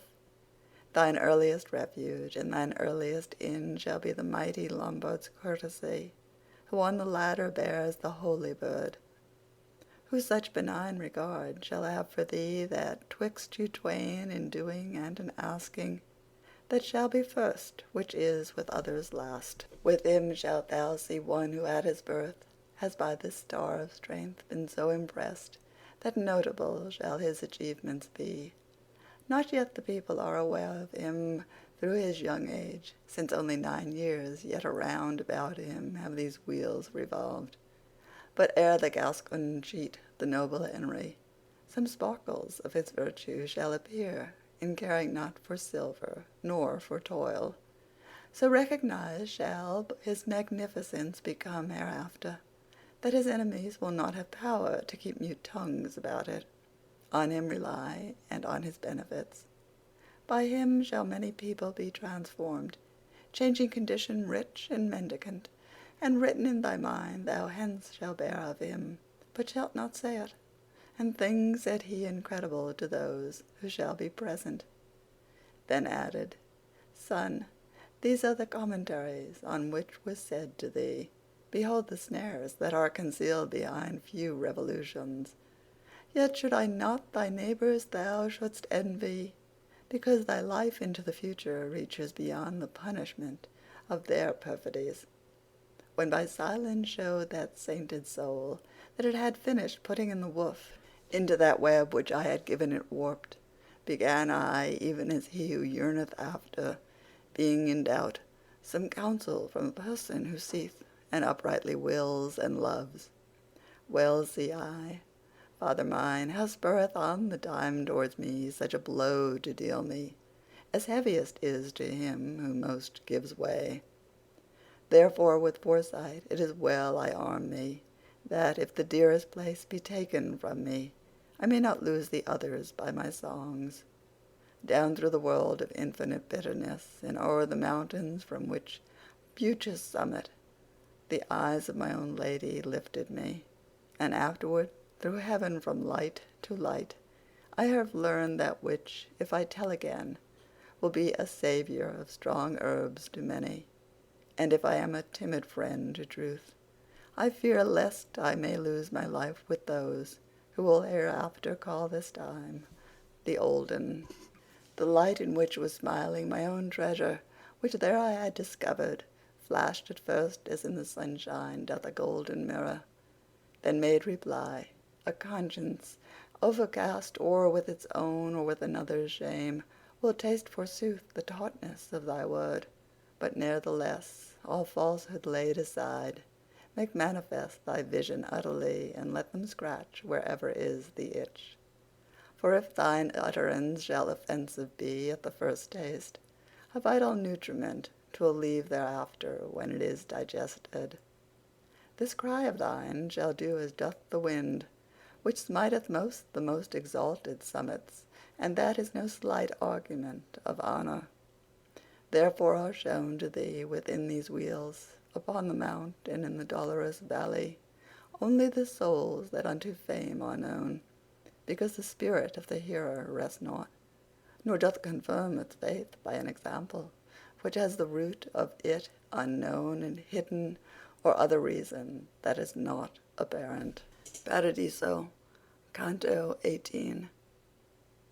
Now was alone rejoicing in its word, that soul beatified, and I was tasting my own the bitter tempering with the sweet, and the lady who to God was leading me said, Change thy thought, consider that I am near unto him who every wrong disburdens. Unto the loving accents of my comfort I turned me round, and then what love I saw within those holy eyes I here relinquish. Not only that my language I distrust, but that my mind cannot return so far above itself unless another guide it. Thus much upon that point can I repeat, that her again beholding, my affection from every other longing was released, while the eternal pleasure which direct rayed upon Beatrice from her fair face contented me with its reflected aspect, conquering me with the radiance of a smile. she said to me, "Turn thee about and listen. Not in my eyes alone is paradise. Even as sometimes here do we behold the affection in the look, if it be such that all the soul is rapt away by it. So by the flaming of the effulgence holy to which I turned, I recognized therein the wish of speaking to me somewhat farther, and it began. In this fifth resting place, upon the tree that liveth by its summit, and bears fruit and never loses leaf, are blessed spirits that below, ere yet they came to heaven, were of such renown that every muse therewith would affluent be. Therefore look thou upon the cross's horns. He whom I now shall name will there enact what doth within a cloud its own swift fire. I saw athwart the cross the splendor drawn by naming Joshua, even as he did it, nor noted I the word before the deed. And at the name of the great Maccabee I saw another move itself revolving, and gladness was the whip unto that top. Likewise for Charlemagne and for Orlando, two of them my regard attentive followed, as followeth the eye its falcon flying. William thereafterward, and Renaud, and the Duke Godfrey did attract my sight upon that cross, and Robert Guiscard. Then, moved and mingled with the other lights, the soul that had addressed me showed how great an artist was among the heavenly singers. To my right side I turned myself around, my duty to behold in Beatrice, either by words or gesture signified, and so translucent I beheld her eyes, so full of pleasure, that her countenance surpassed its other and its latest wont. And as, by feeling greater delectation, a man in doing good from day to day becomes aware his virtue is increasing, so I became aware that my gyration with heaven together had increased its arc, that miracle beholding more adorned. And such as is the change, in little lapse of time, in a pale woman, when her face is from the load of bashfulness unladen, such was it in mine eyes when I had turned, caused by the whiteness of the temperate star, the sixth which to itself had gathered me. Within that jovial torch did I behold the sparkling of the love which was therein delineate, our language to mine eyes. And even as birds uprisen from the shore, as in congratulation o'er their food, make squadrons of themselves, now round, now long, so from within those lights the holy creatures sang flying to and fro, and in their figures made of themselves, now D, now I, now L. First singing they came, to their own music moved, then one becoming of these characters, a little while they rested and were silent. O divine Pegasus, thou who genius doth glorious make and render it long-lived, and this through thee the cities and the kingdoms, illume me with thyself, that I may bring their figures out as I have them conceived, apparent by thy power in these brief verses. Themselves then they displayed in 5 times 7 vowels and consonants, and I observed the parts as they seemed spoken unto me. Diligat justium. These were first verb and noun of all that was depicted. Qui judicus theram were the last. Thereafter in the M of the 5th word remained they so arranged that Jupiter seemed to be silver there with gold inlaid. And other lights I saw descend where was the summit of the M, and pause there singing the good, I think, that draws themselves to itself. Then, as in striking upon burning logs, upward there fly innumerable sparks, whence fools are wont to look for auguries. More than 1,000 lights seem thence to rise, and to ascend, some more, and others less, even as the sun that lights them had allotted. And each one being quiet in its place, the head and neck beheld I of an eagle, delineated by that inlaid fire. He who there paints has none to be his guide, but himself guides, and is from him remembered that virtue which is form unto the nest. The other beatitude, that contented seemed at first to bloom a lily on the M, by a slight motion followed out the imprint. O gentle star, what and how many gems did demonstrate to me that all our justice effect is of that heaven which thou ingemnest. Wherefore I pray the mind, in which begin thy motion and thy virtue, to regard whence comes the smoke that vitiates thy rays, so that a second time is now be wroth with buying and with selling in the temple, whose walls were built with signs and martyrdoms. O soldiery of heaven whom I contemplate, implore for those who are upon the earth, all gone astray after the bad example. Once 'twas the custom to make war with swords, but now 'tis made by taking here and there the bread the pitying Father shuts from none. Yet thou, who writest but to cancel, think that Peter and that Paul, who for this vineyard which thou art spoiling died, are still alive. Well canst thou say, so steadfast my desire is unto him who will to live alone, and for a dance was led to martyrdom, that I know not the fisherman nor Paul. Paradiso, Canto 19. Appeared before me with its wings outspread, the beautiful image that in sweet fruition made jubilant the interwoven souls. Appeared a little ruby each, wherein ray of the sun was burning so enkindled that each into mine eyes refracted it. And what it now behooves me to retrace, nor voice has e'er reported, nor ink written, nor was by fantasy e'er comprehended. For speak I saw, and likewise heard, the beak, and utter with its voice both I and my, when in conception it was we and our. And it began, being just and merciful, am I exalted here unto that glory which cannot be exceeded by desire. And upon earth I left my memory, such that the evil-minded people there commend it, but continue not the story. So doth a single heat from many embers make itself felt, even as from many loves issued a single sound from out that image. Whence I thereafter, O perpetual flowers of the eternal joy, that only one make me perceive your odors manifold, exhaling, break within me the great fast, which a long season has in hunger held me, not finding for it any food on earth. Well do I know that if in heaven its mirror justice divine another realm doth make, yours apprehends it not through any veil. You know how I attentively address me to listen, and you know what is the doubt that is in me so very old a fast, even as a falcon issuing from his hood doth move his head and with his wings applaud him, showing desire and making himself fine. Saw I become that standard which of lauds was interwoven of the grace divine with such songs as he knows who there rejoices. Then it began. He who a compass turned on the world's outer verge, and who within it devised so much occult and manifest, could not the impress of his power so make on all the universe, as that his word should not remain in infinite excess.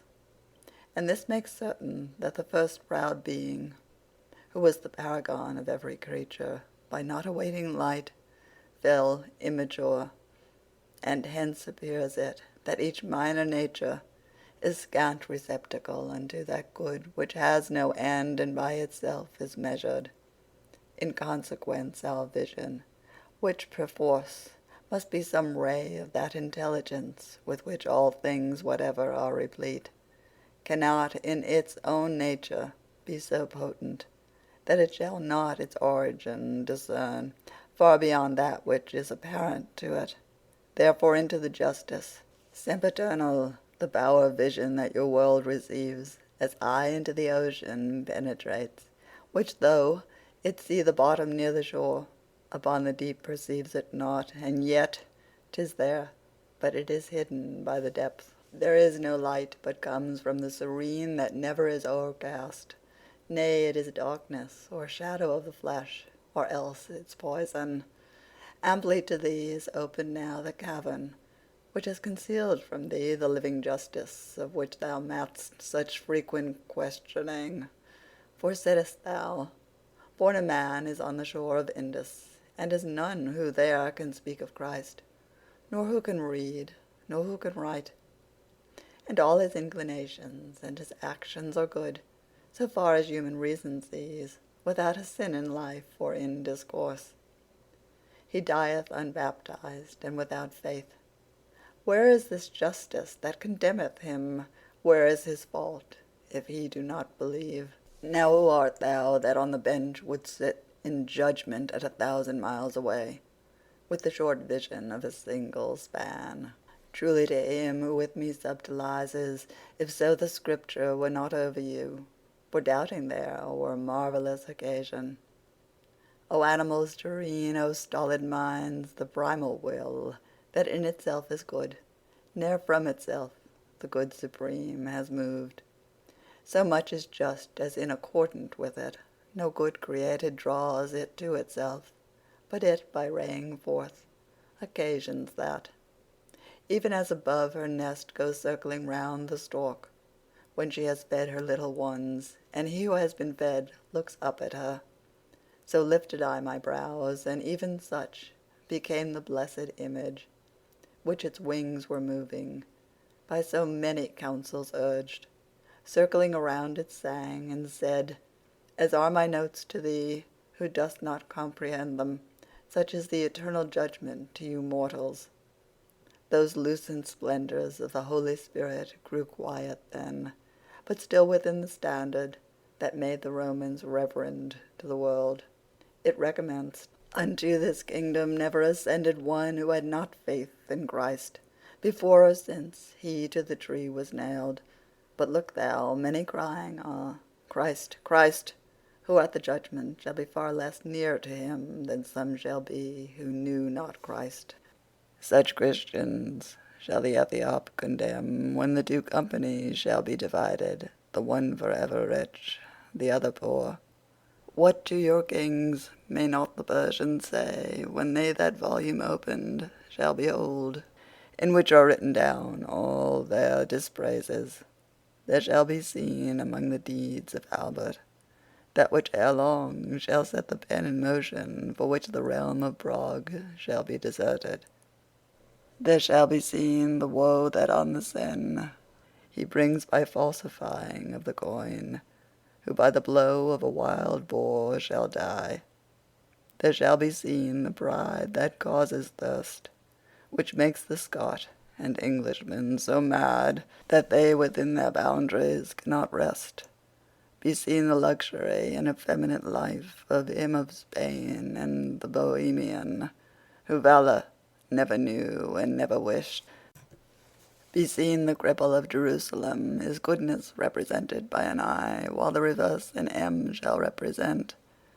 Be seen the avarice and poltroonery of him who guards the island of the fire, wherein Anchises finished his long life, and to declare how pitiful he is shall be his record in contracted letters, which shall make note of much in little space, and shall appear to each one the foul deeds of uncle and of brother, who a nation so famous have dishonored, and 2 crowns. And he of Portugal and he of Norway shall there be known, and he of Rosca too, who saw in evil hour the coin of Venice. O happy Hungary, if she let herself be wronged no farther! And Navarre, the happy, if with the hills that gird her she be armed, and each one may believe that now, as Hansel thereof, do Nicosia and Famagosta lament and rage because of their own beast, who from the other's flank departeth not.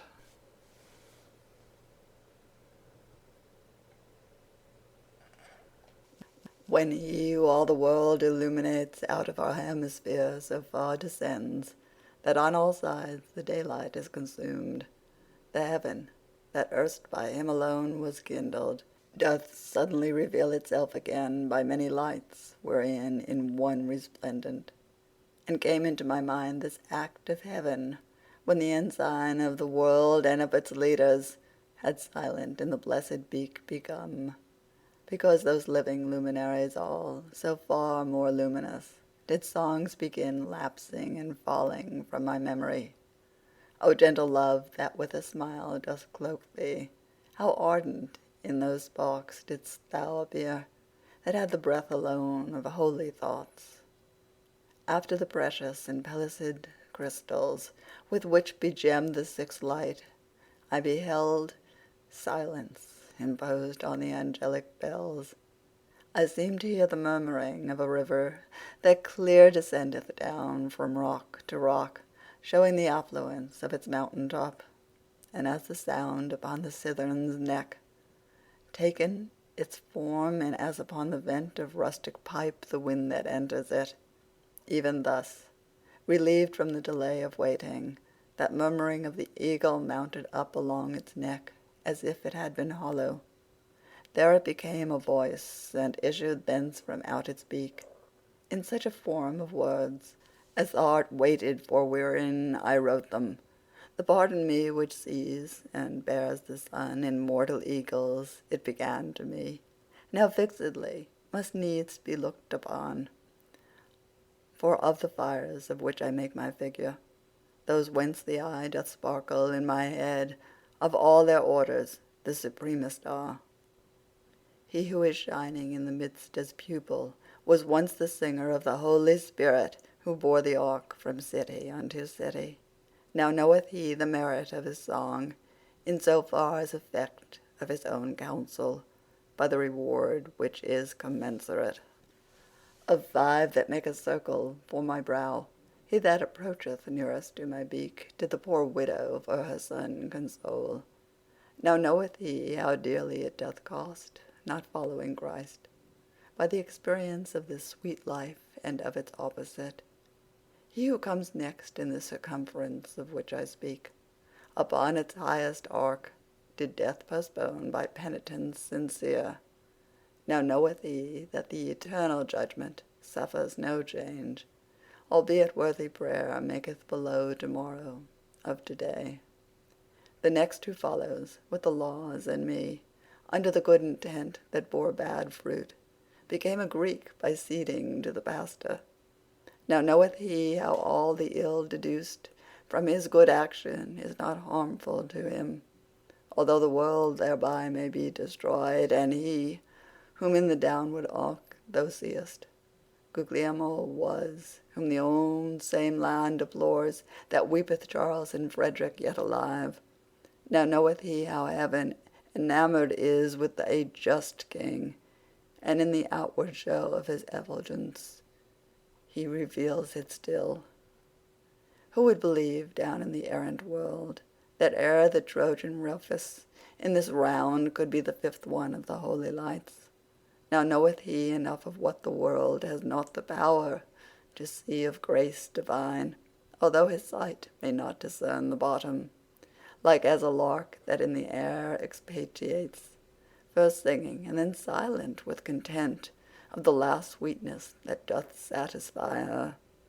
Such seemed to me the image of the imprint of the eternal pleasure, by whose will doth everything become the thing it is. And notwithstanding, to my doubt, I was as glass is to the colour that invests it, to wait the time in silence it endured not. But forth from my mouth, what things are these, extorted from the force of its own weight? Whereas I saw great joy of coruscation. Thereafterward, with eye still more enkindled, the blessed standard made to me reply, to keep me not in wonderment suspended. I see that thou believest in these things, because I say them, but thou seest not how, so that, although believed in, they are hidden. Thou doest as he doth, who a thing by name well apprehendeth, but its quiddity cannot perceive unless another show it. Regnum colorum suffereth violence, from fervent love and from that living hope that overcometh the divine volition. Not in the guise that man overcometh man, but conquers it because it will be conquered, and conquered conquers by benignity. The first life of the eyebrow and the fifth cause thee astonishment, because with them thou seest the region of the angels painted. They pass not from their bodies, as thou thinkest, Gentiles, but Christians in the steadfast faith of feet, that were to suffer, and had suffered. For one from hell, where no one e'er turns back unto good will, returned upon his bones, and that of living hope was the reward. Of living hope that placed its efficacy in prayers to God, made to resuscitate him, so that 'twere possible to move his will. The glorious soul concerning which I speak, returning to the flesh, where brief its stay, believed in him who had the power to aid it, and in believing, kindled to such fire of genuine love, that at the second death worthy it was to come unto this joy. The other one, through grace, that from so deep a fountain wells, that never hath the eye of any creature reached its primal wave, set all his love below on righteousness. Wherefore from grace to grace did God unclose his eye to our redemption yet to be, whence he believed therein, and suffered not from that day forth the stench of paganism, and he reproved therefore the folk perverse. Those maidens three, whom at the right hand wheel thou didst behold, were unto him for baptism more than 1,000 years before baptizing. O thou predestination, how remote thy root is from the aspect of all those who the first cause did not behold entire. And you, O mortals, hold yourselves restrained in judging. For ourselves who look on God, we do not know as yet all the elect, and sweet to us is such deprivation, because our good in this good is made perfect, that whatsoever God wills, we also will. After this manner, by that shape divine, to make clear in me my short-sightedness, was given to me a pleasant medicine. And as a good singer, a good lutanist accompanies with vibrations of the chords, whereby more pleasantness the song acquires, so while it spake, do I remember me that I beheld both of those blessed lights, even as the winking of the eyes concords, moving unto the words, their little flames. Paradiso, Canto 21. Already on my lady's face mine eyes again were fastened, and with these my mind, and from all other purpose was withdrawn, and she smiled not. But if I were to smile, she unto me began, thou wouldst become like Semele, where she was turned to ashes, because my beauty that along the stairs of the eternal palace more enkindles, as thou hast seen, the farther we ascend, if it were tempered not, is so resplendent, that all thy mortal power in its effulgence would seem a leaflet, like the thunder crushes. We are uplifted to the seventh splendor, that underneath the burning lion's breast now radiates downward, mingled with his power. Fix in direction of thine eyes the mind, and make of them a mirror for the figure that in this mirror shall appear to thee. He who could know what were the pastorage my sight had in that blessed countenance, when I transferred me to another care, would recognize how grateful was to me obedience unto my celestial escort, by counterposing one side with the other, within the crystal which, around the world revolving, bears the name of its dear leader, under whom every wickedness lay dead. Colored like gold on which the sunshine gleams, a stairway I beheld, to such a height uplifted, that mine eyes pursued it not. Likewise beheld I down the steps descending so many splendors, that I thought each light that in the heaven appears was there diffused, and as accordant with their natural custom, the rooks together at the break of day bestir themselves to warm their feathers cold. Then some of them fly off without return.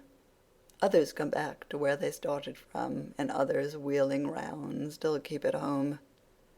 Such fashion it appeared to me was there within the sparkling that together came, as soon as on a certain step it struck, and that which nearest unto us remained, became so clear that in my thought I said, Will I perceive the love thou showest me? But she, from whom I wait the how and when of speech and silence, standeth still, whence I against desire do well if I ask not.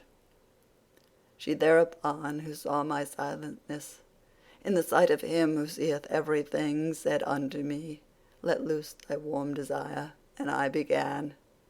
No merit of my own renders me worthy of response from thee, and for her sake who granteth me the asking. Thou blessed life, that doth remain concealed in thy beatitude, make known to me the cause which draweth thee so near my side, and tell me why is silent in this wheel the dulcet symphony of paradise, that through the rest below sounds so devotedly. Thou hast thy hearing, mortal, as thy sight. If answer made to me, they sing not here for the same cause that Beatrice has not smiled. Thus far adown the holy stairway's steps have I descended, but to give thee welcome with words, and with the light that mantles me. Nor did more love cause me to be more ready, for love is much and more up there is burning, as doth the flaming manifest to thee. But the high charity that makes us servants prompts to the counsel which controls the world, allotteth here, even as thou doth observe. I see full well, said I, O sacred lamp, how love unfettered in this court sufficeth to follow the eternal providence. But this is what seems odd for me to see. Wherefore, predestinate, wast thou alone unto this office from among thy consorts? No sooner had I come to the last word, than of its middle made a light of centre, whirling itself about like a swift millstone. When answer made the love that was therein on me directed is the light divine, piercing through this in which I am embosomed, of which the virtue with my sight conjoined lifts me above myself so far I see the supreme essence from which this is drawn. Hence comes the joyfulness with which I flame, for to my sight, as far as it is clear, the clearness of the flame I equal make. But that soul in the heaven which is most pure, that seraph which his eye on God most fixes, could this demand of thine not satisfy, because so deeply sinks in the abyss of the eternal statute what thou asketh. From all created sight it is cut off, and to the mortal world, when thou returnest, this carry back, that it may not presume longer toward such a goal to move its feet. The mind that shineth here on earth doth smoke. From this observe, how can it do below that which it cannot through the heaven assume it? Such limit did its words prescribe to me. The question I relinquished, and restricted myself to ask it humbly who it was. Between two shores of Italy rise cliffs, but not far distant from thy native place. So high the thunders far below them sound, and form a ridge that Catria is called, neath which is consecrate a hermitage, wont to be dedicate to worship only. Thus unto me the third speech commenced, and then continuing it said, Thereon unto God's service I become so steadfast, that feeding only on the juice of olives, lightly I passed away the heats and frosts, contented in my thoughts contemplative. That cloister used to render to these heavens abundantly, and now is empty grown, so that perforce it seem must be revealed. I in that place was Peter Damiano, and Peter the sinner was I in the house of Our Lady on the Adriatic shore. Little of mortal life remained to me, when I was called and dragged forth to the hat, which shifteth evermore from bad to worse. Came Cephas, and the mighty vessel came of the Holy Spirit, meagre and barefooted, taking the food of any hostelry. Now some one to support them on each side, the modern shepherds need, and some to lead them, So heavy are they, and to hold their trains, they cover up their palfreys with their cloaks, so that two beasts go underneath one skin. O patience that doth tolerate so much!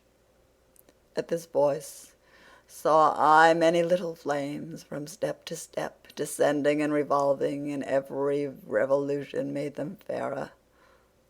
Round about this one came they and stood still, and a cry uttered of so loud a sound it here could find no parallel, nor I distinguished it. The thunder so overcame me. End of Paradiso, Canto 17 to 21. Paradiso, Canto 22. Oppressed with stupor, I unto my guide turned, like a little child who always runs for refuge there where he confideth most.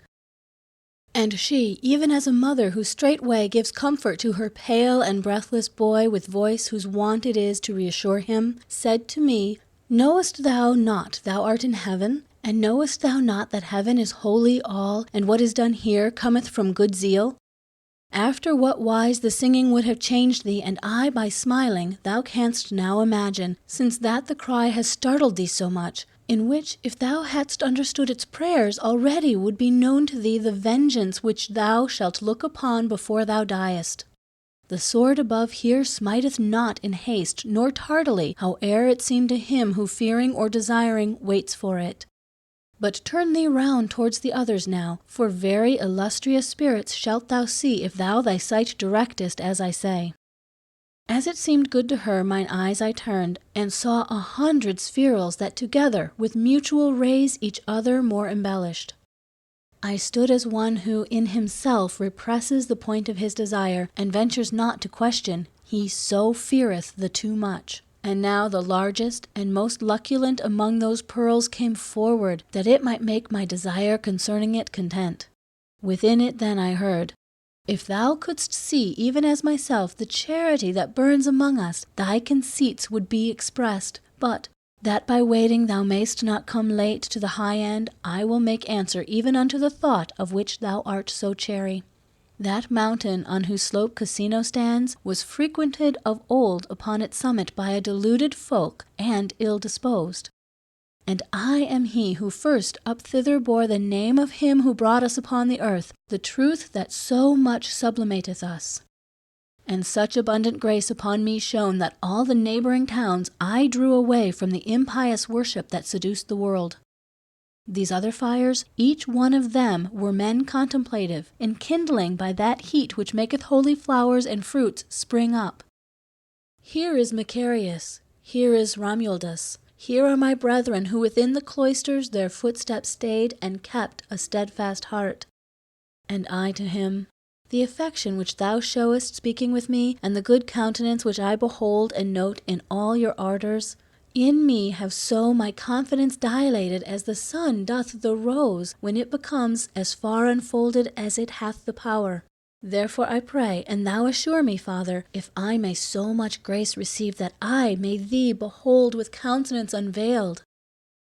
He thereupon, Brother, thy high desire in the remotest fear shall be fulfilled, where are fulfilled all others, and my own. There perfect is, and ripened, and complete every desire. Within that one alone is every part where it has always been, for it is not in space, nor turns on poles, and unto it our stairway reaches up, whence thus from out thy sight it steals away. Up to that height the patriarch Jacob saw it, extending its supernal part, what time so thronged with angels it appeared to him. But to ascend it now, no one uplifts his feet from off the earth, and now my rule below remaineth for mere waste of paper.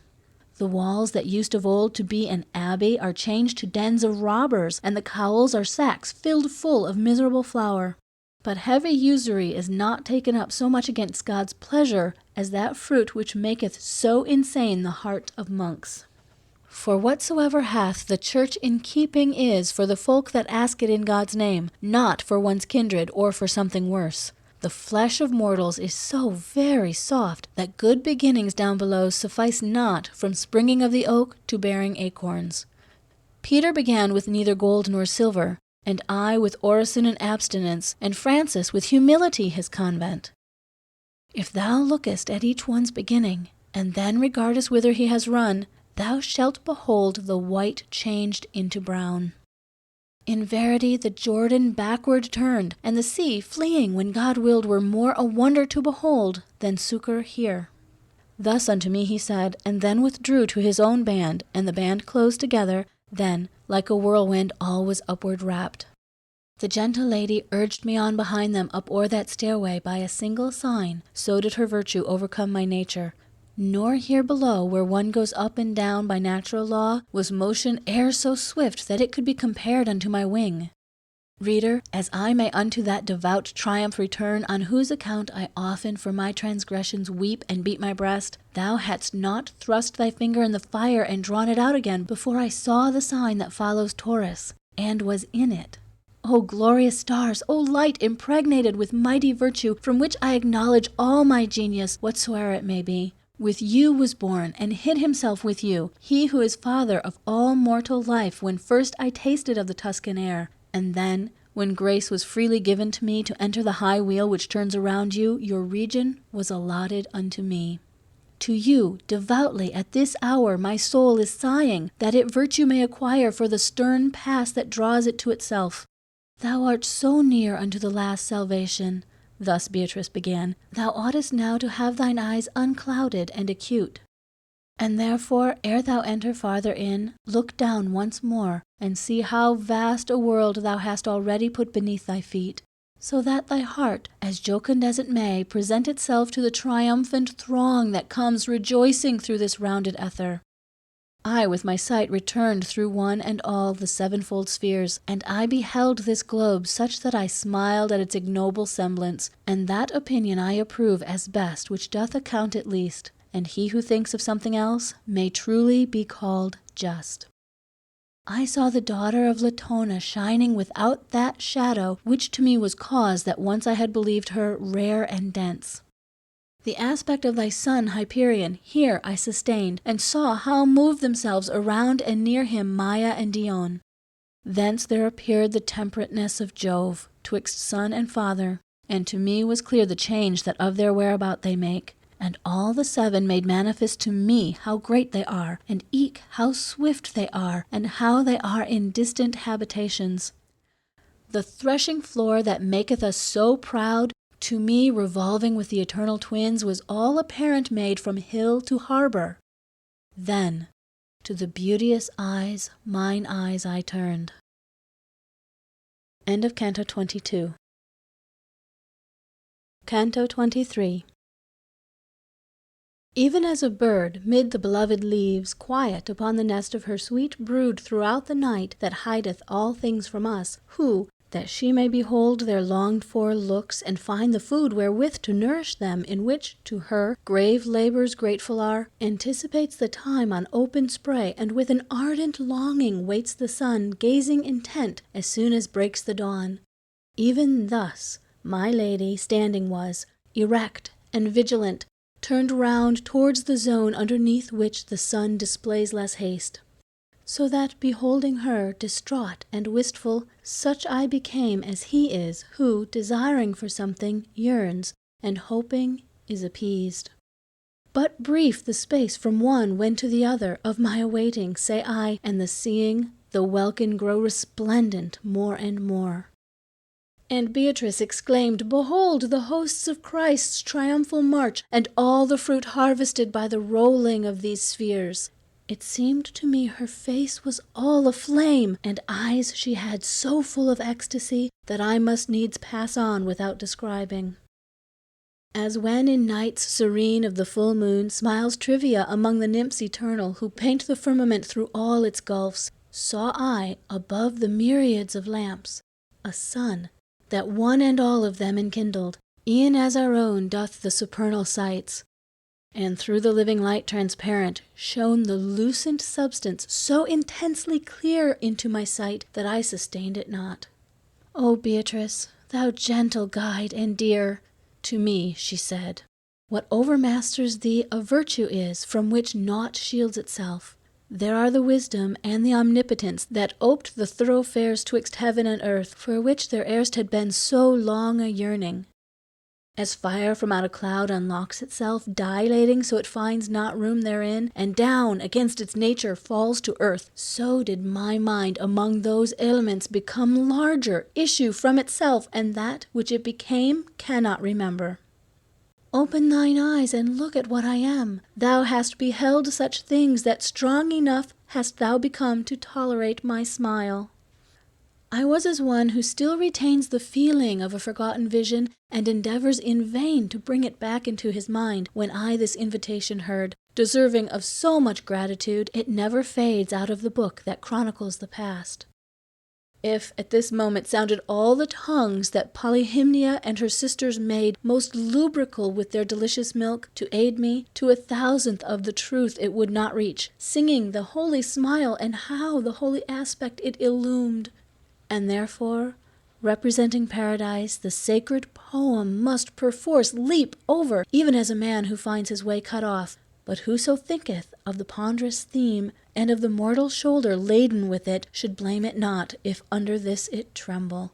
It is no passage for a little boat, this which goes cleaving the audacious prow, nor for a pilot who would spare himself.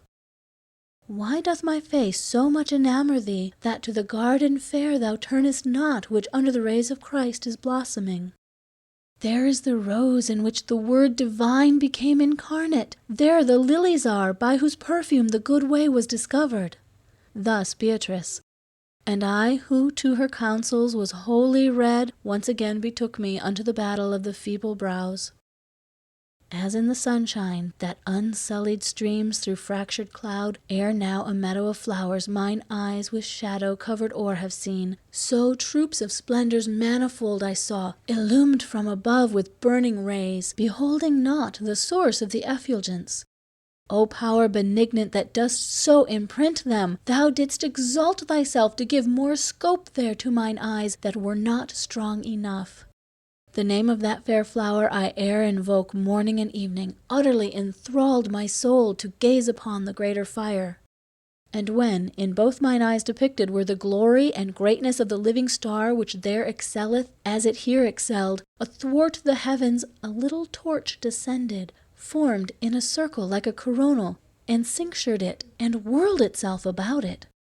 Whatever melody most sweet soundeth on earth, and to itself most draws the soul, would seem a cloud that, rent asunder, thunders. Compared unto the sounding of that lyre wherewith was crowned the sapphire beautiful, which gives the clearest heaven its sapphire hue. I am angelic, love, that circle round the joy sublime which breathes from out the womb that was the hostelry of our desire, and I shall circle, Lady of Heaven, while thou followest thy Son, and makest diviner the sphere supreme, because thou enterest there. Thus did the circulated melody seal itself up, and all the other lights were making to resound the name of Mary. The regal mantle of the volumes, all of that world which most fervid is, and living with breath of God, and with his works and ways, extended over us its inner border, so very distant, that the semblance of it there, where I was not yet, appeared to me. Therefore mine eyes did not possess the power of following the incoronated flame, which mounted upward near to its own seed.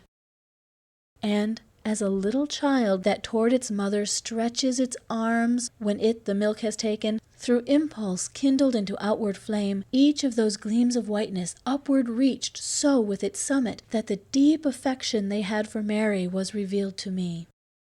Thereafter they remained there in my sight, Regina Coeli singing with such sweetness that ne'er from me has the delight departed. Oh, what exuberance is garnered up within those richest coffers which had been good husbandmen for sowing here below. There they enjoy and live upon the treasure which was acquired while weeping in the exile of Babylon wherein the gold was left. There triumpheth beneath the exalted Son of God and Mary, in his victory, both with the ancient council and the new, he who doth keep the keys of such a glory. End of Canto 23. Paradiso, Canto 24.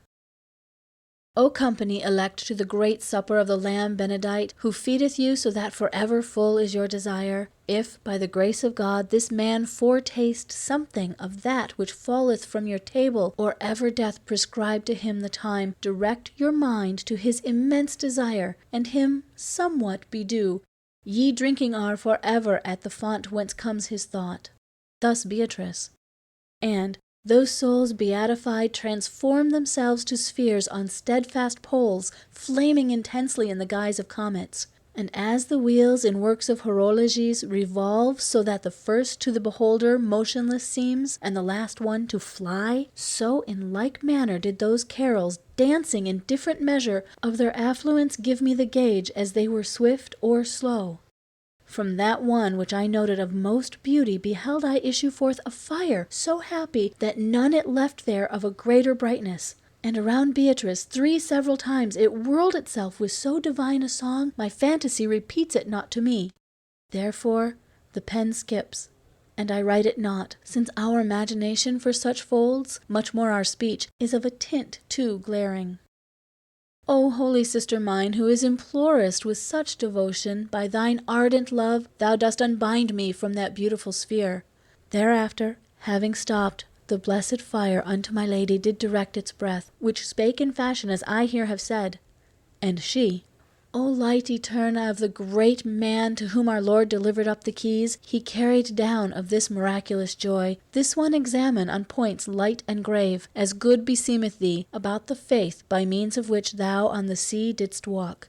If he love well, and hope well, and believe, from thee 'tis hid not, for thou hast thy sight there where depicted everything is seen. But since this kingdom has made citizens by means of the true faith, to glorify it, 'tis well he have the chance to speak thereof. As baccalaureate arms himself, and speaks not until the master doth propose the question, to argue it, and not to terminate it, so did I arm myself with every reason, while she was speaking, that I might be ready for such a questioner and such profession. Say, thou good Christian, manifest thyself. What is the faith? Whereat I raised my brow unto that light wherefrom was this breathed forth. Then turned I round to Beatrice, and she prompt signals made to me that I should pour the water forth from my internal fountain. May grace that suffers me to make confession, began I, to the great centurion my cause conceptions all to be explicit. And I continued, as the truthful pen, father, of thy dear brother wrote of it, who put with thee Rome into the good way, faith is the substance of the things we hope for, and evidence of those that are not seen, and this appears to me quiddity. Then heard I, very rightly thou perceivest, if well thou understandest why he placed it with substances and then with evidences.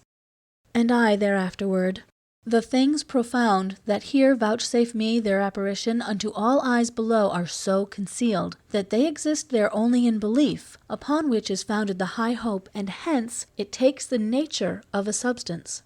And it behoveth us from this belief to reason without having other sight, and hence it has the nature of evidence.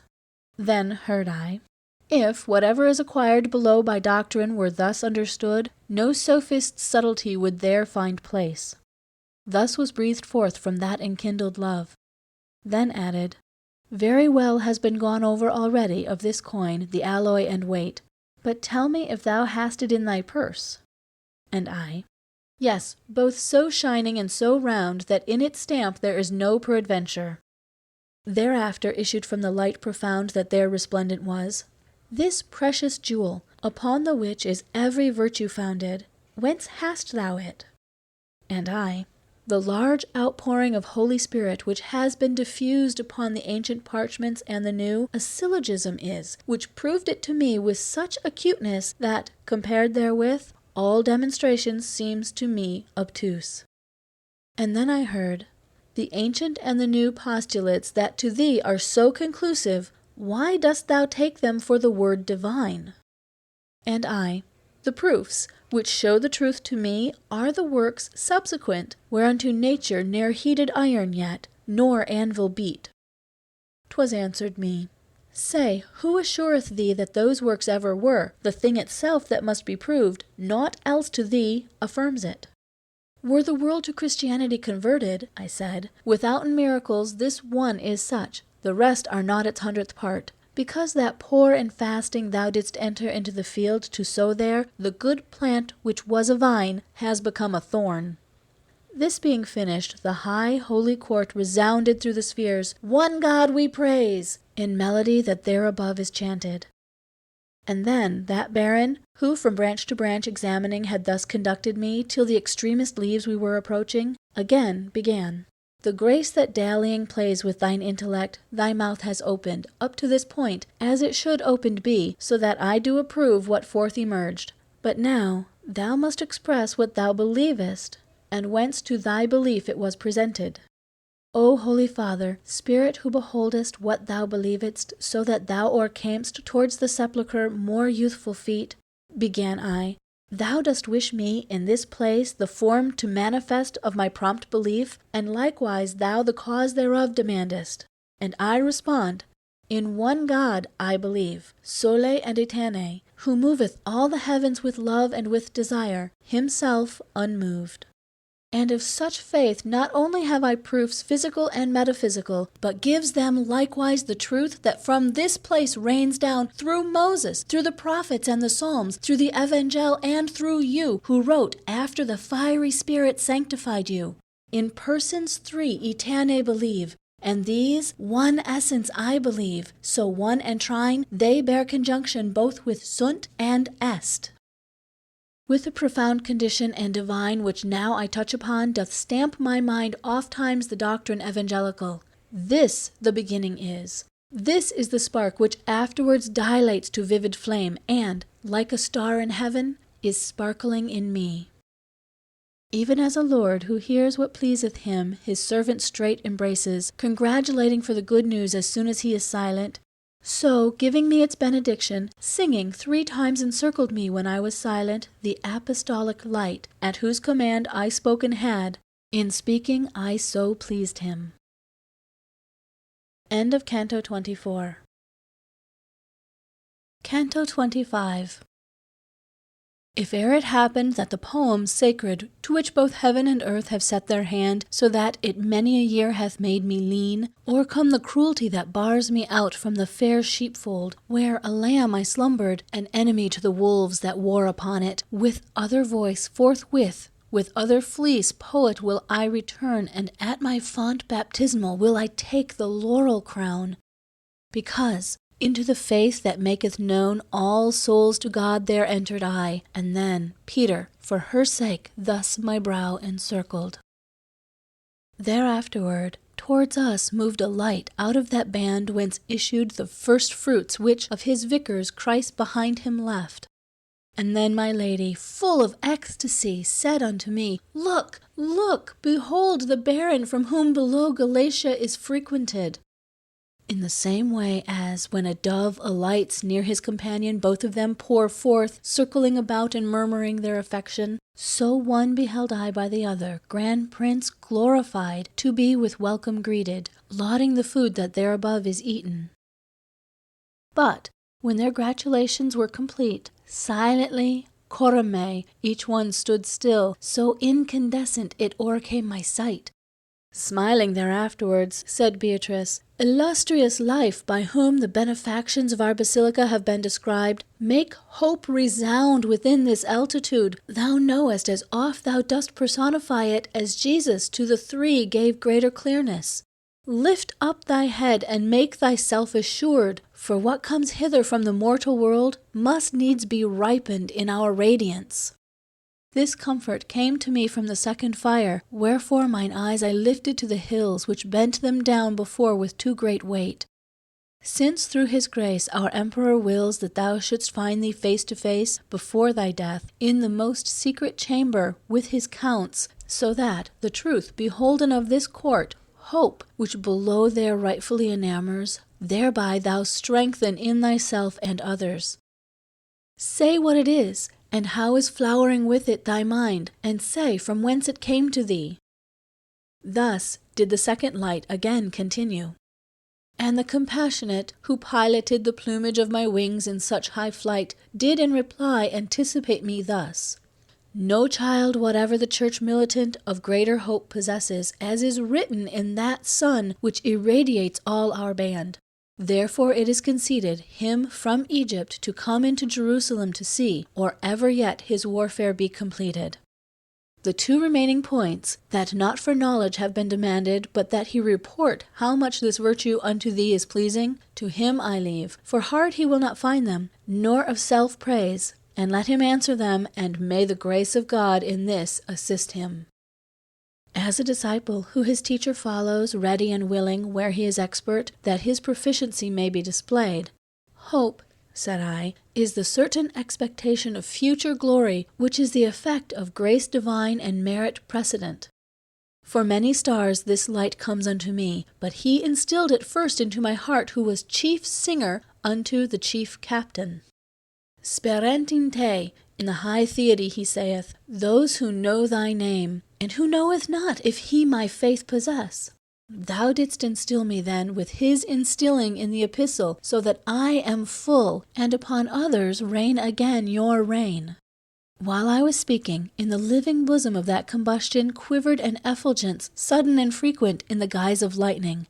Then breathed, the love wherewith I am inflamed towards the virtue still which followed me unto the palm and issue of the field, wills that I breathe to thee, that thou delight in her. And grateful to me is thy telling whatever things hope promises to thee.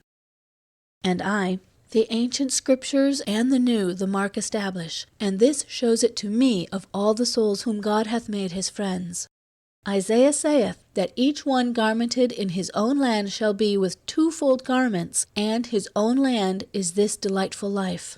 Thy brother too, far more explicitly, there where he treateth the robes of white, this revelation manifests to us. And first, and near the ending of these words, Sperent in te, from over us was heard, to which responsive answered all the carols.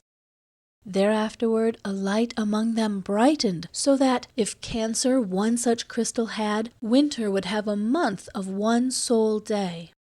And as uprises, goes, and enters the dance a winsome maiden, only to do honor to the new bride, and not from any failing, even thus did I behold the brightened splendor approach the two, who in a wheel revolved, as was beseeming to their ardent love. Into the song and music there it entered, and fixed on them my lady kept her look, even as a bride silent and motionless. This is the one who lay upon the breast of him our pelican, and this is he to the great office from the cross elected, my lady thus. But therefore none the more did move her sight from its attentive gaze before or afterward these words of hers. Even as a man who gazes and endeavors to see the eclipsing of the sun a little, and who by seeing sightless doth become, so I became before that latest fire, while it was said, Why dost thou daze thyself to see a thing which here hath no existence? Earth in the earth my body is, and shall be with all the others there, until our number with the eternal proposition tallies. With the two garments in the blessed cloister are the two lights alone that have ascended, shalt thou take back into your world. And at this utterance the flaming circle grew quiet, with the dulcet intermingling of sound that by the trinal breath was made, as to escape from danger or fatigue. The oars that erst were in the water beaten are all suspended at a whistle's sound. Ah, how much in my mind was I disturbed when I turned round to look on Beatrice, that her I could not see, although I was close at her side and in the happy world. End of Canto 25. Canto 26. While I was doubting, for my vision, quenched out of the flame refulgent that had quenched it, issued a breathing that attentive made me, saying, While thou recoverest the sense of seeing which in me thou hast consumed, begin then and declare to what thy soul is aimed, and count it for a certainty, sight is in thee bewildered and not dead, because the lady, who through this divine region conducteth thee, has in her look the power the hand of Ananias had. I said, As pleaseth her, or soon or late, let the cure come to eyes that portals were when she with fire I ever burn with entered.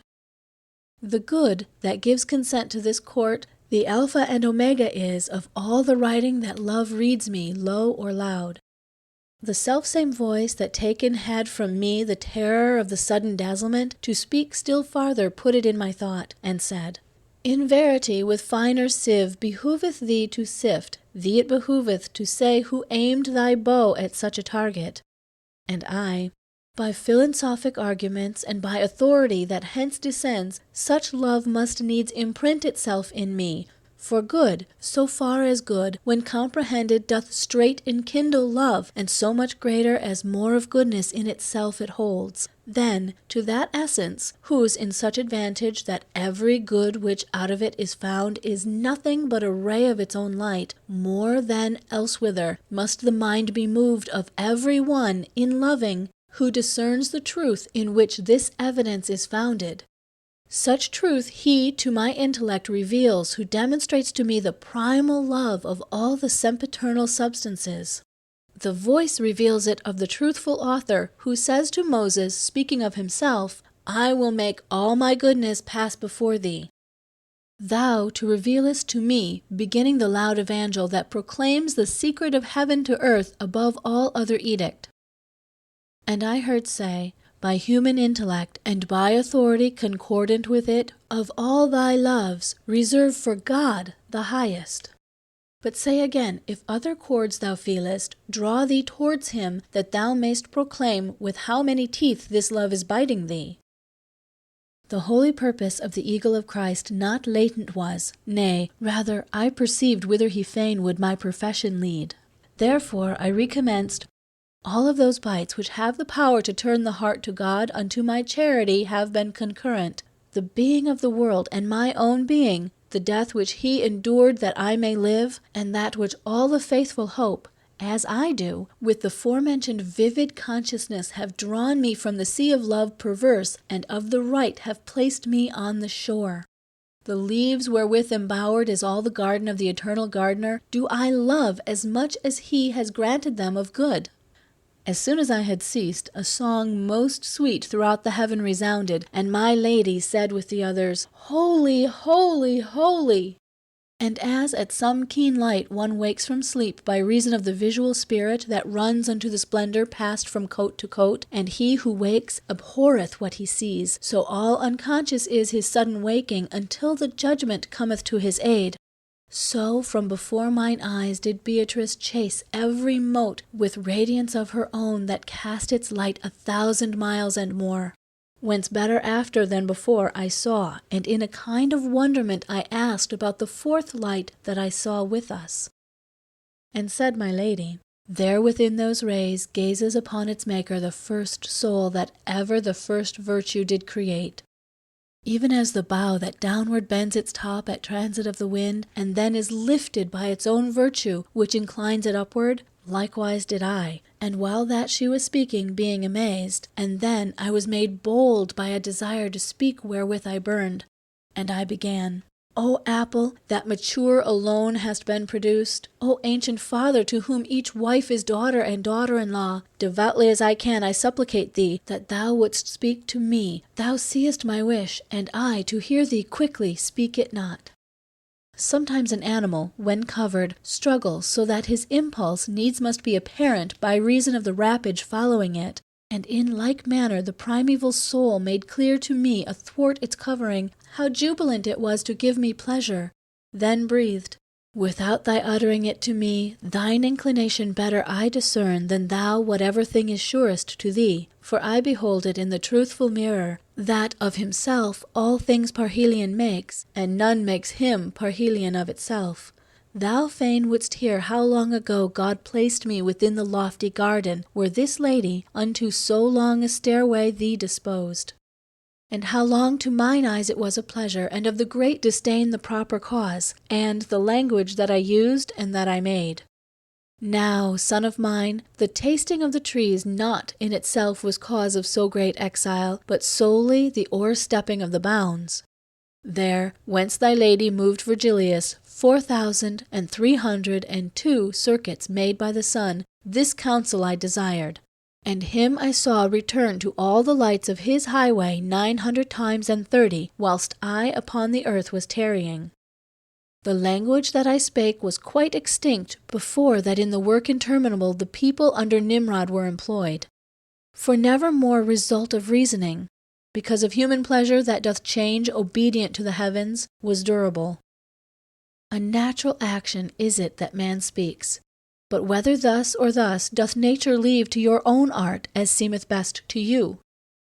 Ere I descended to the infernal anguish, El was on earth the name of the chief good, from whom comes all the joy that wraps me round. Eli he then was called, and that is proper, because the use of men is like a leaf on bough which goeth, and another cometh. Upon the mount that highest o'er the wave rises was I, in life, or pure or sinful, from the first hour to that which is the second, as the sun changes quadrant to the sixth. End of Canto 26. Canto 27. Glory be to the Father, to the Son, and to the Holy Ghost. All paradise began, so that the melody inebriate made me. What I beheld seemed unto me a smile of the universe, for my inebriation found entrance through the hearing and the sight.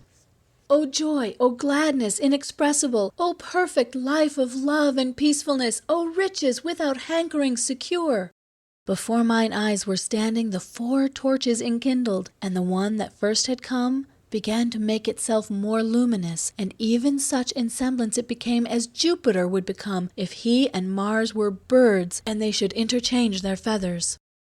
That providence which here distributeth season and service in the blessed choir had silence upon every side imposed, when I heard say, If I my colour change, marvel not at it, for while I am speaking, thou shalt behold all these their colour change. He who usurps upon the earth my place which vacant has become before the presence of the Son of God, has of my cemetery made a sewer of blood and stench, whereby the perverse one who fell from here below there is appeased. With the same colour which, through sun adverse, painteth the clouds at evening or at morn, beheld I then the whole of heaven suffused. And as a modest woman, who abides sure of herself, and at another's failing from listening only, timorous becomes, even thus did Beatrice change countenance, and I believe in heaven was such eclipse, when suffered the supreme omnipotence. Thereafterward proceedeth forth his words with voice so much transmuted from itself, the very countenance was not more changed.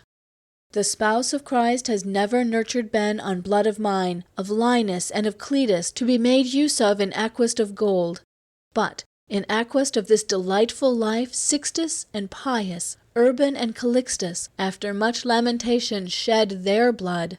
Our purpose was not that on the right hand of our successors should in part be seated the Christian folk, in part upon the other, nor that the keys which were to me confided should e'er become an escutcheon on a banner that should wage war on those who are baptized, nor I be made the figure of a seal to privileges venal and mendacious, whereat I often reddened and flash with fire. In garb of shepherds the rapacious wolves are seen from here above o'er all the pastures. O wrath of God, why dost thou slumber still? To drink our blood the Chaorsines and Gascons are making ready. O thou good beginning, unto how vile an end must thou needs fall!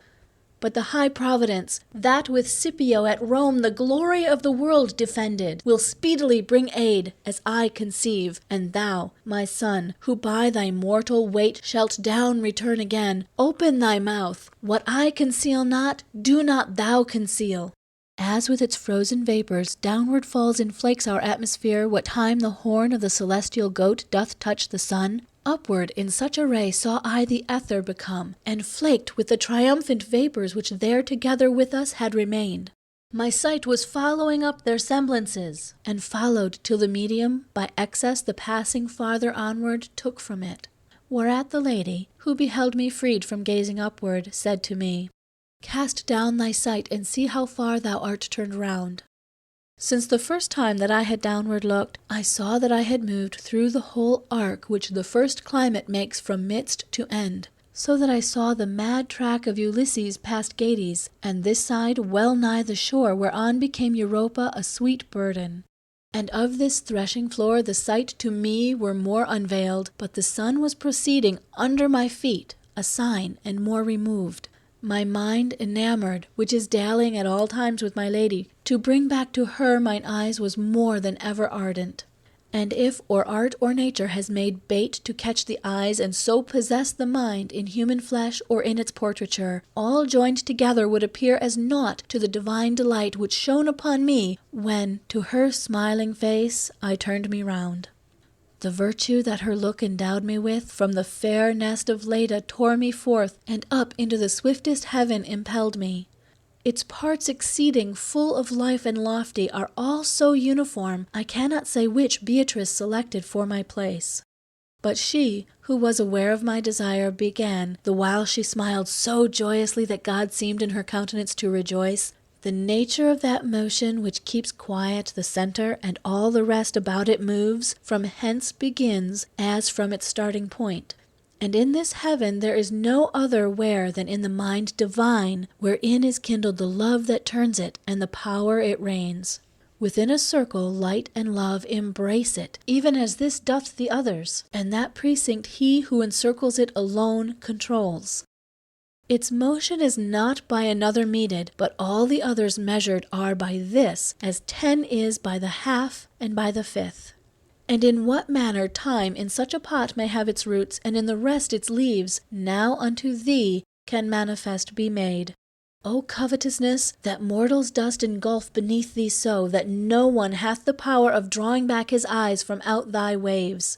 Full fairly blossoms in mankind the will, but the uninterrupted rain converts into abortive wildings the true plums. Fidelity and innocence are found only in children. Afterwards they both take flight, or ere the cheeks with down are covered. One, while he prattles still, observes the fasts, who, when his tongue is loosed, forthwith devours whatever food under whatever moon. Another, while he prattles, loves and listens unto his mother, who, when speech is perfect, forthwith desires to see her in her grave.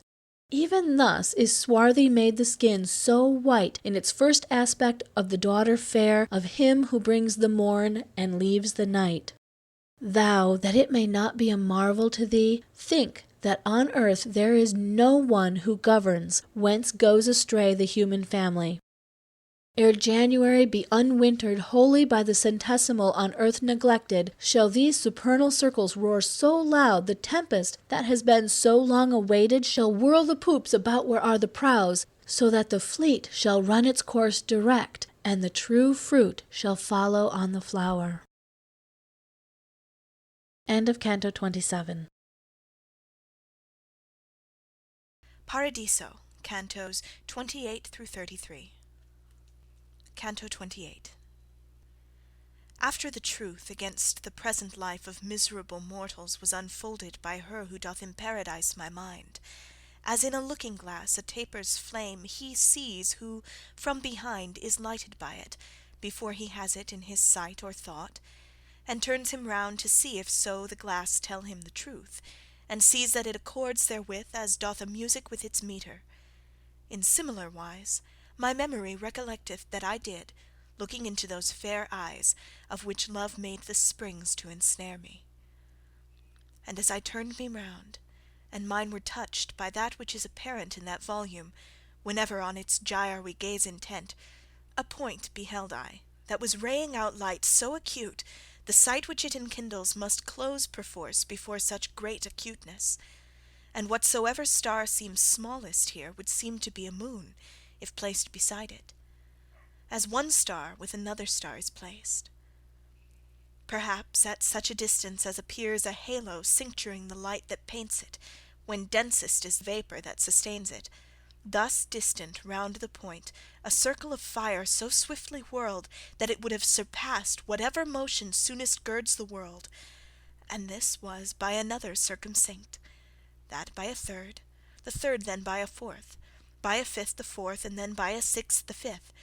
The seventh followed thereupon in width so ample now, that Juno's messenger entire would be too narrow to contain it.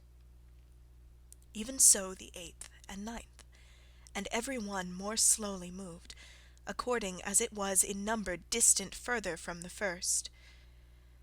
and that one had its flame most crystalline, from which less distant was the stainless spark, I think because more with its truth imbued. My lady, who in my anxiety beheld me much perplexed, said, "From that point dependent is the heaven and nature all. Behold that circle most conjoined to it, and know thou that its motion is so swift through burning love, whereby it is spurred on." And I to her, "If the world were arranged in the order which I see in yonder wheels, what's set before me would have satisfied me. But in the world of sense we can perceive that evermore the circles are diviner, as they are from the centre more remote.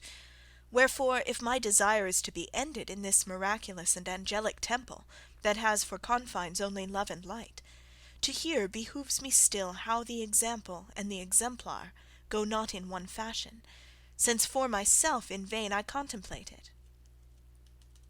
If thine own fingers unto such a knot be insufficient, it is no great wonder, so hard hath it become for want of trying."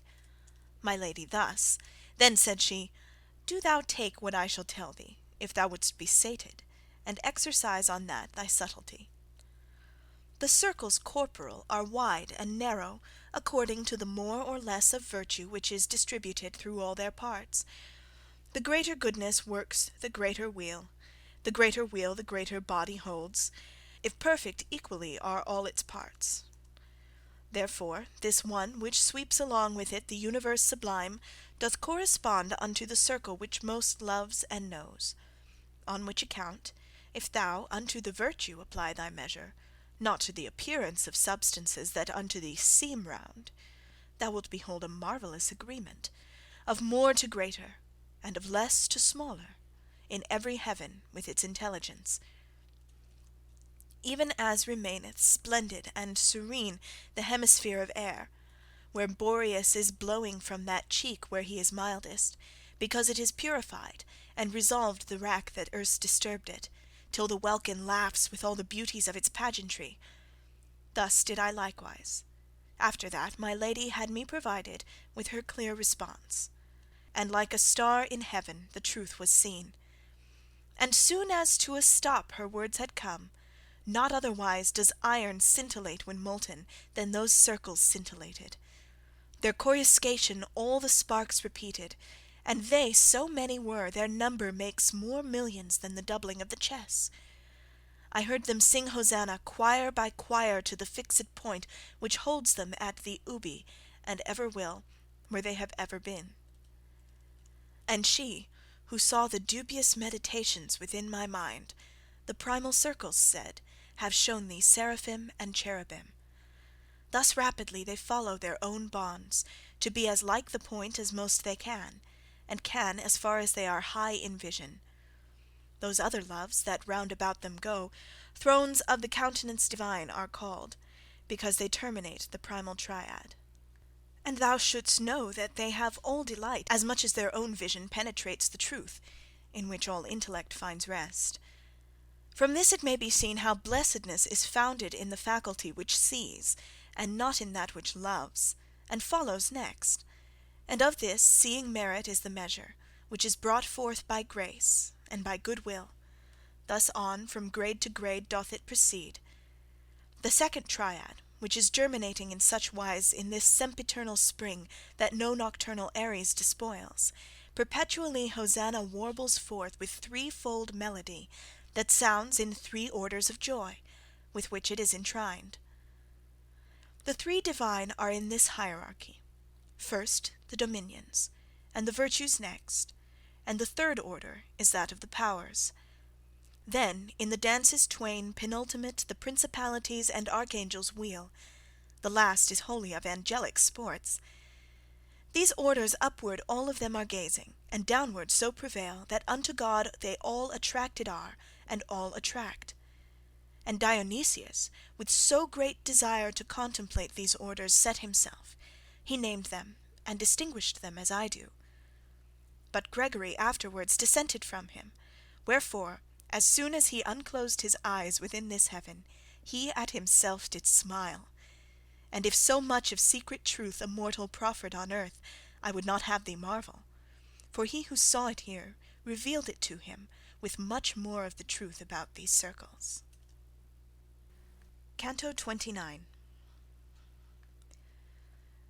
At what time the children of Latona, surmounted by the ram and by the scales, together make a zone of the horizon, as long as from the time the zenith holds them in equipoise, till from that the girdle both, changing their hemisphere, disturb the balance, so long her face depicted with a smile did Beatrice keep silence, while she gazed fixedly at the point which had overcome me.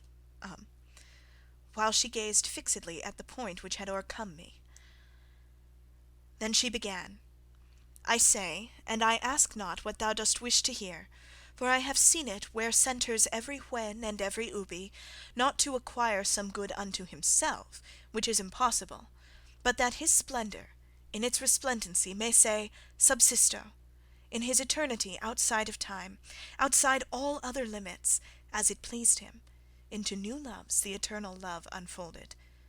Nor, as if torpid, did he lie before, for neither after nor before proceeded the going forth of God upon these waters. Matter and form, unmingled and conjoined, came into being that had no defect, even as 3 arrows from a 3-stringed bow. And as in glass, in amber, or in crystal a sunbeam flashes so, that from its coming to its full being is no interval, so from its Lord did the triform effect ray forth into its being altogether, without discrimination of beginning.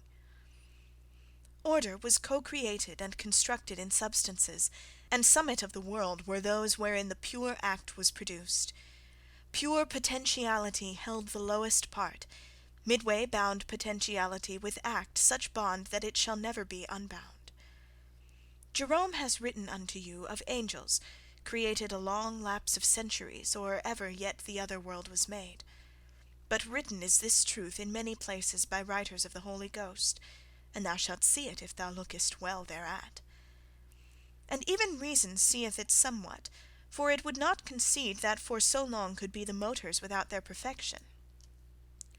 Now dost thou know both where and when these loves created were, and how, so that extinct in thy desire already are 3 fires. Nor could one reach in counting unto 20 so swiftly, as a portion of these angels disturbed the subject of your elements. The rest remained, and they began this art which thou discernest, with so great delight that never from their circling do they cease. The occasion of the fall was the accursed presumption of that one whom thou hast seen by all the burden of the world constrained. Those whom thou here beholdest modest were, to recognize themselves as of that goodness which made them apt for so much understanding, on which account their vision was exalted by the enlightening grace and their own merit, so that they have a full and steadfast will. I would not have thee doubt, but certain be, 'tis meritorious to receive this grace, according as the affection opens to it. Now round about in this consistory much mayest thou contemplate, if these my words be gathered up, without all further aid. But since upon the earth, throughout your schools, they teach that such is the angelic nature that it doth hear, and recollect, and will, more will I say, that thou mayest see unmixed the truth that is confounded there below, equivocating in such like prelections.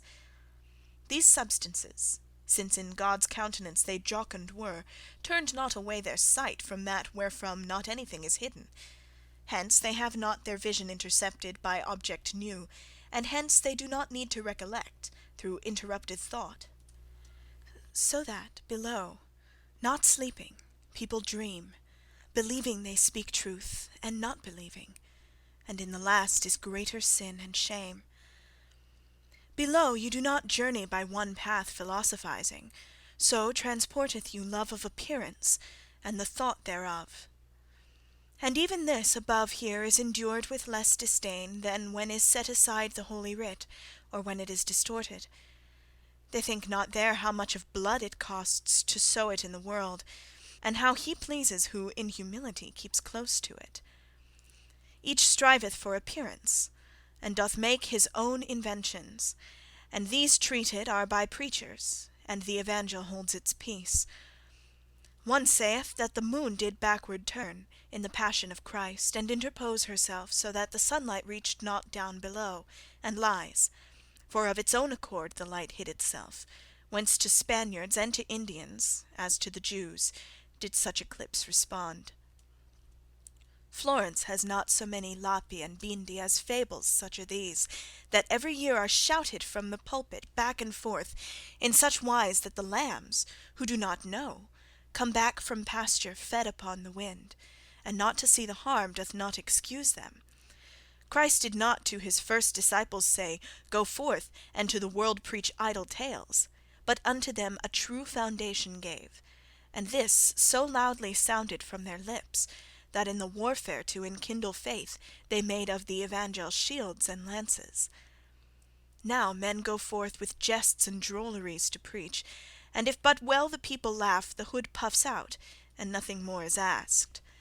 But in the cowl there nestles such a bird, that if the common people were to see it, they would perceive what pardons they confine in. For which so great on earth has grown the folly, that, without proof of any testimony, to each indulgence they would flock together. By this Saint Anthony his pig doth fatten, and many others, who are worse than pigs, paying in money without mark of coinage.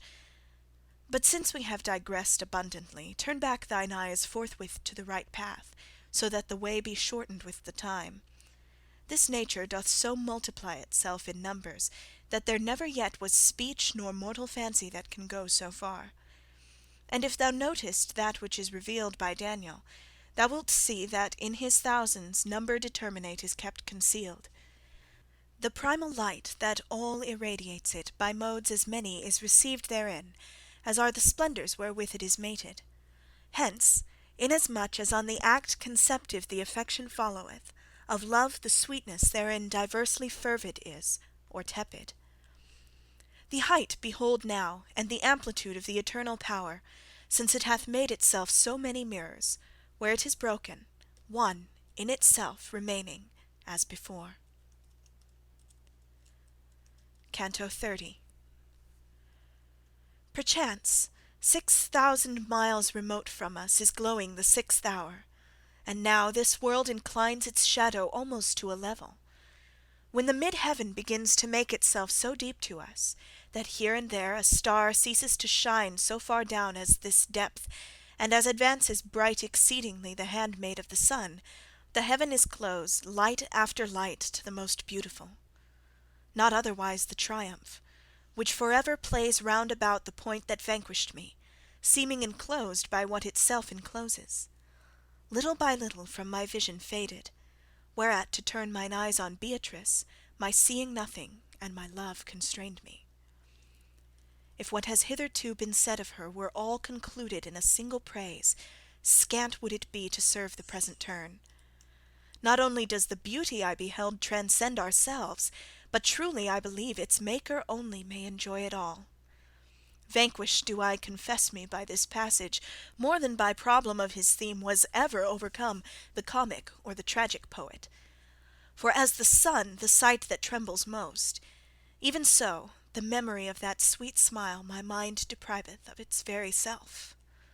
From the first day that I beheld her face in this life, to the moment of this look, the sequence of my song has never been severed. But now perforce this sequence must desist from following her beauty with my verse, as every artist at his uttermost. Such as I leave her to a greater fame than any of my trumpet, which is bringing its arduous matter to a final close. With voice and gesture of a perfect leader she recommenced. We from the greatest body have issued to the heaven that is pure light, light intellectual, replete with love, love of true good, replete with ecstasy, ecstasy that transcendeth every sweetness. Here shalt thou see the one host and the other of paradise, and one in the same aspects which at the final judgment thou shalt see.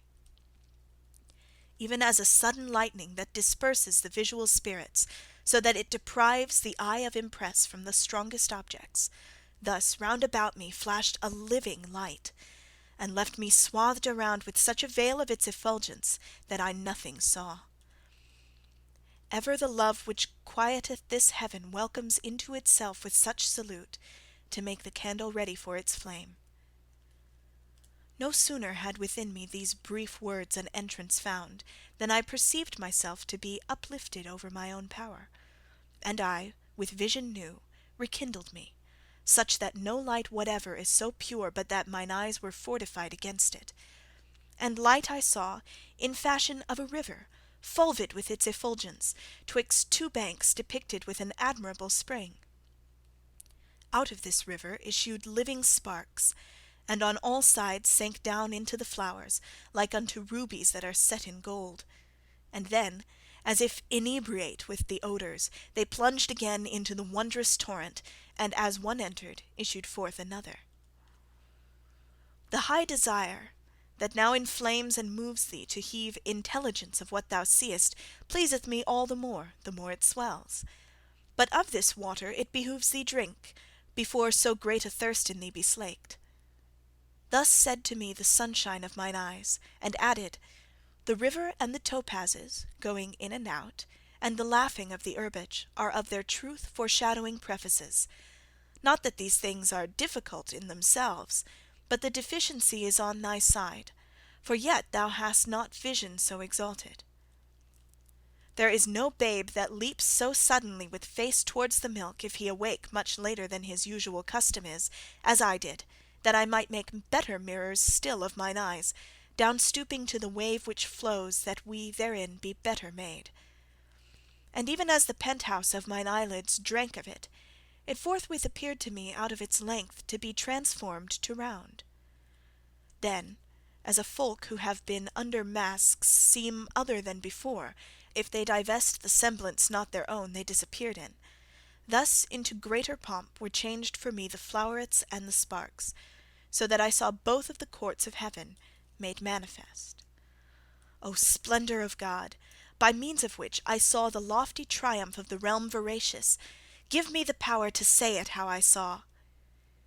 There is a light above, which visible makes the Creator unto every creature, who only in beholding him has peace. And it expands itself in circular form to such extent that its circumference would be too large a girdle for the sun.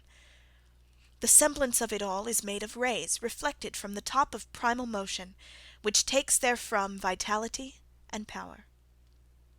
And, as a hill in water at its base mirrors itself, as if to see its beauty when affluent most in verdure and in flowers, so, ranged aloft all round about the light, mirrored I saw in more ranks than 1,000 all who above there have from us returned. And if the lowest row collect within it so great a light, how vast the amplitude is of this rose in its extremest leaves! My vision in the vastness and the height lost not itself, but comprehended all the quantity and quality of that gladness. There, near and far, nor add nor take away, for there, where God immediately doth govern, the natural law in naught is relevant. Into the yellow of the rose eternal that spreads and multiplies and breathes an odour of praise unto the ever vernal sun, as one who silent is, and fain would speak, me Beatrice drew on, and said, Behold of the white stoles how vast the convent is. Behold how vast the circuit of our city. Behold our seats so filled to overflowing, that here henceforward are few people wanting. On that great throne, whereon thine eyes are fixed for the crown's sake already placed upon it, before thou suppest at this wedding feast, shall sit the soul, that is to be Augustus on earth, of noble Henry, who shall come to redress Italy ere she be ready. Blind covetousness, that casts its spell upon you, has made you like unto that little child who dies of hunger and drives off the nurse. And in the sacred forum then shall be a prefect such that openly or covert, on the same road, he will not walk with him. But long of God he will not be endured in holy office. He shall be thrust down, where Simon Magus is for his deserts, and make him of Alanya lower go. Canto 31. In fashion then, as of a snow-white rose, displayed itself to me the saintly host, whom Christ, in his own blood, had made his bride. But the other host, that flying sees and sings the glory of him who doth enamour it, and the goodness that created it so noble, even as a swarm of bees that sinks in flowers one moment, and the next returns again to where its labour is to sweetness turned, sank into the great flower, that is adorned with leaves so many, and thence reascended to where its love abideth evermore. Their faces had they all of living flame, and wings of gold, and all the rest so white no snow unto that limit doth attain. From bench to bench, into the flower descending, they carried something of the peace and ardour which by the fanning of their flanks they won. Nor did the interposing twixt the flower and what was over it of such plenitude of flying shapes impede the sight and splendour, because the light divine so penetrates the universe, according to its merit, that naught can be an obstacle against it. This realm, secure and full of gladsomeness, crowded with ancient people and with modern, unto one mark had all its look and love. O trinal light, that in a single star sparkling upon their sight so satisfies them, look down upon our tempest here below. If the barbarians, coming from some region that every day by Helice is covered, revolving with her son whom she delights in, beholding Rome and all her noble works, were wonderstruck, what time the Lateran above all mortal things was eminent, I, who to the divine had from the human, from time unto eternity, had come from Florence to a people just and sane, with what amazement must I have been filled! Truly, between this and the joy, it was my pleasure not to hear, and to be mute. And as a pilgrim, who delighteth him in gazing round the temple of his vow, and hopes some day to retell how it was, so through the living light my way pursuing, directed I mine eyes o'er all the ranks, now up, now down, and now all round about. Faces I saw of charity persuasive, embellished by his light and their own smile, and attitudes adorned with every grace. The general form of paradise already my glance had comprehended as a whole, in no part hitherto remaining fixed. And round I turned me with rekindled wish my lady to interrogate of things concerning which my mind was in suspense. One thing I meant, another answered me. I thought I should see Beatrice, and saw an old man, habited like the glorious people. O'erflowing was he in his eyes and cheeks with joy benign, in an attitude of pity as to a tender father is becoming, and she, where is she? Instantly I said, whence he? To put an end to thy desire, me Beatrice hath sent from mine own place, and if thou lookest up to the third round of the first rank, again shalt thou behold her upon the throne her merits have assigned her. Without reply I lifted up mine eyes, and saw her, as she made herself a crown reflecting from herself the eternal rays. Not from that region which the highest thunders is any mortal eye so far removed, in whatsoever sea it deepest sinks, as there from Beatrice my sight. But this was nothing unto me, because her image descended not to me by medium blurred. O Lady, thou, in whom my hope is strong, and who for my salvation didst endure in hell to leave the imprint of thy feet, of whatsoever things I have beheld, as coming from thy power, and from thy goodness, I recognize the virtue and the grace. Thou from a slave hast brought me unto freedom, by all those ways, by all the expedients whereby thou hadst the power of doing it. Preserve towards me thy magnificence, so that this soul of mine, which thou hast healed, pleasing to thee be loosened from the body. Thus I implored, and she, so far away, smiled as it seemed, and looked once more at me, then unto the eternal fountain turned. And said the old man wholly, that thou mayest accomplish perfectly thy journeying, whereunto prayer and holy love has sent me, fly with thine eyes all round about this garden, for seeing it will discipline thy sight further to mount along the ray divine.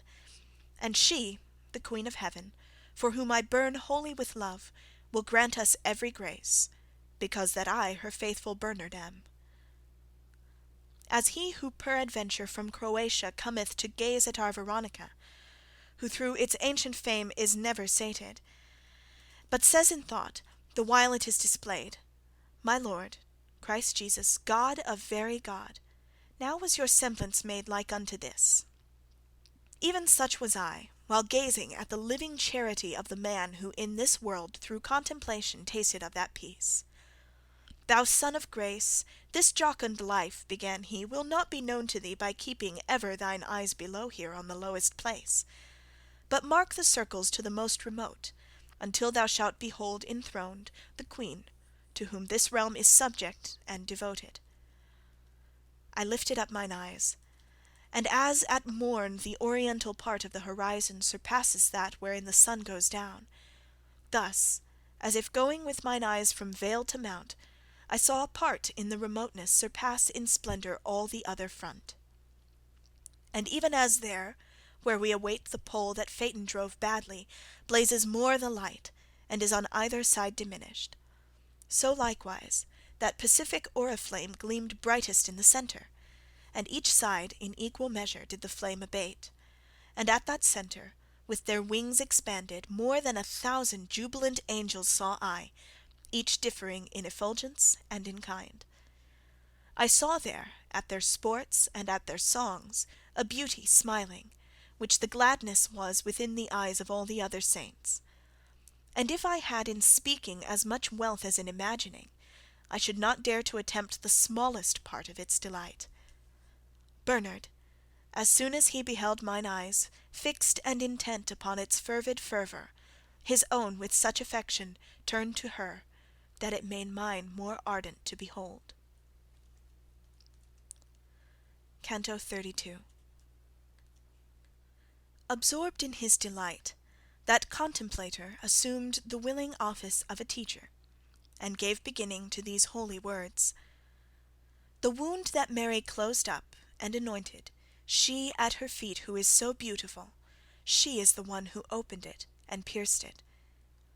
Within that order which the third seats make is seated Rachel, lower than the other, with Beatrice, in manner as thou seest.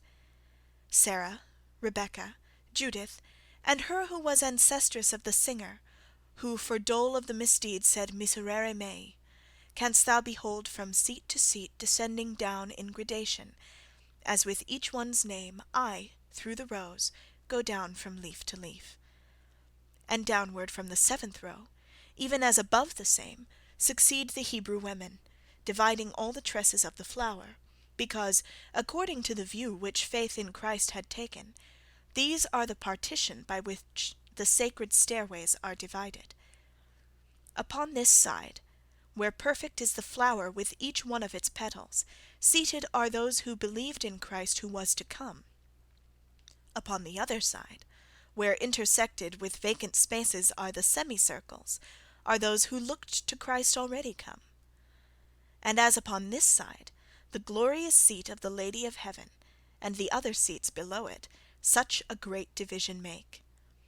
So opposite doth that of the great John, who ever holy desert and martyrdom endured, and afterwards 2 years in hell. And under him thus to divide were chosen Francis, and Benedict, and Augustine, and down to us the rest from round to round. Behold now the high providence divine, for one and the other aspect of the faith in equal measure shall this garden fill.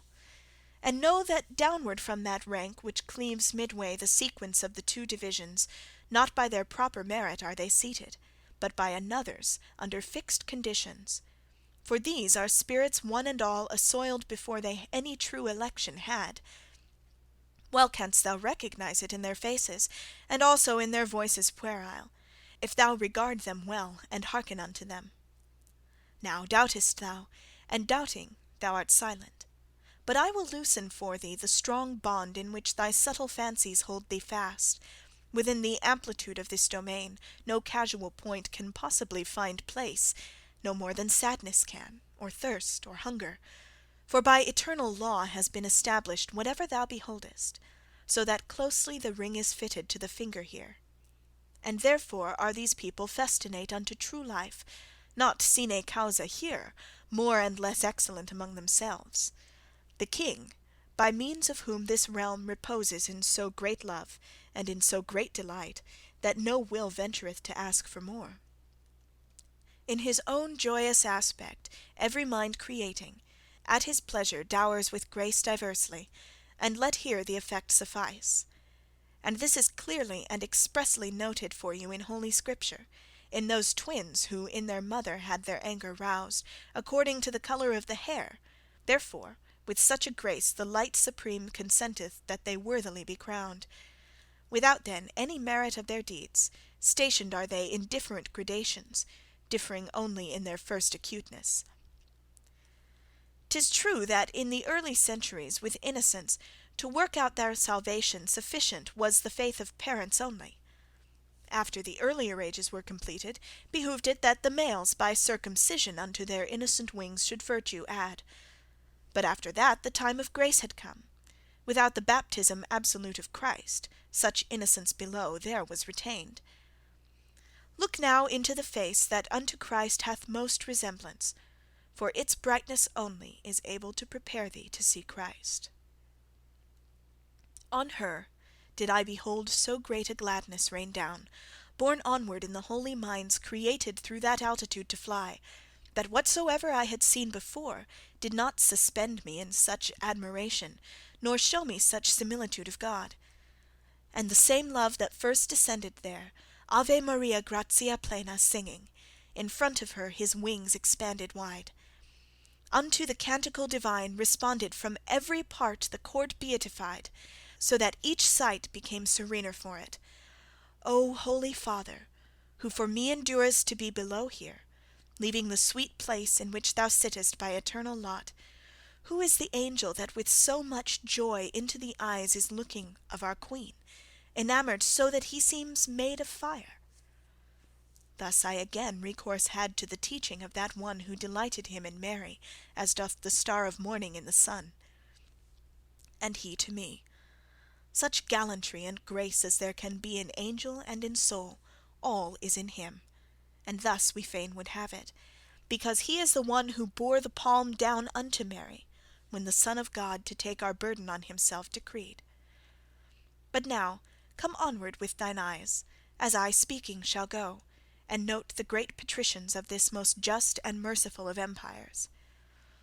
Those two that sit above there most in rapture, as being very near unto Augusta, are as it were the two roots of this rose. He who upon the left is near her placed, the Father is, by whose audacious taste the human species so much bitter tastes. Upon the right thou seest that ancient Father of Holy Church, into whose keeping Christ the keys committed of this lovely flower. And he who all the evil days beheld before his death, of her the beauteous bride, who with the spear and with the nails was one, beside him sits, and by the other rests that leader, under whom on manna lived the people ingrate, fickle, and stiff-necked. Opposite Peter seest thou Anna seated, so well content to look upon her daughter, her eyes move not while she sings Hosanna. And opposite the eldest household father Lucia sits, she who thy lady moved when to rush downward thou didst bend thy brows.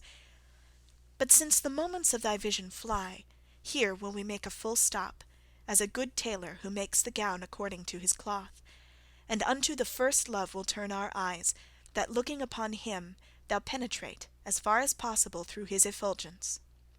Truly, lest peradventure thou recede, moving thy wings believing to advance, by prayer behooves it that grace be obtained, grace from that one who has the power to aid thee, and thou shalt follow me with thy affection, that from my words thy heart not turn aside. And he began this holy orison. Canto 33. Thou Virgin Mother, daughter of thy Son, humble and high beyond all other creatures, the limit fixed of the eternal counsel, thou art the one who such nobility to human nature gave, that its Creator did not disdain to make himself its creature. Within thy womb rekindled was the love, by heat of which in the eternal peace, after such wise this flower has germinated. Here unto us thou art a noonday torch of charity, and below, there among mortals, thou art the living fountainhead of hope. Lady, thou art so great and so prevailing that he who wishes grace, nor runs to thee, his aspirations without wings could fly. Not only thy benignity gives succour to him who asketh it, but oftentimes forerunneth of its own accord the asking. In thee compassion is, in thee is pity, in thee magnificence, in thee unites whatever of goodness is in any creature.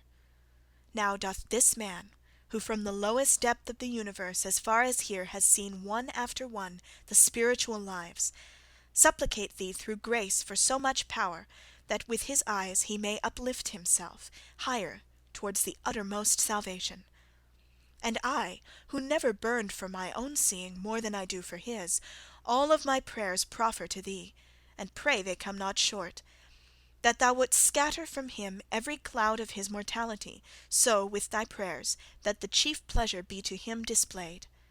Still further do I pray thee, Queen, who canst whatever thou wilt, that sound thou mayest preserve after so great a vision his affections. Let thy protection conquer human movements. See Beatrice and all the blessed ones my prayers to second clasp their hands to thee. The eyes, beloved and revered of God, fastened upon the speaker, showed to us how grateful unto her our prayers devout. Then unto the eternal light they turned, on which it is not credible could be by any creature bent an eye so clear. And I, who to the end of all desires was now approaching, even as I ought the ardour of desire within me ended. Bernard was beckoning unto me, and smiling, that I should upward look. But I already was of my own accord such as he wished, because my sight, becoming purified, was entering more and more into the ray of the high light which of itself is true. From that time forward, what I saw was greater than our discourse, that to such vision yields, and yields the memory unto such excess. Even as he is who seeth in a dream, and after dreaming the imprinted passion remains, and to his mind the rest returns not, even such am I. For almost utterly ceases my vision, and distilleth yet within my heart the sweetness born of it. Even thus the snow is in the sun unsealed. Even thus upon the wind in the light leaves were the soothsayings of the Sibyl lost. O light supreme, that dost so far uplift thee from the conceits of mortals, to my mind of what thou didst appear relend a little, and make my tongue of so great puissance that but a single sparkle of thy glory it may bequeath unto the future people. For by returning to my memory somewhat, and by a little sounding in these verses more of thy victory shall be conceived. I think the keenness of the living ray which I endured would have bewildered me, if mine eyes had been averted from it. And I remember that I was more bold on this account to bear, so that I joined my aspect with the glory infinite. O grace abundant, by which I presumed to fix my sight upon the light eternal, so that the seeing I consumed therein, I saw that in its depth far down is lying, bound up with love together in one volume, what through the universe in leaves is scattered, substance and accident, and their operations all interfused together in such wise that what I speak of is one simple light. The universal fashion of this knot methinks I saw, since more abundantly in saying this I feel that I rejoice. One moment is more lethargy to me than 25 centuries to the emprise that startled Neptune with the shade of Argo. My mind in this wise wholly in suspense, steadfast, immovable, attentive gazed, and evermore with gazing grew enkindled. In presence of that light one such becomes, that to withdraw therefrom for other prospect it is impossible he ever consent, because the good, which object is of will, is gathered all in this, and out of it that is defective which is perfect there. Shorter henceforth will my language fall of what I yet remember than an infant's who still his tongue doth moisten at the breast, not because more than one unmingled semblance was in the living light on which I looked, for it is always what it was before, but through the sight that fortified itself in me by looking, One appearance only to me was ever changing, as I changed.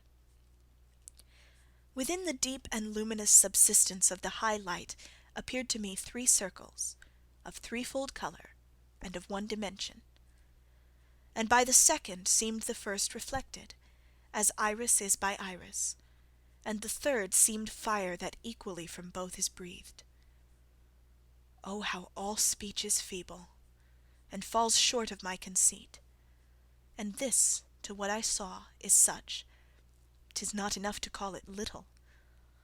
O light eternal, soul in thyself that dwellest, soul knowest thyself, and known unto thyself, and knowing, lovest and smilest on thyself. That circulation, which being thus conceived, appeared in thee as a reflected light, when somewhat contemplated by mine eyes, within itself, of its own very colour, seemed to me painted with our effigy, wherefore my sight was all absorbed therein. As the geometrician, who endeavours to square the circle, and discovers not, by taking thought, the principle he wants, even such was I at that new apparition. I wished to see how the image to the circle conformed itself, and how it there finds place, but my own wings were not enough for this.